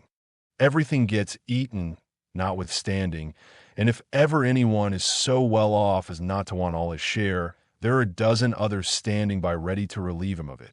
Only the dregs that the ladle cannot reach are tipped out and thrown into the garbage tins. Along with that sometimes go a few turnip peelings, moldy bread crusts, and all kinds of muck. This thin, miserable, dirty garbage is the objective of the prisoners. They pick it out of the stinking tins greedily and go off with it under their blouses. It is strange to see these enemies of ours so close up. They have faces that make one think. Honest peasant faces, broad foreheads, broad noses, broad mouths, broad hands, and thick hair. They ought to be put to threshing, reaping, and apple picking. They look just as kindly as our own peasants in Friesland. It is distressing to watch their movements, to see them begging for something to eat. They are all rather feeble, for they only get enough nourishment to keep them from starving. Ourselves, we have not had sufficient to eat for long enough. They have dysentery. Furtively, many of them display the blood-stained tails of their shirts.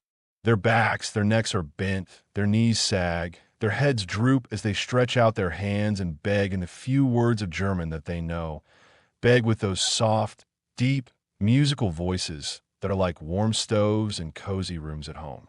Some men there are who give them a kick so that they fall over, but those are not many. The majority do nothing to them, just ignore them. Occasionally, when they're too groveling, it makes a man mad and then he kicks them. If only they would not look at one so.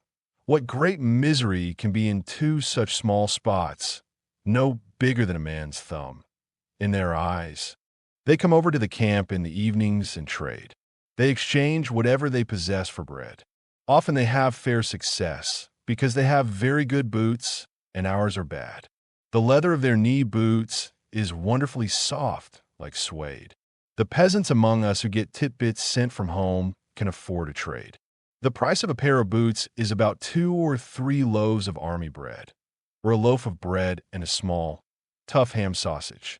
But most of the Russians have long since parted with whatever things they had.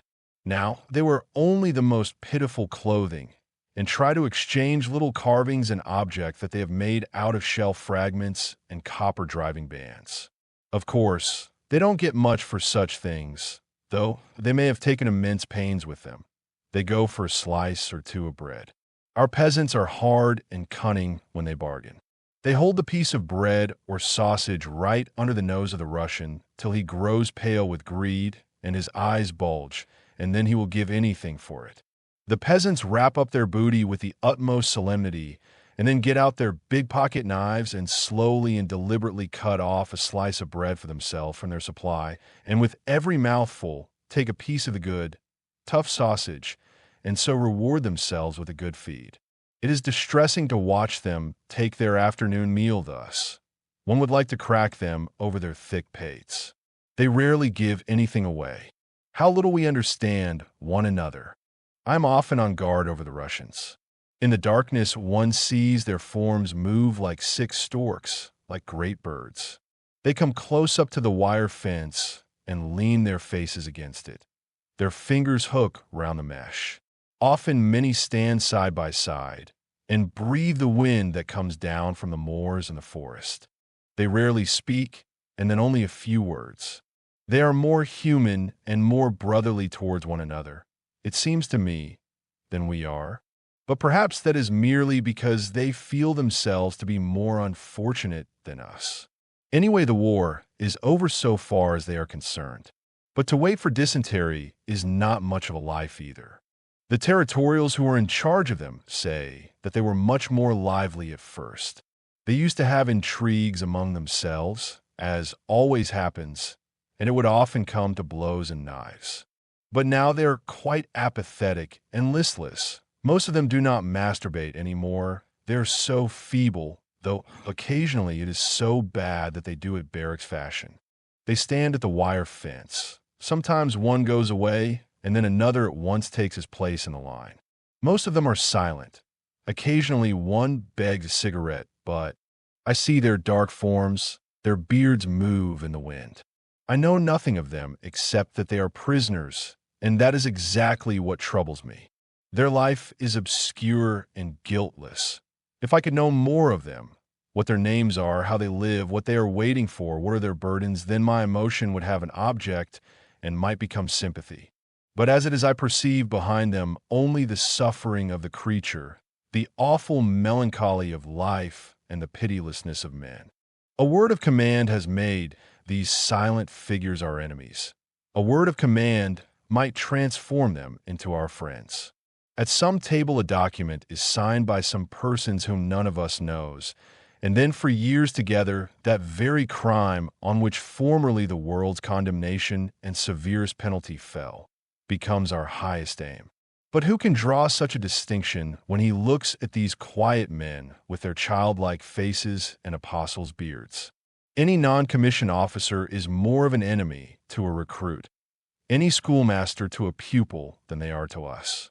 And yet we would shoot at them again, and they at us if they were free. I am frightened. I dare think this way no more. This way lies the abyss. It is not now the time, but I will not lose these thoughts. I will keep them, shut them away until the war is ended. My heart beats fast. This is the aim, the great, the sole aim that I have thought of in the trenches, that I have looked for as the only possibility of existence after this annihilation of all human feeling. This is a task that will make life afterward worthy of these hideous years. I take out my cigarettes, break each one in half, and give them to the Russians. They bow to me, and then they light the cigarettes. Now red points glow in every face. They comfort me. It looks as though there were little windows in dark village cottages, saying that behind them are rooms full of peace. The days go by. On a foggy morning, another of the Russians is buried. Almost every day, one of them dies. I am on guard during the burial. The prisoners sing a chorale, they sing in parts, and it sounds almost as if there were no voices, but an organ far away on the moor. The burial is quickly over. In the evening, they stand again at the wire fence, and the wind comes down to them from the beech woods. The stars are cold. I now know a few of those who speak a little German. There's a musician amongst them. He says he used to be a violinist in Berlin. When he hears that I can play the piano, he fetches his violin and plays. The others sit down and lean their backs against the fence. He stands up and plays. Sometimes he has that absent expression which violinists get when they close their eyes. Or again, he sways the instrument to the rhythm and smiles across to me. He plays mostly folk songs, and the others hum with him. They're like a country of dark hills that sing far down under the ground. The sound of the violin stands like a slender girl above it, and is clear and alone. The voices cease, and the violin continues alone. In the night, it is so thin it sounds frozen. One must stand close up. It would be much better in a room. Out here, it makes a man grow sad.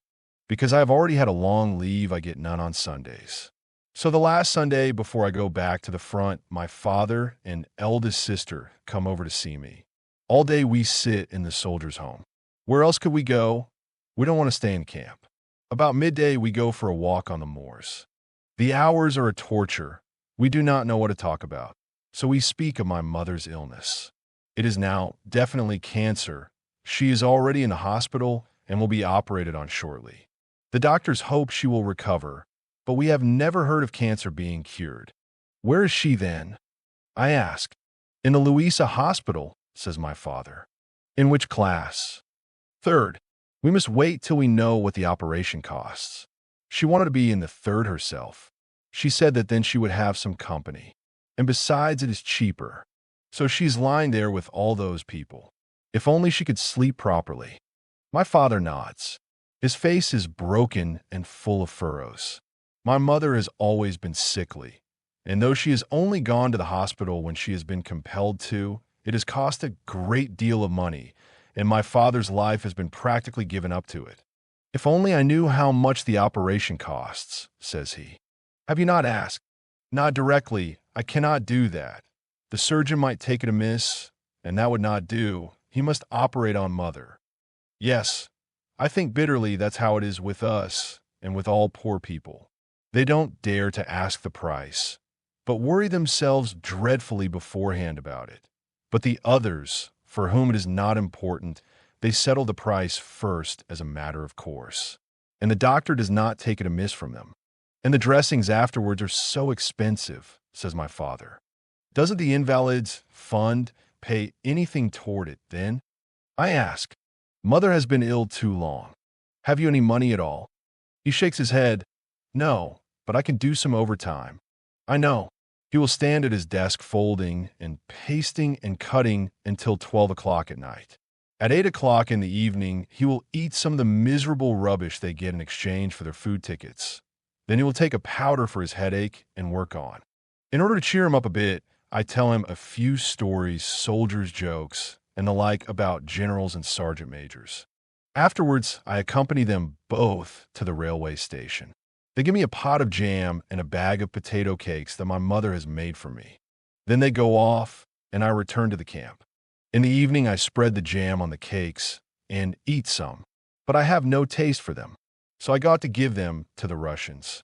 Then it occurs to me that my mother cooked them herself and that she was probably in pain as she stood before the hot stove. I put the bag back in my pack and take only 2 cakes to the Russians. Chapter 9. We travel for several days. The first airplanes appear in the sky. We roll on past transport lines. Guns, guns. The light railway picks us up. I search for my regiment. No one knows exactly where it lies. Somewhere or other, I put up for the night. Somewhere or other, I receive provisions and a few vague instructions. And so, with my pack and my rifle, I set out again on the way. By the time I come up there, no longer in that devastated place. I hear we have become one of the flying divisions that are pushed in wherever it is hottest. That does not sound cheerful to me. They tell me of heavy losses that we have been having. I inquire after Kat and Albert. No one knows anything of them. I search farther and wander about here and there. It is a wonderful feeling. One night, and then another I camp out like a red Indian. Then at last I get some definite information, and by the afternoon, I am able to report to the orderly room. The sergeant major detains me there. The company comes back in 2 days' time. There is no object in sending me up now. What was it like on leave? He asks. Pretty good, eh? In parts, I say. Yes, he sighs. Yes, if a man didn't have to come away again. The second half is always rather messed up by that. I loaf around until the company comes back in the early morning, gray, dirty, soured, and gloomy. Then I jump up, push in amongst them, my eyes searching. There is Jaden. There is Muller blowing his nose, and there are Cat and Crop. We arrange our sacks of straw side by side. I have an uneasy conscience when I look at them, and yet without any good reason. Before we turn in, I bring out the rest of the potato cakes and jam so that they can have some too. The 2 outer cakes are moldy. Still, it is possible to eat them. I keep those for myself and give the fresh ones to Cat and Crop. Cat chews and says, "These are from your mother?" I nod. "Good," says he. I can tell by the taste. I can almost weep. I can hardly control myself any longer. But it will soon be all right again back here with Cat and Albert. This is where I belong. "You've been lucky," whispers Crop to me before we drop off to sleep. "They say we are going to Russia." To Russia. It's not much of a war over there. In the distance, the front thunders. The walls of the hut rattle. There's a great deal of polishing being done. We are inspected at every turn. Everything that is torn is exchanged for new. I score a spotless new tunic out of it, and Cat, of course, an entire outfit. A rumor is going round that there may be peace, but the other story is more likely that we are bound for Russia. Still, what do we need new things for in Russia? At last it leaks out. The Kaiser is coming to review us. Hence all the inspections. For 8 whole days, one would suppose we were in a base camp. There's so much drill and fuss. Everyone is peevish and touchy. We do not take kindly to all this polishing, much less to parades. Such things exasperate a soldier more than the front line. At last the moment arrives.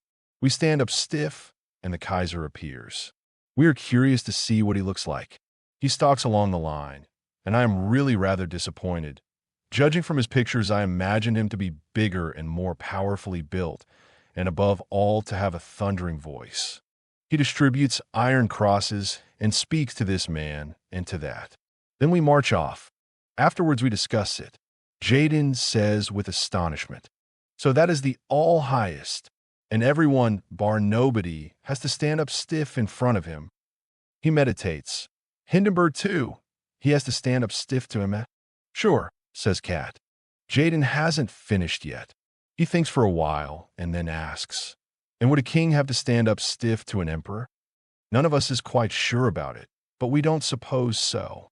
They are both so exalted that standing strictly to attention is probably not insisted on. "What right you do hatch out," says Cat. "The main point is that you have to stand stiff yourself. But Jaden is quite fascinated. His otherwise prosy fancy is blowing bubbles. But look, he announces, I simply can't believe that an emperor has to go to the latrine the same as I have. You can bet your boots on it. 4.5 wit makes 7, says Kat. You've got a maggot in your brain, Jaden. Just you run along to the latrine quick and get your head clear so that you don't talk like a 2-year-old. Jaden disappears. But what I would like to know, says Albert, is whether there would not have been a war if the Kaiser had said no. I'm sure of this much, I interject. He was against it from the first. Well, if not him alone, then perhaps if 20 or 30 people in the world had said no. That's probable. I agree, but they damned well said yes. It's queer when one thinks about it. Goes on Krop. We are here to protect our fatherland. And the French are over there to protect their fatherland. Now, who's in the right? Perhaps both, say I, without believing it. Yes, well now, pursues Albert, and I see that he means to drive me into a corner. But our professors and parsons and newspapers say that we're the only ones that are right, and let's hope so. But the French professors and parsons and newspapers say that the right is on their side. Now what about that? That I don't know, I say, but whichever way it is, there's war all the same, and every month more countries coming in. Jaden reappears. He is still quite excited and again joins the conversation, wondering just how a war gets started. Mostly by one country badly offending another, answers Albert with a slight air of superiority. Then Jaden pretends to be obtuse. A country? I don't follow. A mountain in Germany cannot offend a mountain in France, or a river, or a wood, or a field of wheat. Are you really as stupid as that? Or are you just pulling my leg? Growls Krop. I don't mean that at all. One people offends the other. Then I haven't any business here at all, replies Jaden. I don't feel myself offended. Well, let me tell you, says Albert sourly, it doesn't apply to tramps like you. Then I can be going home right away, retorts Jaden, and we all laugh. Ah, man, he means the people as a whole, the state, exclaims Muller. State, state. Jaden snaps his fingers contemptuously. Gendarmes, police, taxes, that's your state. If that's what you're talking about, no thank you.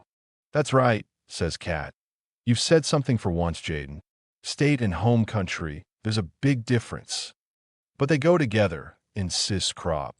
Without the state, there wouldn't be any home country. True, but just you consider, almost all of us are simple folk. And in France, too, the majority of men are laborers, workmen, or poor clerks.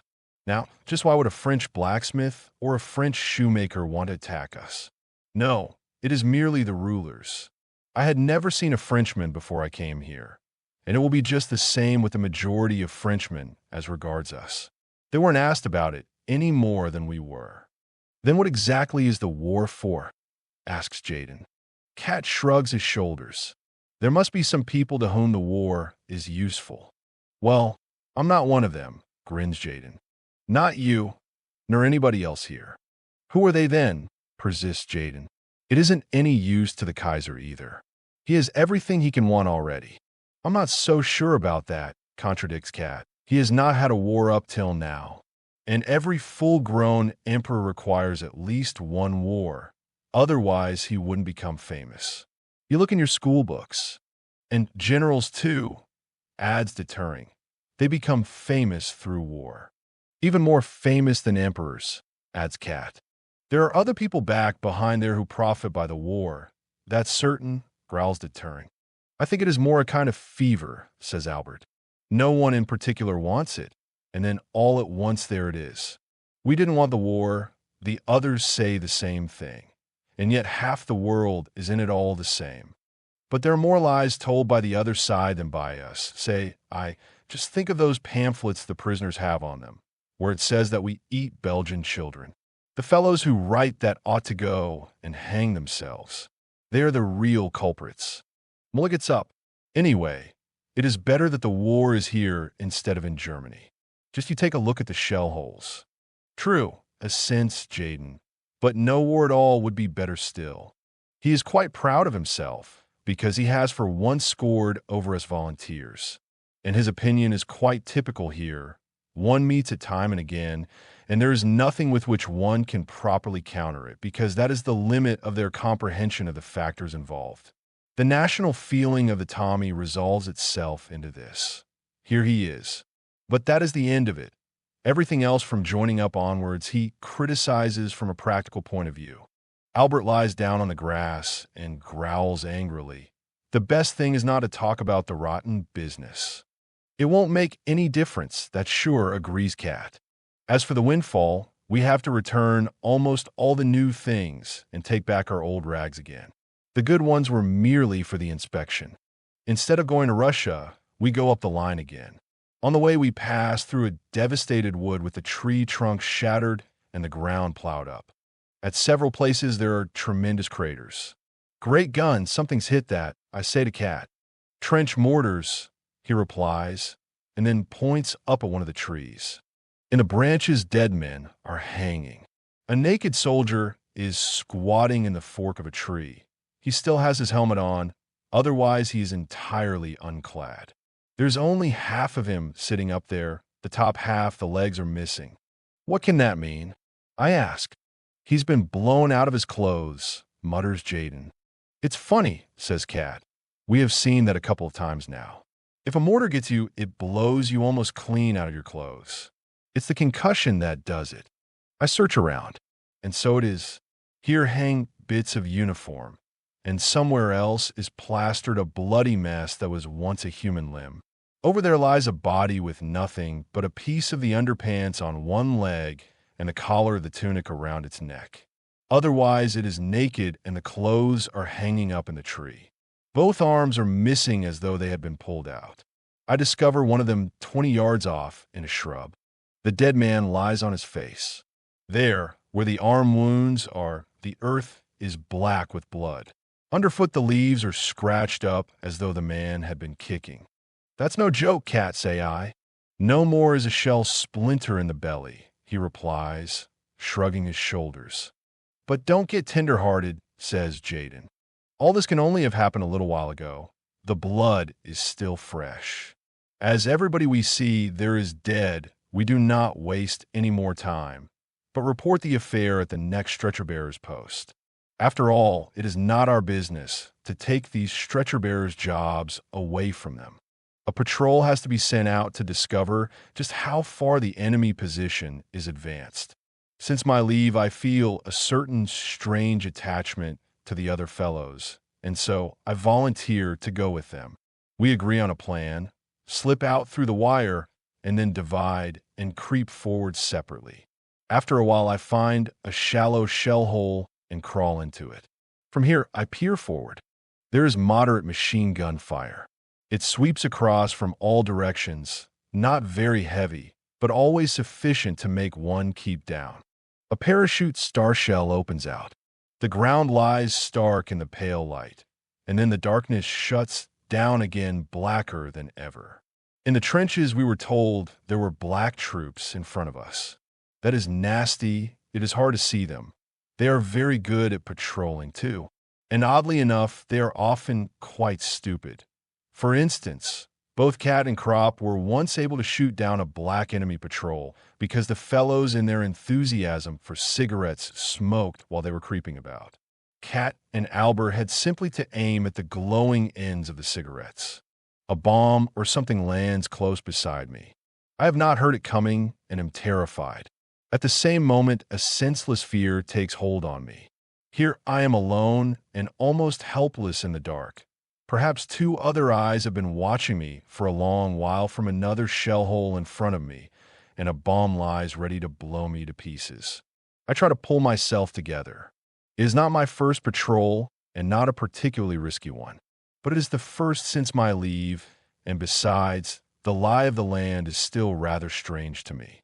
I tell myself that my alarm is absurd, that there is probably nothing at all there in the darkness watching me, because otherwise the missile would not have landed so flat. It is in vain. In whirling confusion, my thoughts hum in my brain. I hear the warning voice of my mother. I see the Russians with the flowing beards leaning against the wire fence. I have a bright picture of a canteen with stools, of a cinema in Valenciennes. Tormented, terrified. In my imagination, I see the gray, impalpable muzzle of a rifle which moves noiselessly before me whichever way I try to turn my head. The sweat breaks out from every pore. I still continue to lie in my shallow bowl. I look at the time. Only a few minutes have passed. My forehead is wet, the sockets of my eyes are damp, my hands tremble, and I am panting softly. It is nothing but an awful spasm of fear, a simple animal fear of poking out my head and crawling on farther. All my efforts subside like froth into the one desire to be able just to stay lying there. My limbs are glued to the earth. I make a vain attempt. They refuse to come away. I press myself down on the earth. I cannot go forward. I make up my mind to stay lying there. But immediately the wave floods over me anew, a mingled sense of shame, of remorse, and yet at the same time of security. I raise myself up a little to take a look around. My eyes burn with staring into the dark. A star shell goes up. I duck down again. I wage a wild and senseless fight. I want to get out of the hollow, and yet slide back into it again. I say, "You must, it is your comrades, it is not any idiotic command." And again, "What does it matter to me? I have only one life to lose." That is the result of all this leave. I reproach myself bitterly. But I cannot convince myself. I become terribly faint. I raise myself slowly and reach forward with my arms, dragging my body after me, and then lie on the edge of the shell hole, half in and half out. There I hear sounds and drop back. Suspicious sounds can be detected clearly despite the noise of the artillery fire. I listen. The sound is behind me. There are people moving along the trench. Now I hear muffled voices. To judge by the tone, that might be cat talking. At once a new warmth flows through me. These voices, these few quiet words, these footsteps in the trench behind me recall me at a bound from the terrible loneliness and fear of death by which I have been almost destroyed. They are more to me than life. These voices, they are more than motherliness and more than fear. They're the strongest, most comforting thing there is anywhere. They're the voices of my comrades. I am no longer a shuddering speck of existence, alone in the darkness. I belong to them, and they to me. We all share the same fear and the same life. We are nearer than lovers, in a simpler, a harder way. I could bury my face in them, in these voices, these words that have saved me and will stand by me. Cautiously, I glide out over the edge and snake my way forward. I shuffle along on all fours a bit farther. I keep track of my bearings, look around me, and observe the distribution of the gunfire so as to be able to find my way back. Then I try to get in touch with the others. I am still afraid, but it is an intelligent fear, an extraordinarily heightened caution. The night is windy, and shadows flit hither and thither in the flicker of the gunfire. It reveals too little and too much. Often I peer ahead, but always for nothing. Thus I advance a long way and then turn back in a wide curve. I have not established touch with the others. Every yard nearer our trench fills me with confidence, and with haste, too. It would be bad to get lost now. Then a new fear lays hold of me. I can no longer remember the direction. Quiet, I squat in a shell hole and try to locate myself.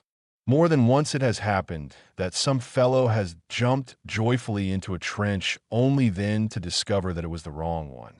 After a little time I listen again, but still I'm not sure. The confusion of shell holes now seems so bewildering that I can no longer tell in my agitation which way I should go. Perhaps I am crawling parallel to the lines, and that might go on forever. So I crawl round once again in a wide curve. These damn rockets, they seem to burn for an hour, and a man cannot make the least movement without bringing the bullets whistling round. But there is nothing for it. I must get out. Falteringly, I work my way farther. I move off over the ground like a crab and rip my hands sorely on the jagged splinters, as sharp, as razor blades. Often I think that the sky is becoming lighter on the horizon, but it may be merely my imagination. Then gradually I realize that to crawl in the right direction is a matter of life or death. A shell crashes. Almost immediately two others. And then it begins in earnest. A bombardment. Machine guns rattle. Now there's nothing for it but to stay lying low. Apparently an attack is coming. Everywhere the rockets shoot up. Unceasing. I lie huddled in a large shell hole, my legs in the water up to the belly. When the attack starts, I will let myself fall into the water, with my face as deep in the mud as I can keep it without suffocating. I must pretend to be dead. Suddenly, I hear the barrage lift. At once I slip down into the water, my helmet on the nape of my neck and my mouth just clear so that I could get a breath of air. I lie motionless. Somewhere something clanks, it stamps and stumbles nearer. All my nerves become taut and icy. It clatters over me and away. The first wave has passed. I have but this one shattering thought. What will you do if someone jumps into your shell hole?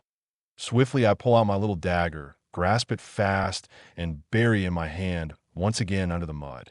If anyone jumps in here, I will go for him. It hammers in my forehead. At once, stab him clean through the throat so that he cannot call out. That's the only way. He will be just as frightened as I am. When in terror we fall upon one another, then I must be first. Now our batteries are firing. A shell lands near me. That makes me savage with fury. All it needs now is to be killed by our own shells. I curse and grind my teeth in the mud. It is a raving frenzy. In the end, all I can do is groan and pray. The crash of the shells bursts in my ears. If our fellows make a counter-raid, I will be saved. I press my head against the earth and listen to the muffled thunder like the explosions of quarrying, and raise it again to listen for the sounds on top. The machine guns rattle. I know our barbed wire entanglements are strong and almost undamaged. Parts of them are charged with a powerful electric current. The rifle fire increases. They have not broken through. They have to retreat. I sink down again, huddled, strained to the uttermost. The banging, the creeping, the clanging becomes audible. One single cry yelling amongst it all. They are raked with fire. The attack is repulsed. Already it has become somewhat lighter. Steps hasten over me. The first. Gone. Again, another. The rattle of machine guns becomes an unbroken chain.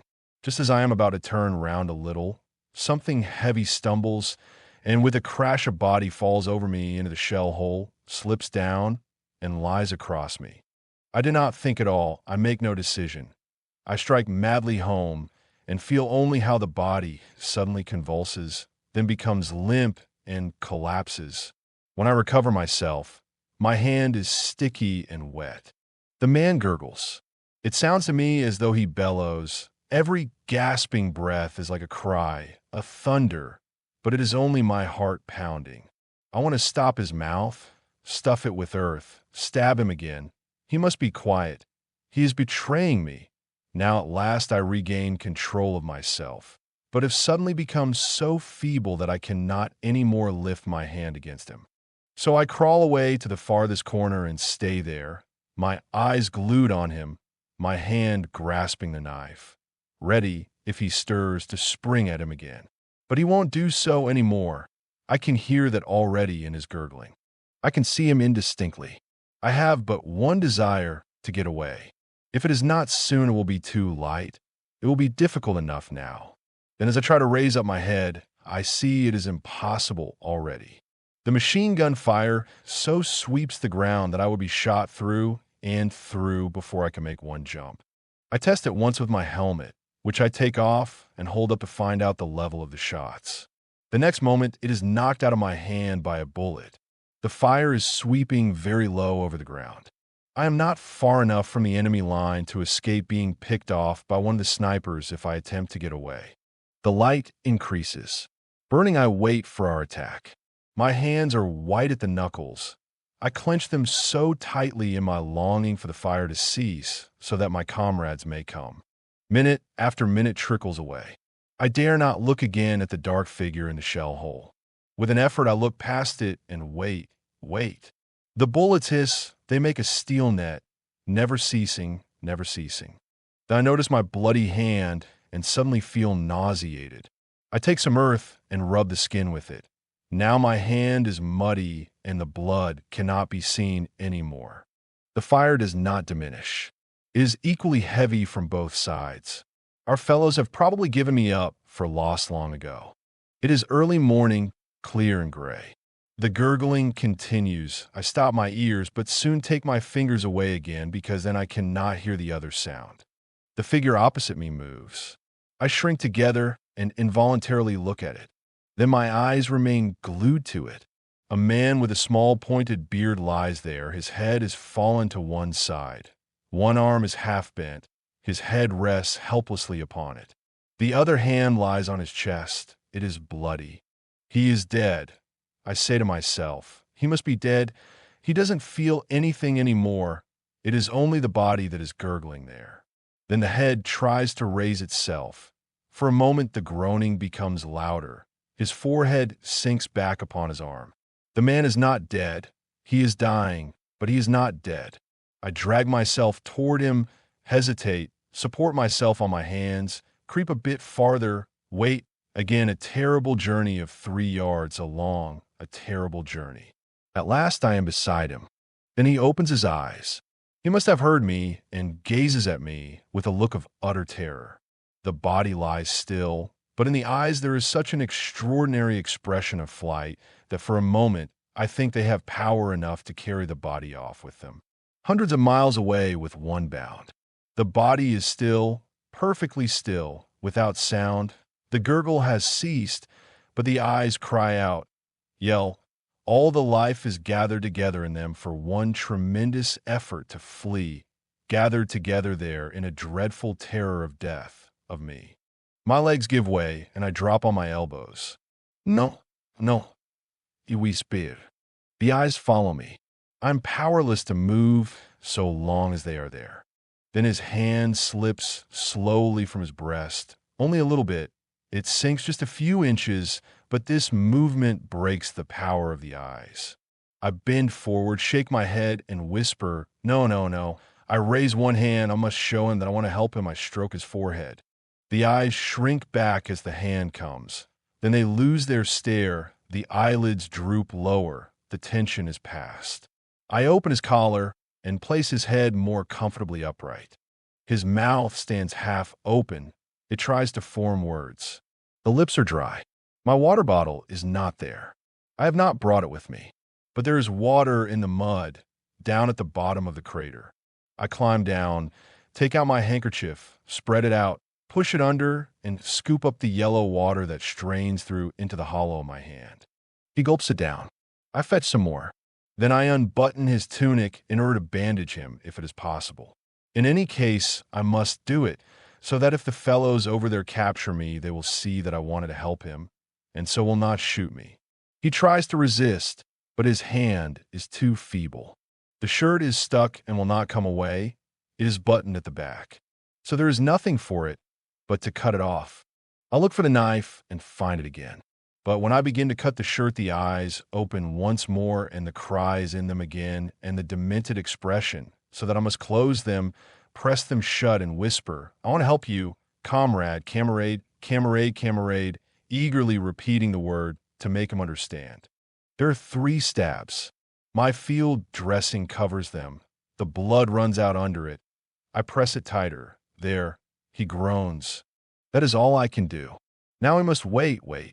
These hours. The gurgling starts again, but how slowly a man dies. For this I know, he cannot be saved. Indeed, I have tried to tell myself that he will be, but at noon this pretense breaks down and melts before his groans. If only I had not lost my revolver crawling about, I would shoot him. Stab him I cannot. By noon I am groping on the outer limits of reason. Hunger devours me. I could almost weep for something to eat. I cannot struggle against it. Again and again I fetch water for the dying man and drink some myself. This is the first man I have killed with my hands, whom I can see close at hand, whose death is my doing. Cat and Kropp and Muller have experienced it already. When they have hit someone, it happens to many, in hand-to-hand fighting especially. But every gasp lays my heart bare. This dying man has time with him. He has an invisible dagger with which he stabs me. Time and my thoughts. I would give much if he would but stay alive. It is hard to lie here and to have to see and hear him. In the afternoon, about 3, he is dead. I breathe freely again, but only for a short time. Soon the silence is more unbearable than the groans. I wish the gurgling were there again, gasping, hoarse, now whistling softly and again hoarse and loud. It is mad what I do, but I must do something. I prop the dead man up again so that he lies comfortably, although he feels nothing anymore. I close his eyes. They are brown, his hair is black and a bit curly at the sides. The mouth is full and soft beneath his mustache. The nose is slightly arched, the skin brownish. It is now not so pale as it was before, when he was still alive. For a moment the face seems almost healthy. Then it collapses suddenly into the strange face of the dead that I have so often seen, strange faces all alike. No doubt his wife still thinks of him. She does not know what has happened. He looks as if he would often have written to her. She will still be getting mail from him. Tomorrow, in a week's time, perhaps even a stray letter a month hence. She will read it, and in it he will be speaking to her. My state is getting worse. I can no longer control my thoughts. What would his wife look like? Like the little brunette on the other side of the canal? Does she belong to me now? Perhaps by this act, she becomes mine. I wish Cantorek were sitting here beside me. If my mother could see me. The dead man might have had 30 more years of life, if only I had impressed the way back to our trench more sharply on my memory. If only he had run 2 yards farther to the left. He might now be sitting in the trench over there and writing a fresh letter to his wife. But I will get no further that way, for that is the fate of all of us. If Kemmerich's leg had been 6 inches to the right, if Hay West thus had bent his back 3 inches further forward. The silence spreads. I talk and must talk. So I speak to him and say to him, "Comrade, I did not want to kill you. If you jumped in here again, I would not do it, if you would be sensible too. But you were only an idea to me before, an abstraction that lived in my mind and called forth its appropriate response. It was that abstraction I stabbed. But now, for the first time, I see you are a man like me. I thought of your hand grenades, of your bayonet, of your rifle. Now I see your wife and your face and our fellowship. Forgive me, comrade. We always see it too late.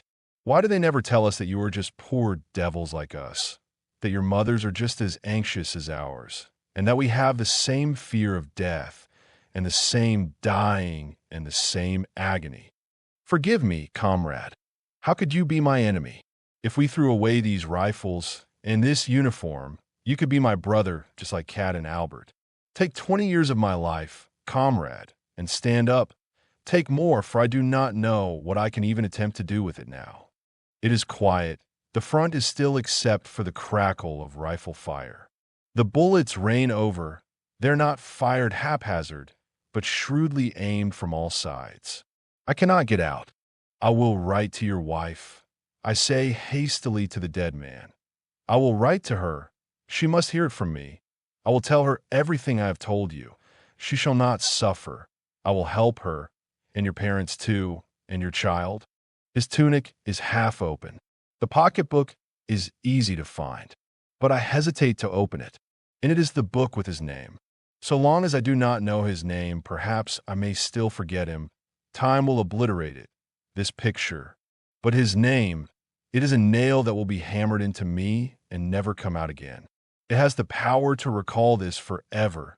It will always come back and stand before me. Irresolutely, I take the wall in my hand. It slips out of my hand and falls open. Some pictures and letters drop out.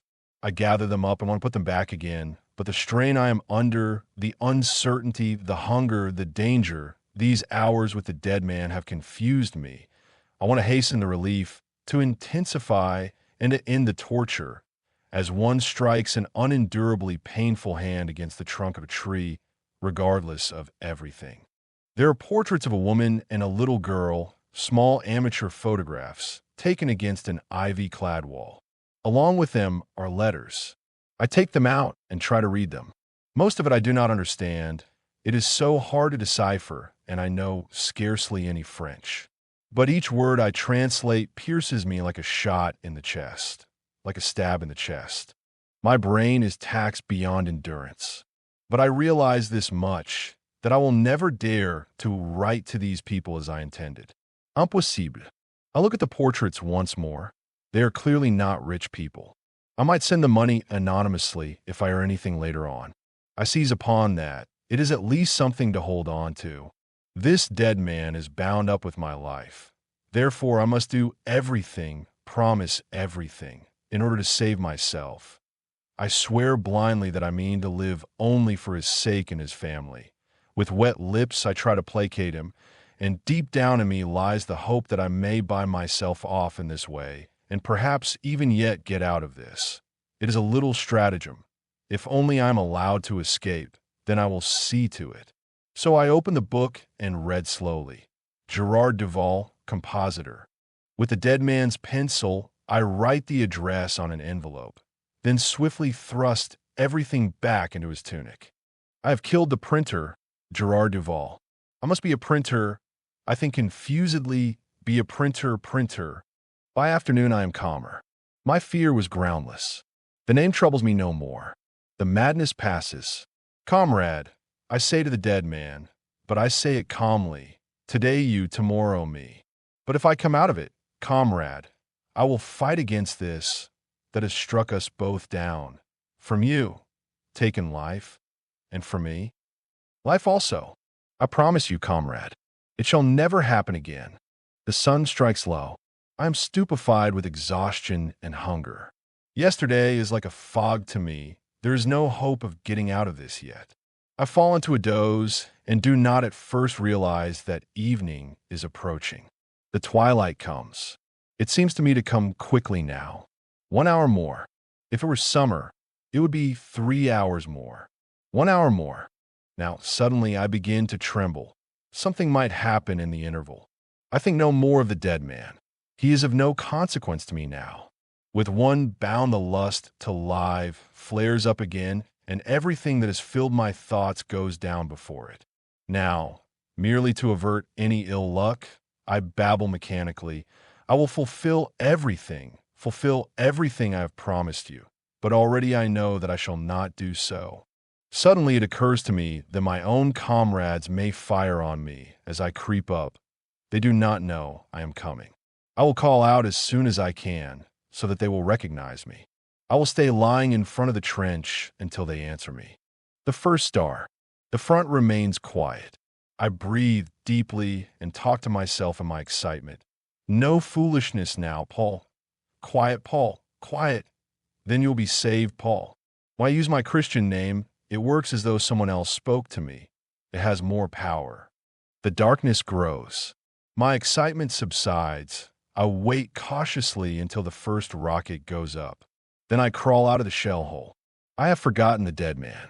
Before me lies the oncoming night and the pale, gleaming field. I fix my eye on a shell hole. The moment the light dies, I scurry over into it, grope farther, spring into the next, duck down, scramble onward. Emigrated. There by the light of a rocket, I see something move in the wire. Then it stiffens and lies still. Next time I see it again, yes, they are men from our trench. But I am suspicious until I recognize our helmets. Then I call, and immediately an answer rings out. My name, Paul. I call again and answer. It is Kat and Albert who have come out with a stretcher to look for me. Are you wounded? No. We drop into the trench. I ask for something to eat and wolf it down. Muller gives me a cigarette. In a few words, I tell what happened. There is nothing new about it. It happens quite often. The night attack is the only unusual feature of the business. In Russia, Kat once lay for 2 days behind the enemy lines before he could make his way back. I do not mention the dead printer. But by next morning, I can keep it to myself no longer. I must tell Kat and Albert. They both try to calm me. You can't do anything about it. What else could you have done? That is what you are here for. I listen to them and feel comforted, reassured by their presence. It was mere driveling nonsense that I talked out there in the shell hole. Look there, for instance, points Kat. On the fire step stand some snipers. They rest their rifles with telescopic sights on the parapet and watch the enemy front. Once and again, a shot cracks out. Then we hear the cry. That's found a billet. Did you see how he leapt in the air? Sergeant Erich turns round proudly and scores his point. He heads the shooting list for today with 3 unquestionable hits. What do you say to that? Asks Kat. I nod. If he keeps that up, he will get a little colored bird for his buttonhole by this evening, says Albert.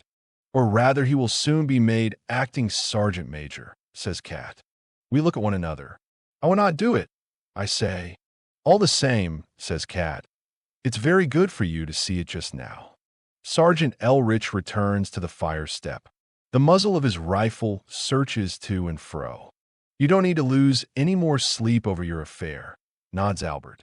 And now I hardly understand it myself anymore. It was only because I had to lie there with him so long. I say, after all, war is war. Elrich's rifle cracks out sharp and dry. Chapter 10. We have dropped in for a good job. 8 of us have to guard a village that has been abandoned because it is being shelled too heavily. In particular, we have to watch the supply dump, as that is not yet empty. We're supposed to provision ourselves from the same store. We're just the right people for that. Kat, Albert, Muller, Jaden Deterring, our whole gang is there. Hay is dead, though. But we're mighty lucky all the same. All the other squads have had more casualties than we have. We select, as a dugout, a reinforced concrete cellar into which steps lead down from above. The entrance is protected by a separate concrete wall. Now we develop an immense industry.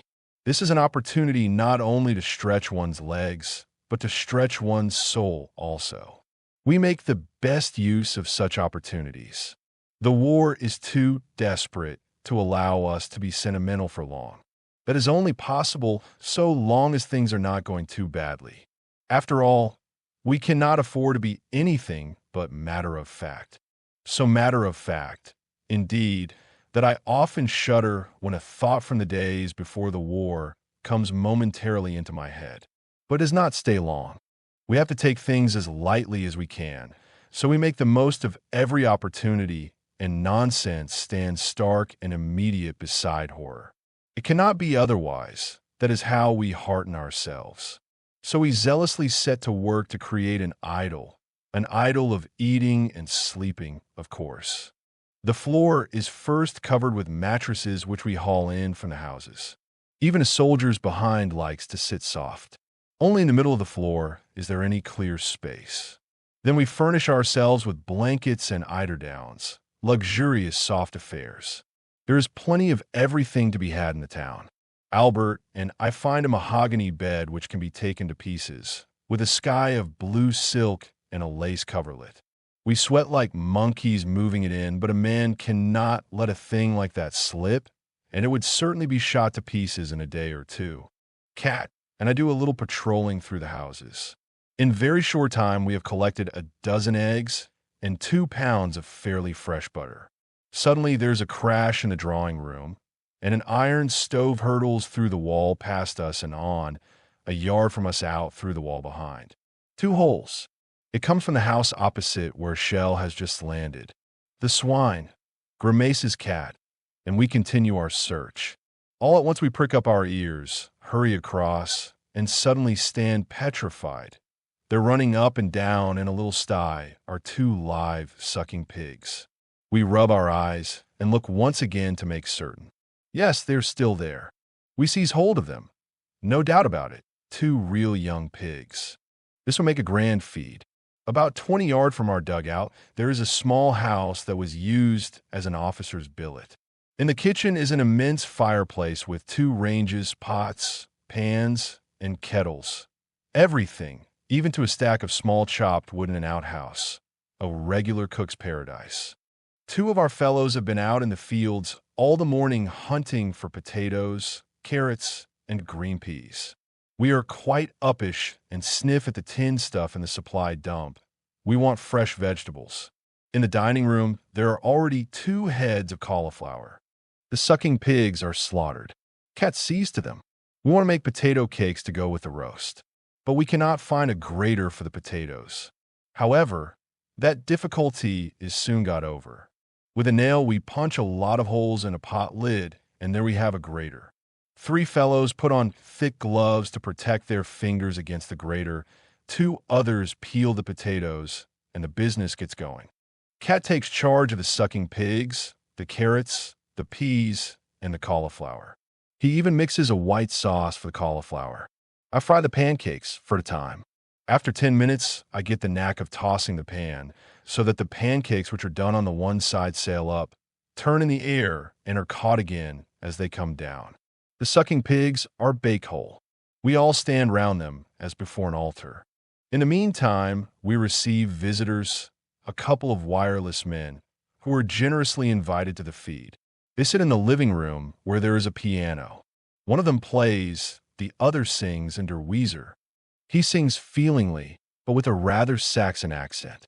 All the same, it moves us as we stand at the fireplace preparing the good things. Then we begin to realize that we are in for trouble. The observation balloons have spotted the smoke from our chimney, and the shells start to drop on us.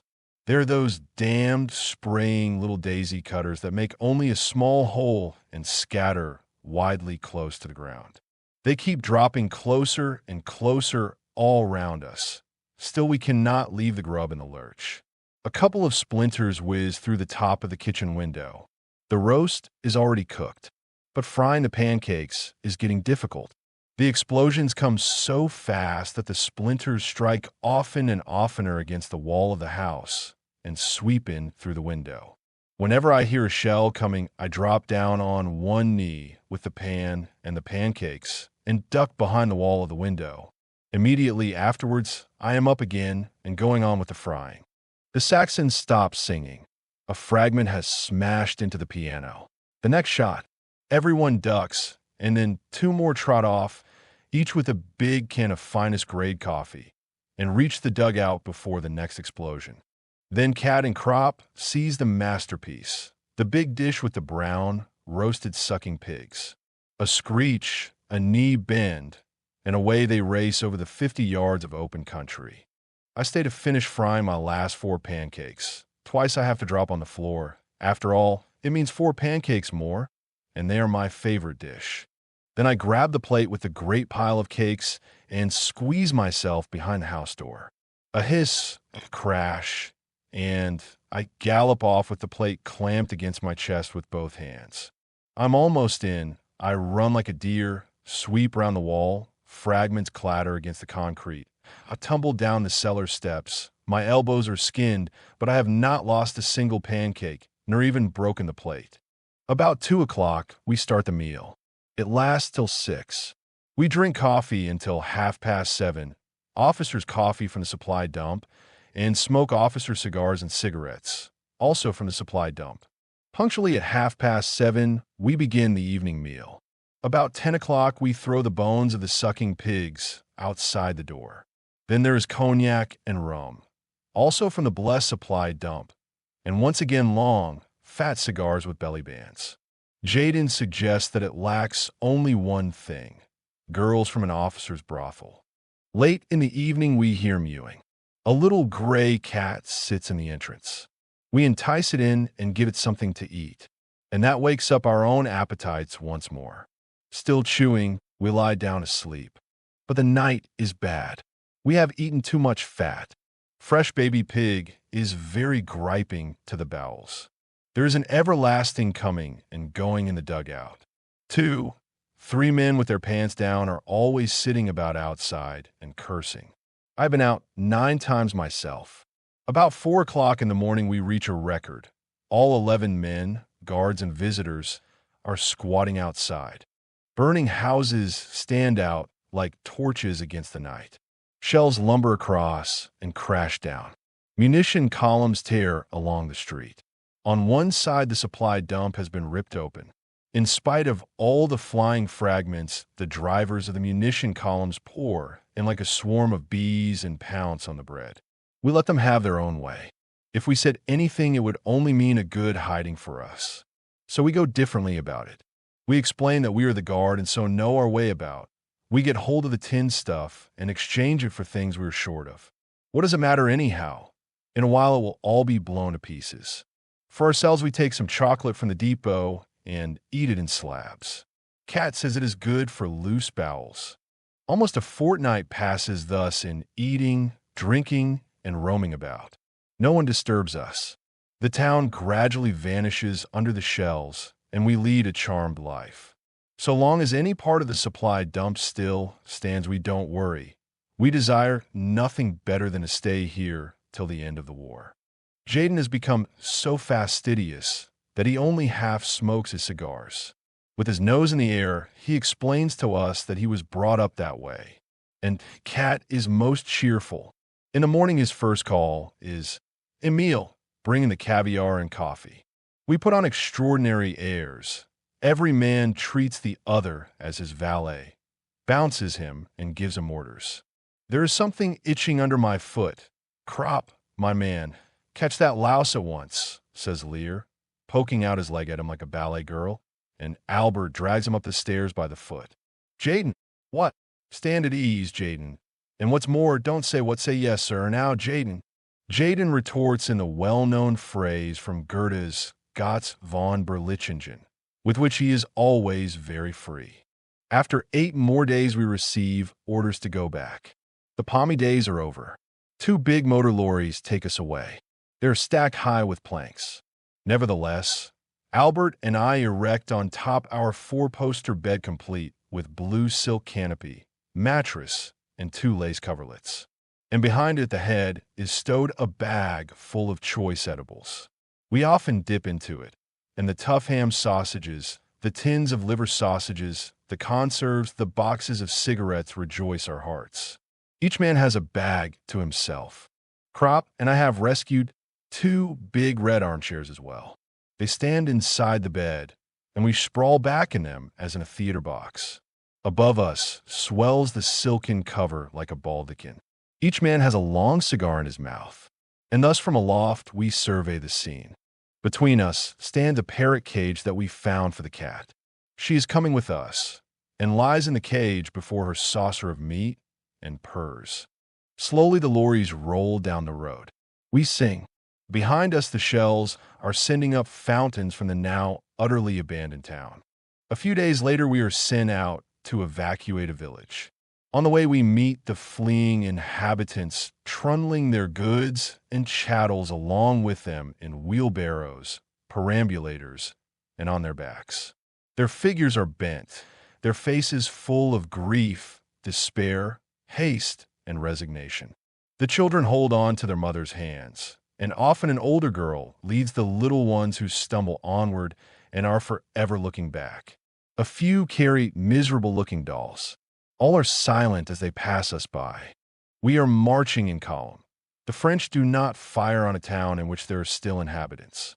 But a few minutes later the air screams. The earth heaves, cries ring out. A shell has landed among the rear squad. We scatter and fling ourselves down on the ground. But at that moment, I feel the instinctive alertness leave me, which hitherto has always made me do unconsciously the right thing under fire. The thought leaps up with a terrible, throttling fear. You are lost, and the next moment a blow sweeps like a whip over my left leg. I hear Albert cry out. He's beside me. Quick up, Albert! I yell, for we are lying unsheltered in the open field. He staggers up and runs. I keep beside him. We have to get over a hedge. It is higher than we are. Crop seizes a branch. I heave him up by the leg. He cries out. I give him a swing, and he flies over. With one leap, I follow him and fall into a ditch that lies behind the hedge. Our faces are smothered with duckweed and mud, but the cover is good, so we wade up to our necks. Whenever a shell whistles, we duck our heads under the water. After we have done this a dozen times, I am exhausted. Let's get away, or I'll fall in and drown, groans Albert. Where has it got you? I ask him. In the knee, I think. Can you run? I think. Then out. We make for the ditch beside the road, and stooping, run along it. The shelling follows us. The road leads toward the munition dump. If that goes up, there won't be a man of us with his head left on his shoulders. So we change our plan and run diagonally across country. Albert begins to drag. You go. I'll come on after, he says, and throws himself down. I seize him by the arm and shake him. Up. Albert, if once you lie down, you'll never get any farther. Quick, I'll hold you up. At last we reach a small dugout. Crop pitches in, and I bandage him up. The shot is just a little above his knee. Then I take a look at myself. My trousers are bloody, and my arm, too. Albert binds up my wounds with his field dressing. Already he is no longer able to move his leg, and we both wonder how he managed to get this far. Fear alone made it possible. We would have run even if our feet had been shot off. We would have run on the stumps. I can still crawl a little. I call out to a passing ambulance wagon, which picks us up. It is full of wounded. There is an Army medical lance corporal with it who sticks an anti-tetanus needle into our chests. At the dressing station, we arrange matters so that we lie side by side. They give us a thin soup which we spoon down greedily and scornfully, because we are accustomed to better times but are hungry all the same. Now for home, Albert, I say. Let's hope so, he replies. I only wish I knew what I've got. The pain increases. The bandages burn like fire. We drink and drink, one glass of water after another. How far above the knee am I hit? Asks Crop. At least 4 inches, Albert, I answer. Actually, it is perhaps 1. I've made up my mind, he says after a while. If they take off my leg, I'll put an end to it. I won't go through life as a cripple. So we lie there with our thoughts and wait. In the evening, we are hauled on to the chopping block. I am frightened and think quickly what I ought to do, for everyone knows that the surgeons in the dressing stations amputate on the slightest provocation. Under the great pressure of business that is much simpler than complicated patching, I think of Kemmerich.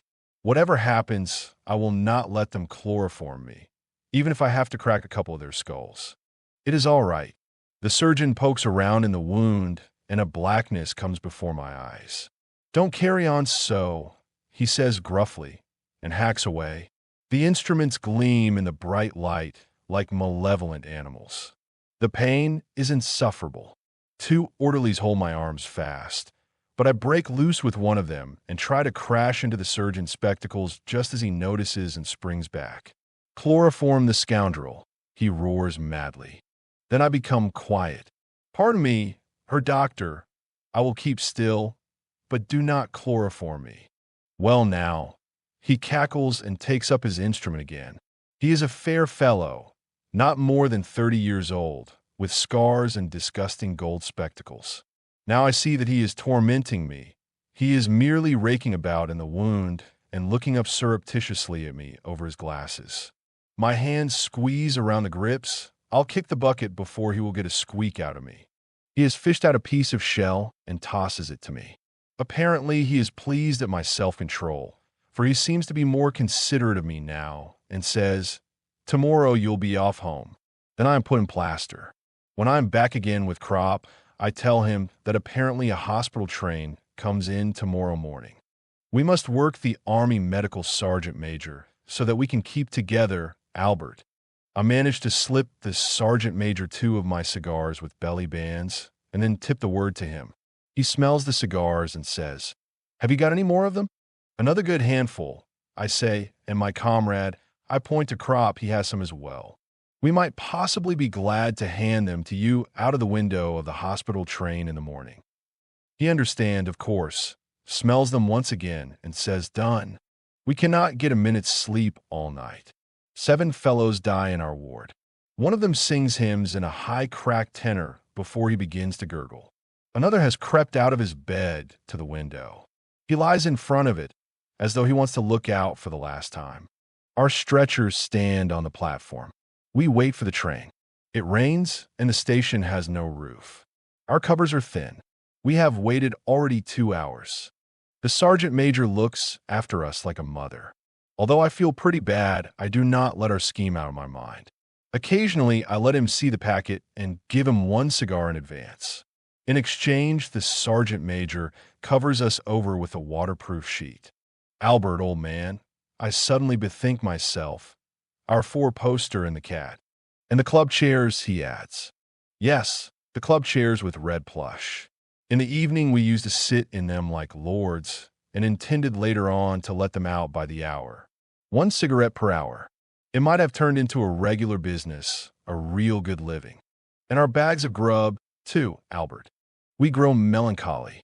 We might have made some use of the things. If only the train left one day later, cat would be sure to find us and bring us the stuff. What damned hard luck.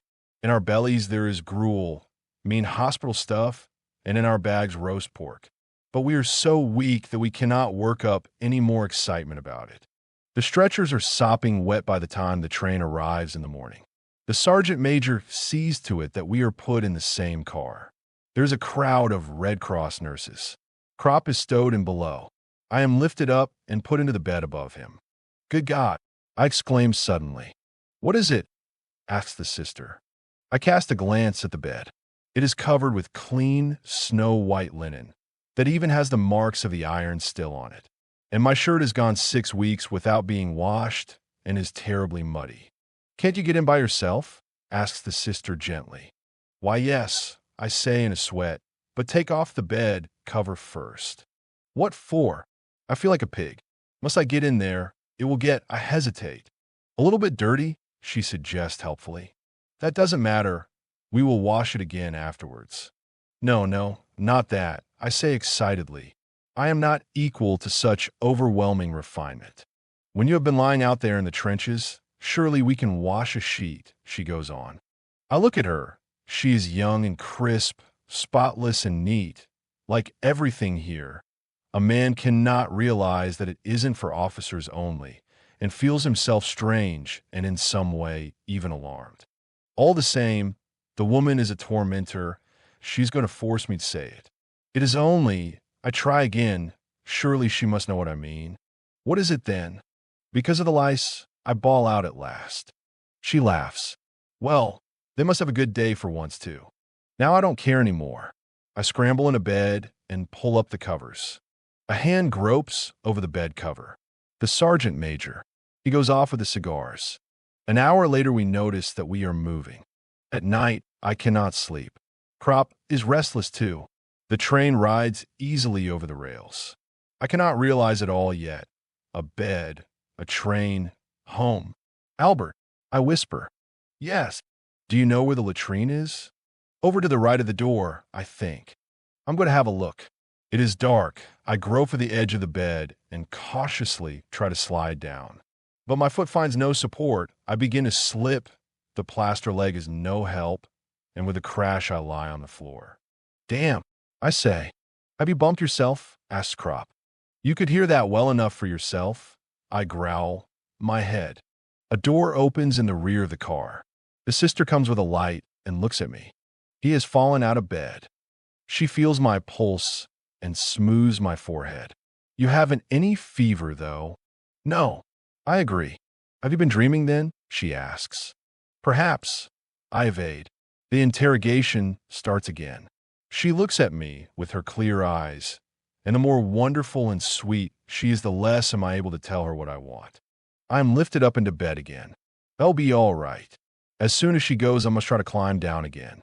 If she were an old woman, it might be easier to say what a man wants, but she is so very young, at the most 25, it can't be done. I cannot possibly tell her.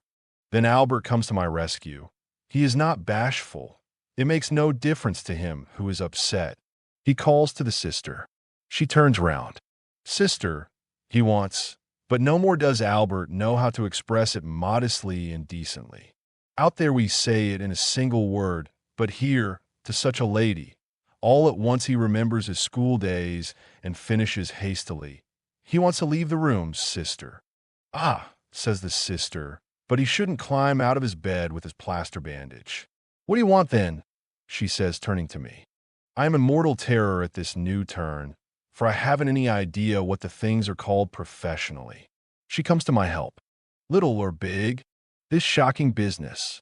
I sweat like a pig and say shyly, well, only quite a little one. At any rate, it produces the effect. I get a bottle. After a few hours, I am no longer the only one. And by morning we are quite accustomed to it and ask for what we want without any false modesty.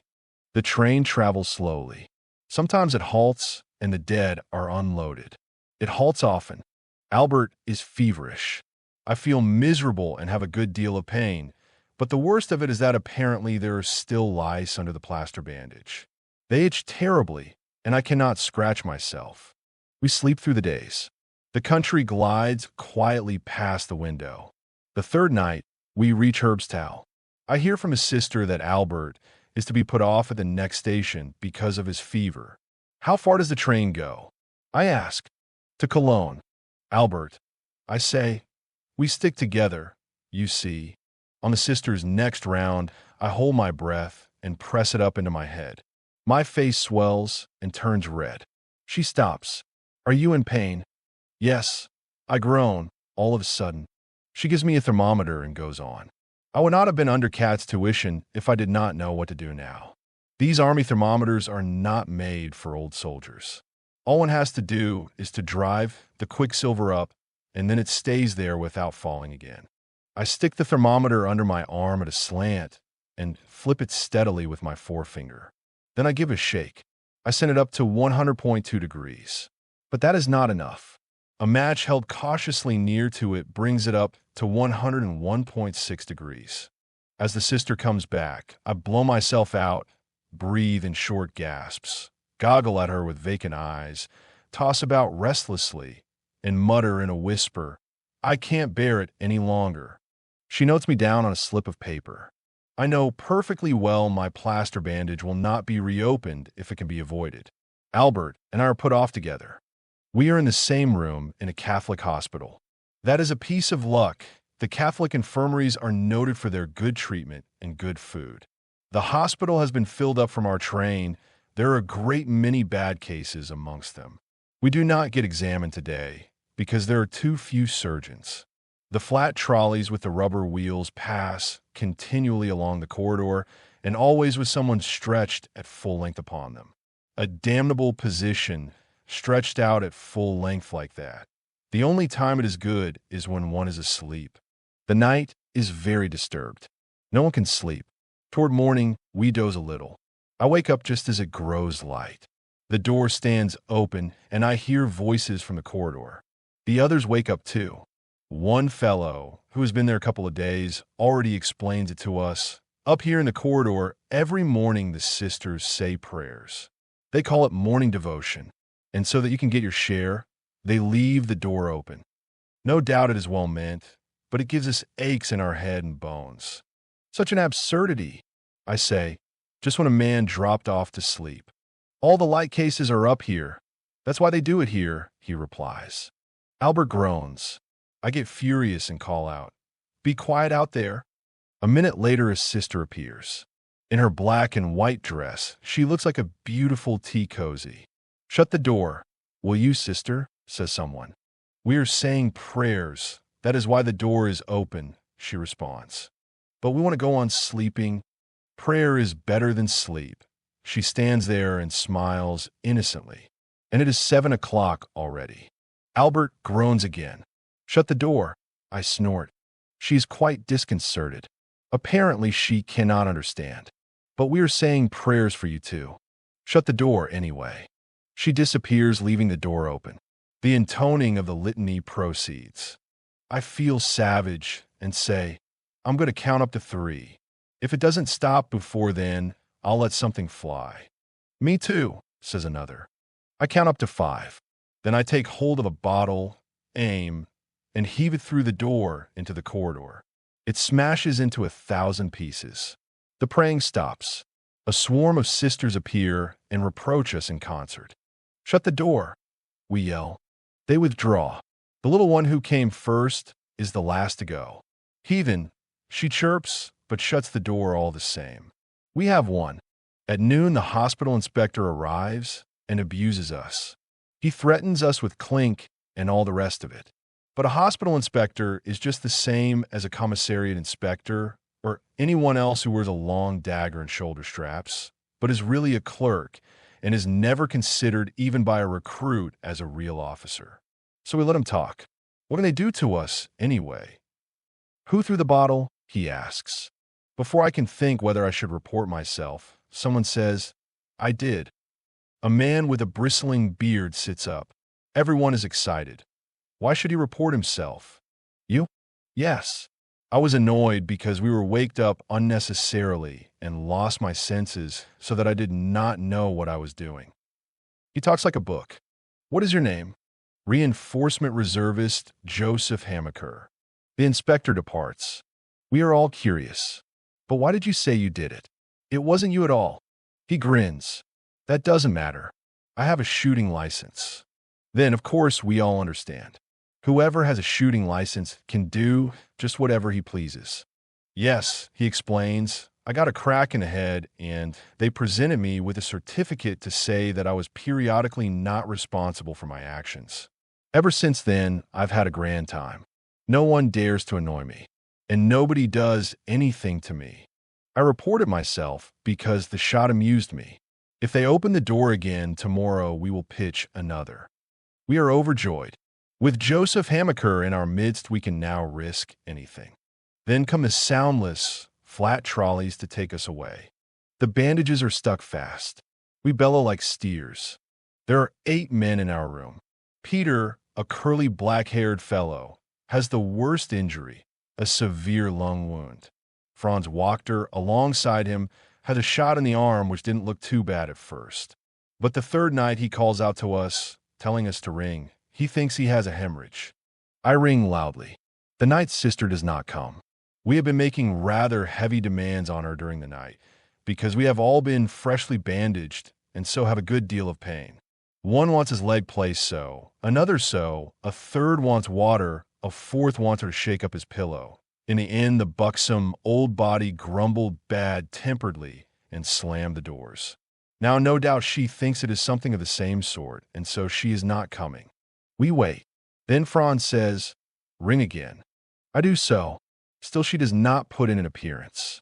In our wing, there is only one night sister. Perhaps she has something to do in one of the other rooms. Franz, are you quite sure you are bleeding? I ask. Otherwise, we shall be getting cursed again. The bandage is wet. Can't anybody make a light? That cannot be done either. The switch is by the door, and none of us can stand up. I hold my thumb against the button of the bell till it becomes numb. Perhaps the sister has fallen asleep. They certainly have a great deal to do and are all overworked day after day. And added to that is the everlasting praying. Should we smash a bottle? Asks Joseph Hamaker of the shooting license. She wouldn't hear that any more than the bell. At last the door opens. The old lady appears, mumbling.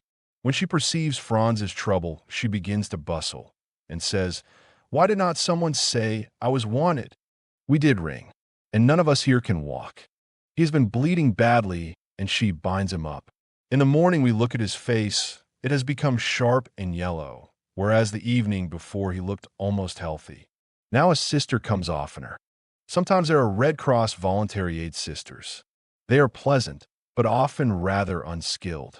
They frequently give us pain when remaking our beds, and then are so frightened that they hurt us still more. The nuns are more reliable. They know how they must take hold of us, but we would be more pleased if they were somewhat more cheerful. A few of them have real spirit. They are superb. There is no one who would not do anything for Sister Libertine, this marvelous sister, who spreads good cheer through the whole wing even when she can only be seen in the distance. And there are others like her. We would go through fire for her. A man cannot really complain. Here he is treated by the nuns exactly like a civilian. On the other hand, just to think of a garrison hospital gives a man the creeps. Franz Wachter does not regain his strength. One day he is taken away and does not come back. Joseph Hamaker knows all about it. We shan't see him again. They have put him in the dead room. What do you mean, dead room? Asked Kropp. Well, dying room. What is that then? A little room at the corner of the building. Whoever is about to kick the bucket is put in there. There are 2 beds in it. It is generally called the dying room. But what do they do that for? They don't have so much work to do afterwards. It is more convenient, too, because it lies right beside the lift to the mortuary. Perhaps also they do it for the sake of the others, so that no one in the ward dies in sympathy. And they can look after him better, too, if he is by himself. But what about him? Joseph shrugs his shoulders. Usually he doesn't take much notice anymore. Does everybody know about it then? Anyone who has been here long enough knows, of course. In the afternoon, Franz Wachter's bed has a fresh occupant. A couple of days later, they take the new man away, too. Joseph makes a significant gesture. We see many come and go. Often relatives sit by the beds and weep or talk softly and awkwardly. One old woman will not go away, but she cannot stay there the whole night through. Another morning she comes very early, but not early enough, for as she goes up to the bed, someone else is in it already. She has to go to the mortuary. The apples that she has brought with her she gives to us. And then little Peter begins to get worse. His temperature chart looks bad, and one day the flat trolley stands beside his bed. Where to, he asks. To the bandaging ward. He is lifted out, but the sister makes the mistake of removing his tunic from the hook and putting it on the trolley too, so that she should not have to make 2 journeys. Peter understands immediately and tries to roll off the trolley. I'm stopping here. They push him back. He cries out feebly with his shattered lung. I won't go to the dying room, but we are going to the bandaging ward. Then what do you want my tunic for? He can speak no more. Hoarse, agitated, he whispers, stopping here. They do not answer, but wheel him out. At the door, he tries to raise himself up. His black curly head sways, his eyes are full of tears. I will come back again. I will come back again, he cries. The door shuts. We are all excited, but we say nothing. At last Joseph says, many a man has said that. Once a man is in there, he never comes through. I am operated on and vomit for 2 days. My bones will not grow together, so the surgeon's secretary says. Another fellow's have grown crooked. His are broken again. It is disgusting. Among our new arrivals, there are 2 young soldiers with flat feet. The chief surgeon discovers them on his rounds and is overjoyed. We'll soon put that right, he tells them. We will just do a small operation, and then you will have perfectly sound feet. Enter them down, sister. As soon as he is gone, Joseph, who knows everything, warns them, don't you let him operate on you. That is a special scientific stunt of the old boys. He goes absolutely crazy whenever he can get hold of anyone to do it on. He operates on you for flat feet. And there's no mistake, you don't have them anymore. You have club feet instead, and have to walk all the rest of your life on sticks. What should a man do then? Asks one of them. Say no. You are here to be cured of your wound, not your flat feet. Did you have any trouble with them in the field? No, well, there you are. At present you can still walk, but if once the old boy gets you under the knife, you'll be cripples. What he wants is little dogs to experiment with. So the war is a glorious time for him, as it is for all the surgeons. You take a look down below at the staff. There are a dozen fellows hobbling around that he has operated on. A lot of them have been here all the time since 14 and 15. Not a single one of them can walk better than he could before, almost all of them worse, and most only with plaster legs. Every 6 months, he catches them again and breaks their bones afresh, and every time is going to be the successful one. You take my word, he won't dare to do it if you say no. ACH, man, says one of the 2 unfortunates. Better your feet than your brain box. There's no telling what you'll get if you go back out there again. They can do with me just as they please, so long as I get back home. Better to have a club foot than be dead. The other, a young fellow like ourselves, won't have it done. One morning the old man has the 2 hauled up and lectures and jaws at them so long that in the end they consent. What else could they do? They're mere privates, and he is a big bug. They're brought back chloroformed and plastered. It is going badly with Albert. They have taken him and amputated his leg. The whole leg has been taken off from the thigh. Now he hardly speaks anymore. Once he says he will shoot himself the first time he can get hold of his revolver again. A new convoy arrives. Our room gets 2 blind men. One of them is a very youthful musician. The sisters never have a knife with them when they feed him. He has already snatched one from a sister. But in spite of this caution, there is an incident. In the evening, while he is being fed, the sister is called away and leaves the plate with the fork on his table. He gropes for the fork, seizes it, and drives it with all his force against his heart. Then he snatches up a shoe and strikes with it against the handle as hard as he can. We call for help, and 3 men are necessary to take the fork away from him. The blunt prongs had already penetrated deep. He abuses us all night so that no one could go to sleep. In the morning, he has lockjaw. Again, beds become empty. Day after day goes by with pain and fear, groans and death gurgles. Even the death room is no use anymore. It is too small. Fellows die during the night in our room. They go even faster than the sisters can cope with them. But one day the door flies open, the flat trolley rolls in, and there on the stretcher, pale, thin, upright, and triumphant, with his shaggy head of curls, sits Peter. Sister Libertine, with beaming looks, pushes him over to his former bed. He is back from the dying room. We have long supposed him dead. He looks round. What do you say now? And even Joseph has to admit that it is the first time he has ever known of such a thing. Gradually, a few of us venture to stand up, and I am given crutches to hobble around on. But I do not make much use of them. I cannot bear Albert's gaze as I move about the room. His eyes always follow me with such a strange look. So I sometimes escape to the corridor. There I can move about more freely. On the next floor below are the abdominal and spine cases, head wounds, and double amputations. On the right side of the wing are the jaw wounds, gas cases, nose, ear, and neck wounds. On the left, the blind and the lung wounds, pelvis wounds, wounds in the joints, wounds in the testicles, wounds in the intestines. Here a man realizes for the first time in how many places a man can get hit. 2 fellows die of tetanus. Their skin turns pale, their limbs stiffen. At last only their eyes live, stubbornly. Many of the wounded have their shattered limbs hanging free in the air from a gallows. Underneath the wound a basin is placed into which the pus drips. Every 2 or 3 hours the vessel is emptied. Other men lie in stretching bandages with heavy weights hanging from the end of the bed. I see intestine wounds that are constantly full of excreta.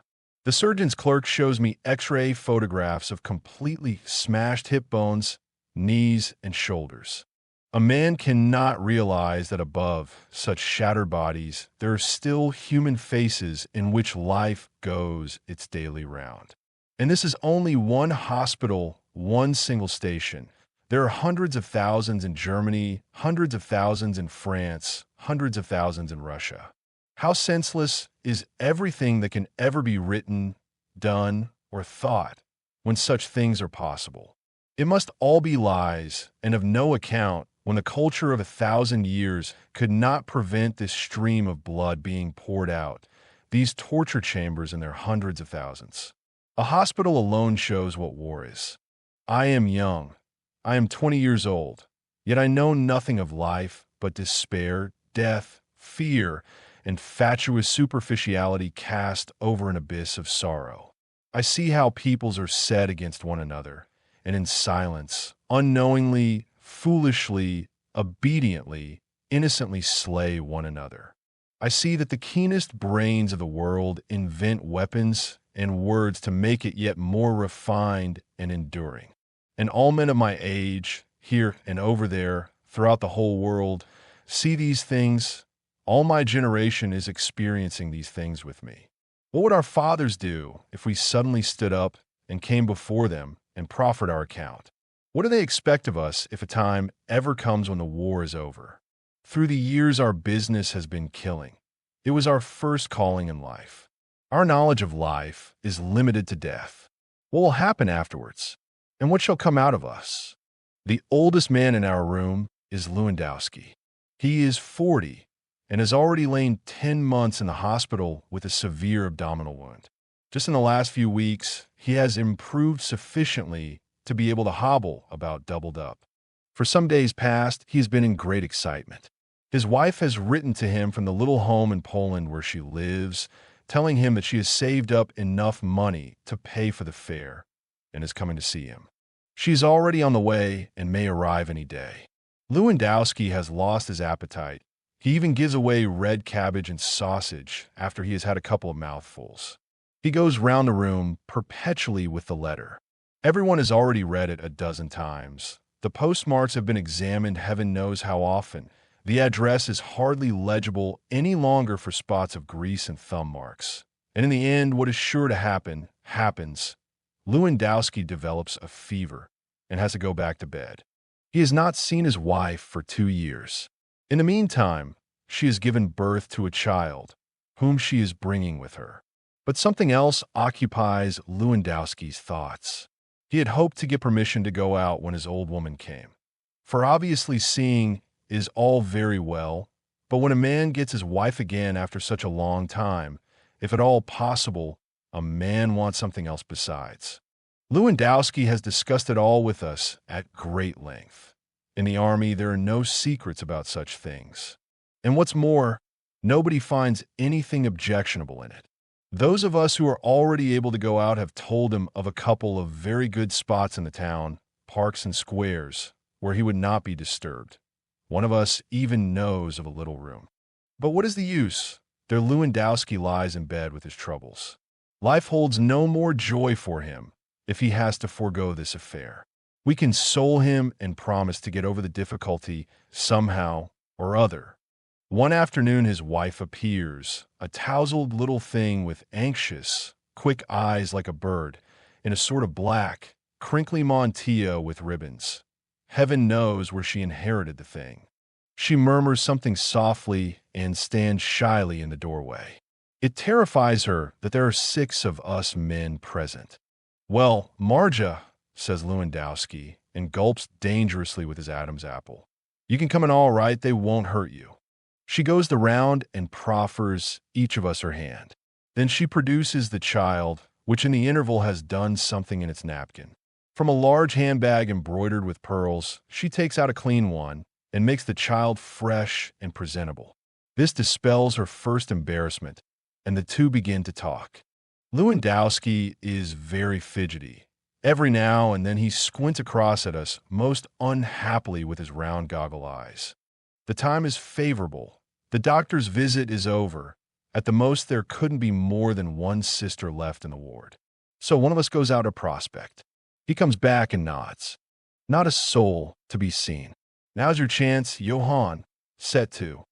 The two speak together in an undertone. The woman turns a little red and looks embarrassed. We grin good-naturedly and make pooh-poohing gestures. What does it matter? The devil take all the conventions. They were made for other times. Here lies the carpenter Johann Lewandowski, a soldier shot to a cripple, and there is his wife. Who knows when he will see her again? He wants to have her, and he should have her good. 2 men stand at the door to forestall the sisters and keep them occupied if they chance to come along. They agree to stand guard for a quarter of an hour or thereabouts. Lewandowski can only lie on his side, so one of us props a couple of pillows against his back. Albert gets the child to hold. We all turn round a bit. The black mantilla disappears under the bedclothes. We make a great clatter and play scat noisily. All goes well. I hold a club solo with 4 jacks, which nearly goes the round. In the process, we almost forget Lewandowski. After a while, the child begins to squall, although Albert, in desperation, rocks it to and fro. Then there's a bit of creaking and rustling, and as we look up casually, we see that the child has the bottle in its mouth and is back again with its mother. The business is over. We now feel ourselves like one big family. The woman is rather quieter, and Lewandowski lies there sweating and beaming. He unpacks the embroidered handbag, and some good sausages come to light. Lewandowski takes up the knife with a flourish and saws the meat into slices. With a handsome gesture, he waves toward us.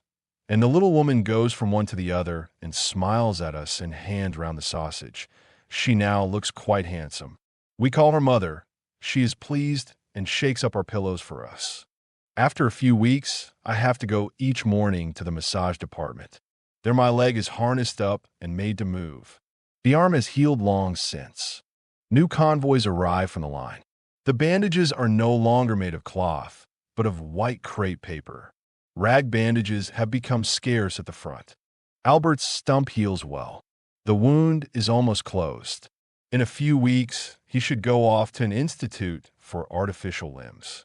He continues not to talk much, and is much more solemn than formerly. He often breaks off in his speech and stares in front of him. If he were not here with us, he would have shot himself long ago. But now he is over the worst of it, and he often looks on while we play scat. I get convalescent leave. My mother does not want to let me go away. She is so feeble. It is all much worse than it was last time. Then I am sent on from the base and return once more to the line. Parting from my friend Albert Kropp was very hard, but a man gets used to that sort of thing in the army. Chapter 11. We count the weeks no more. It was winter when I came up, and when the shells exploded, the frozen clods of earth were just as dangerous as the fragments. Now the trees are green again. Our life alternates between billets and the front. We have almost grown accustomed to it. War is a cause of death like cancer and tuberculosis, like influenza and dysentery. The deaths are merely more frequent, more varied and terrible. Our thoughts are clay. They are molded with the changes of the days. When we are resting, they are good. Under fire, they are dead. Fields of craters within and without. Everyone is so. Not only ourselves here.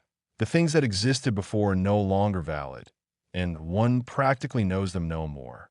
Distinctions, breeding, education are changed, are almost blotted out and hardly recognizable any longer. Sometimes they give an advantage for profiting by a situation, but they also bring consequences along with them, in that they arouse prejudices which have to be overcome.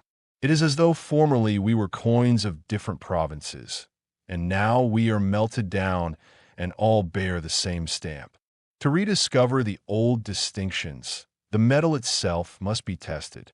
First we are soldiers, and afterwards, in a strange and shamefaced fashion, individual men as well.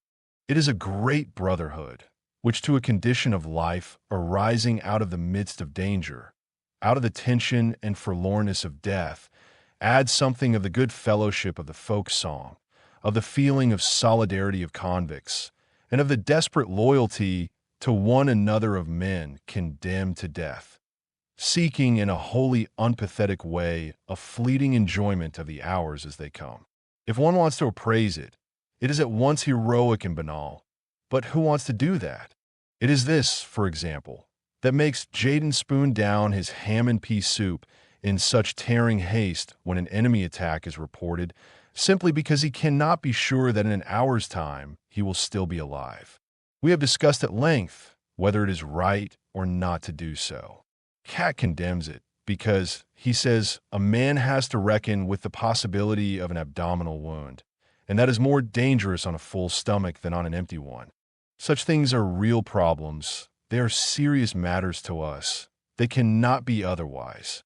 Here, on the borders of death, life follows an amazingly simple course. It is limited to what is most necessary.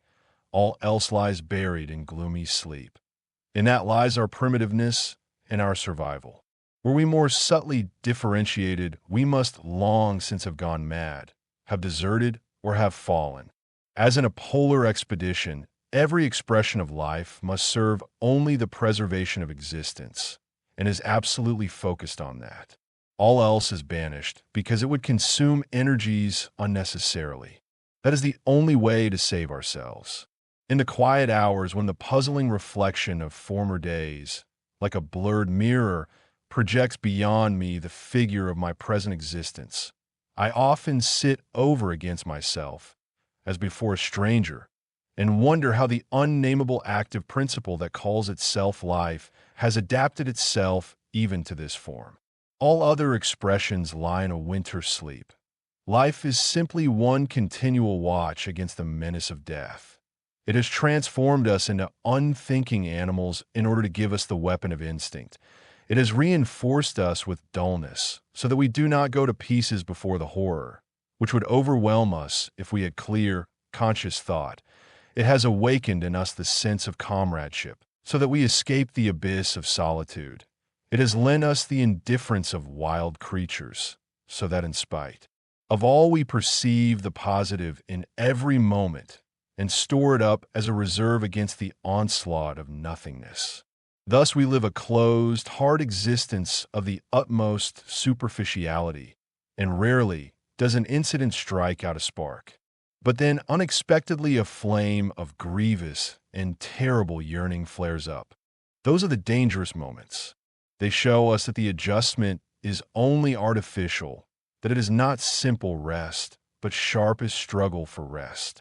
In the outward form of our life, we are hardly distinguishable from bushmen.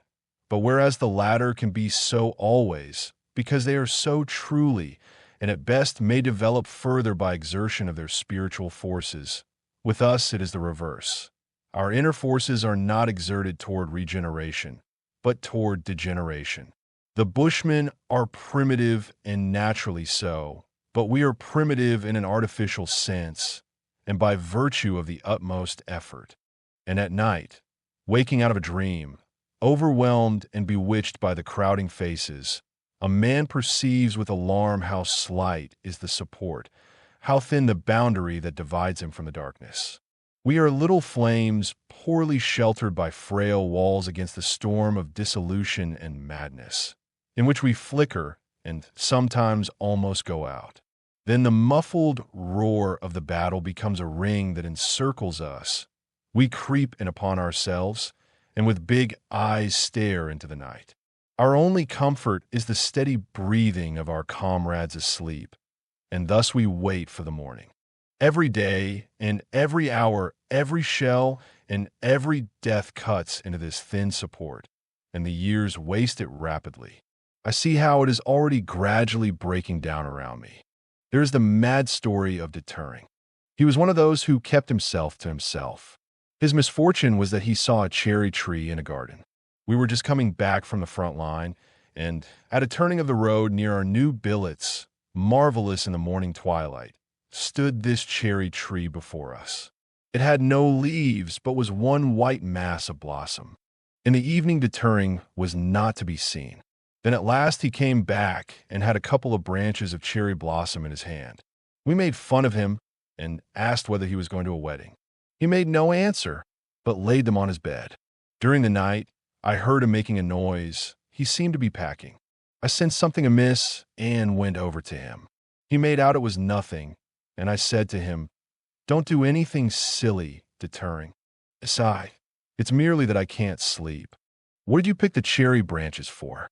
"I might have been going to get some more cherry branches," he replied, evasively, and after a while, "I have a big orchard with cherry trees at home. When they're in blossom, from the hay loft they look like one single sheet, so white. It is just the time. Perhaps you will get leaves soon. You may even be sent back as a farmer." He nodded, but he was far away. When these peasants are excited, they have a curious expression, a mixture of cow and yearning God, half stupid and half rapt. In order to turn him away from his thoughts, I asked him for a piece of bread. He gave it to me without a murmur. That was suspicious, for he is usually tight-fisted. So I stayed awake. Nothing happened. In the morning, he was as usual. Apparently, he had noticed that I had been watching him, but the second morning after he was gone.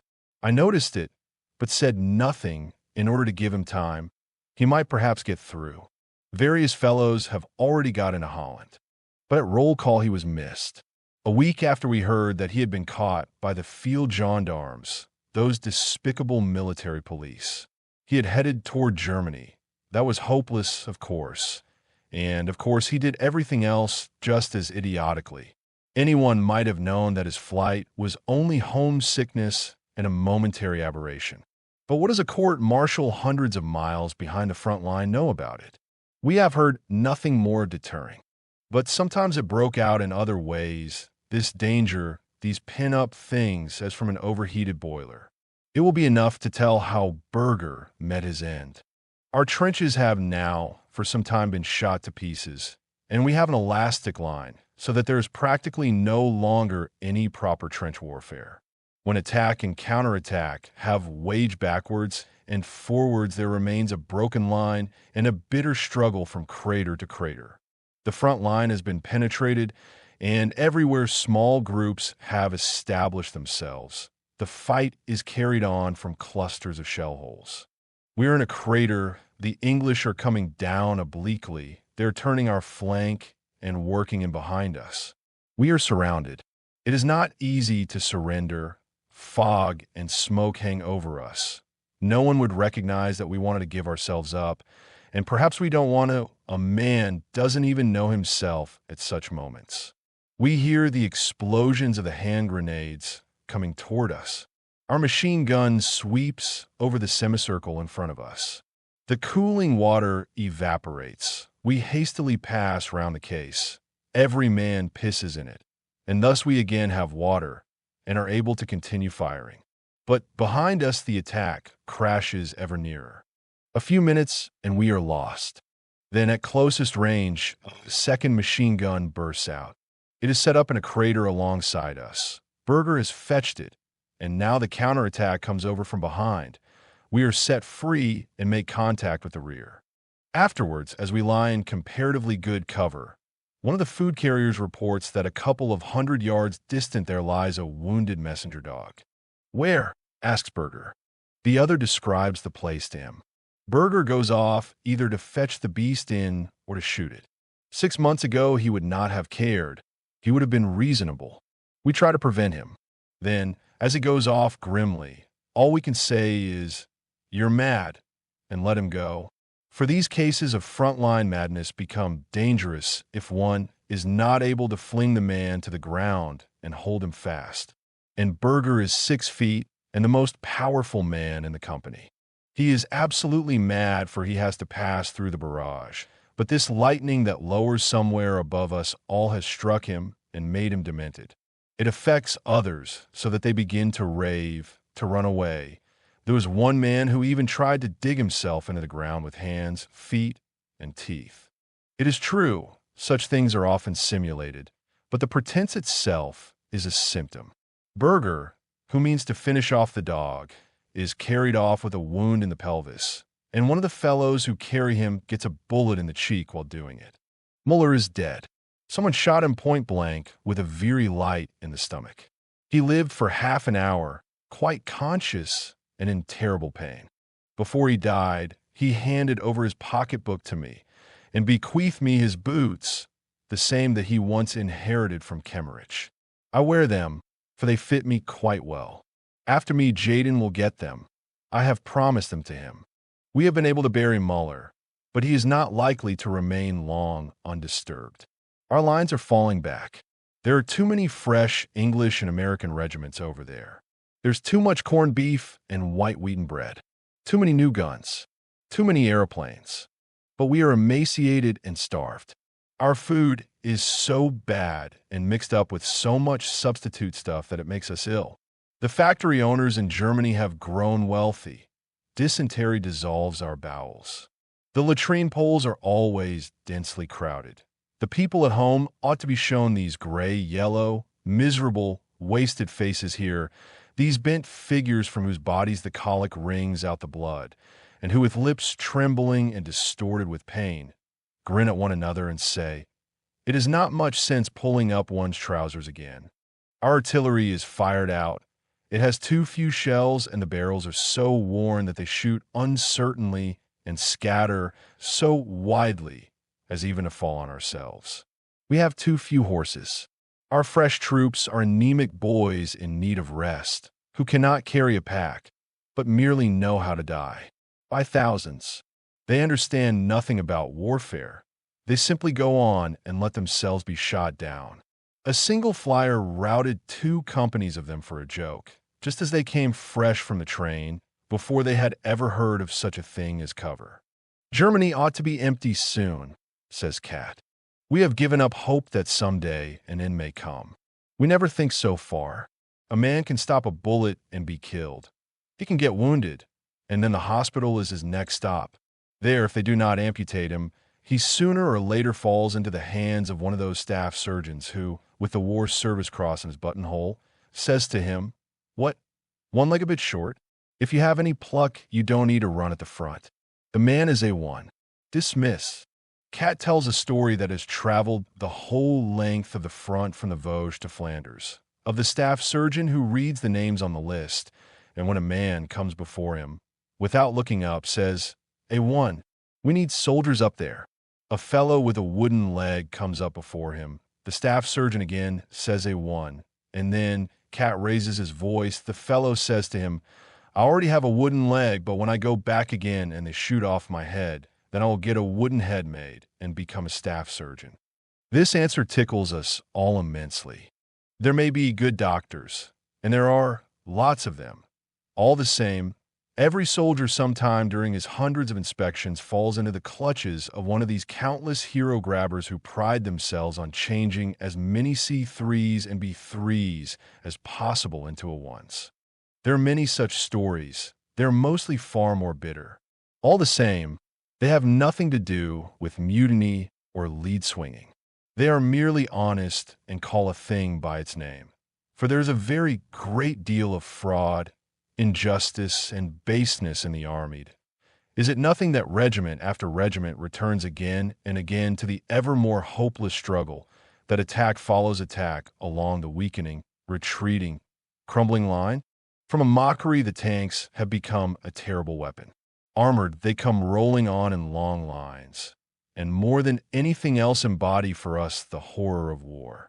We do not see the guns that bombard us. The attacking lines of the enemy infantry are men like ourselves. But these tanks are machines. Their caterpillars run on as endless as the war. They are annihilation. They roll without feeling into the craters and climb up again without stopping. A fleet of roaring, smoke-belching armor-clads, invulnerable steel beasts squashing the dead and the wounded. We shrivel up in our thin skin before them. Against their colossal weight, our arms are sticks of straw, and our hand grenades matches. Shells, gas clouds, and flotillas of tanks. Shattering, starvation, death. Dysentery, influenza, typhus, murder, burning death. Trenches, hospitals, the common grave. There are no other possibilities. In one attack, our company commander, Bertink, falls. He was one of those superb frontline officers who were foremost in every hot place. He was with us for 2 years without being wounded, so that something had to happen in the end. We occupy a crater and get surrounded. The stink of petroleum or oil blows across with the fumes of powder. 2 fellows with a flamethrower are seen. One carries the tin on his back. The other has the hose in his hands from which the fire spouts. If they get so near that they can reach us, we are done for. We cannot retreat yet. We open fire on them, but they work nearer and things begin to look bad. Bertink is lying in the hole with us. When he sees that we cannot escape, because under the sharp fire we must make the most of this cover, he takes a rifle, crawls out of the hole, and lying down, propped on his elbows, he takes aim. He fires. The same moment a bullet smacks into him, they've got him. Still he lies and aims again. Once he shifts and again takes his aim. At last the rifle cracks. Bertink lets the gun drop and says, "Good," and slips back into the hole. The hindermost of the 2 flamethrowers is hit. He falls. The hose slips away from the other fellow. The fire squirts about on all sides, and a man burns. Bertink has a chest wound. After a while, a fragment smashes away his chin, and the same fragment has sufficient force to tear open Lear's hip. Lear groans as he supports himself on his arm. He bleeds quickly. No one can help him. Like an emptying tube, after a couple of minutes, he collapses. What use is it to him now that he was such a good mathematician at school? The months pass by. The summer of 1918 is the most bloody and the most terrible. The days stand like angels in gold and blue, incomprehensible, above the ring of annihilation. Every man here knows that we are losing the war. Not much is said about it. We are falling back. We will not be able to attack again after this big offensive. We have no more men and no more ammunition. Still, the campaign goes on. The dying goes on. Summer of 1918. Never has life in its niggardliness seemed to us so desirable as now. The red poppies in the meadows round our billets, the smooth beetles on the blades of grass, the warm evenings in the cool, dim rooms, the black, mysterious trees of the twilight, the stars and the flowing waters, dreams and long sleep. A life, life, life. Summer of 1918. Never was so much silently suffered as in the moment when we depart once again for the front line. Wild, tormenting rumors of an armistice and peace are in the air. They lay hold on our hearts and make the return to the front harder than ever. Summer of 1918. Never was life in the line more bitter and more full of horror than in the hours of the bombardment, when the blanched faces lie in the dirt and the hands clutch at the one thought. No, no, not now, not now, at the last moment. Summer of 1918. Breath of hope that sweeps over the scorched fields, raging fever of impatience, of disappointment, of the most agonizing terror of death, insensate question. Why? Why do they not make an end? And why do these rumors of an end fly about? There are so many airmen here, and they are so sure of themselves that they give chase to single individuals, just as though they were hares. For every one German plane, there come at least 5 English and American.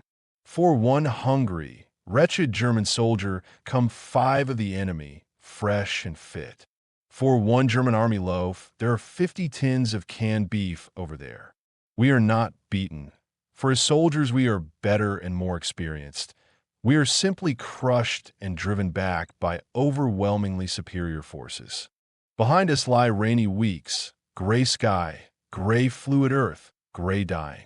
If we go out, the rain at once soaks through our overcoat and clothing, and we remain wet all the time we are on the line.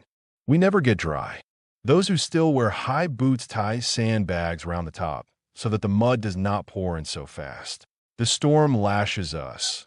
Out of the confusion of gray and yellow, the hail of splinters whips forth the childlike cries of the wounded, and the night's shattered life groans wearily to the silence.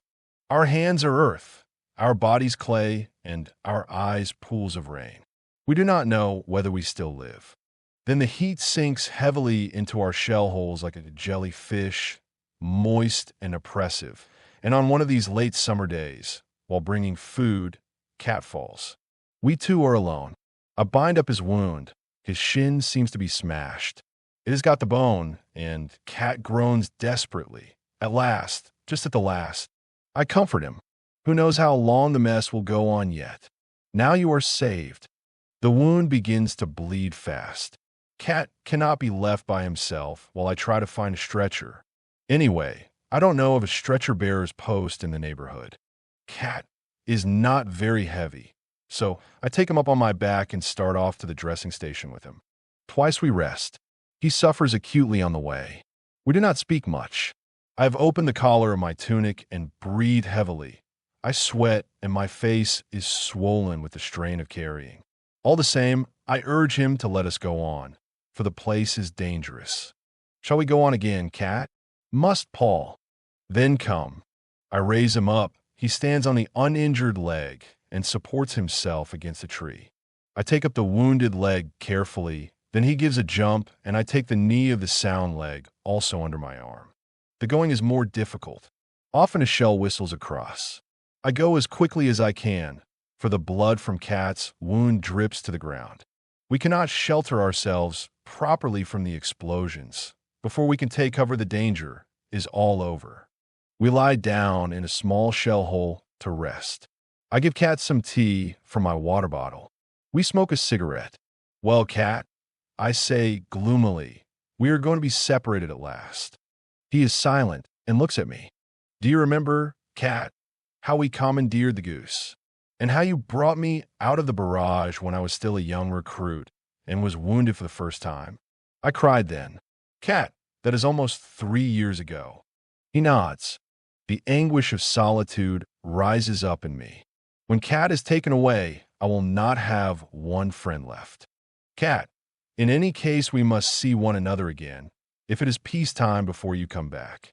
Do you think that I'll be marked a one again with this leg? He asks bitterly. With rest it will get better. The joint is all right. It may limp a bit. Give me another cigarette, he says. Perhaps we could do something together later on, Cat. I am very miserable. It is impossible that Cat.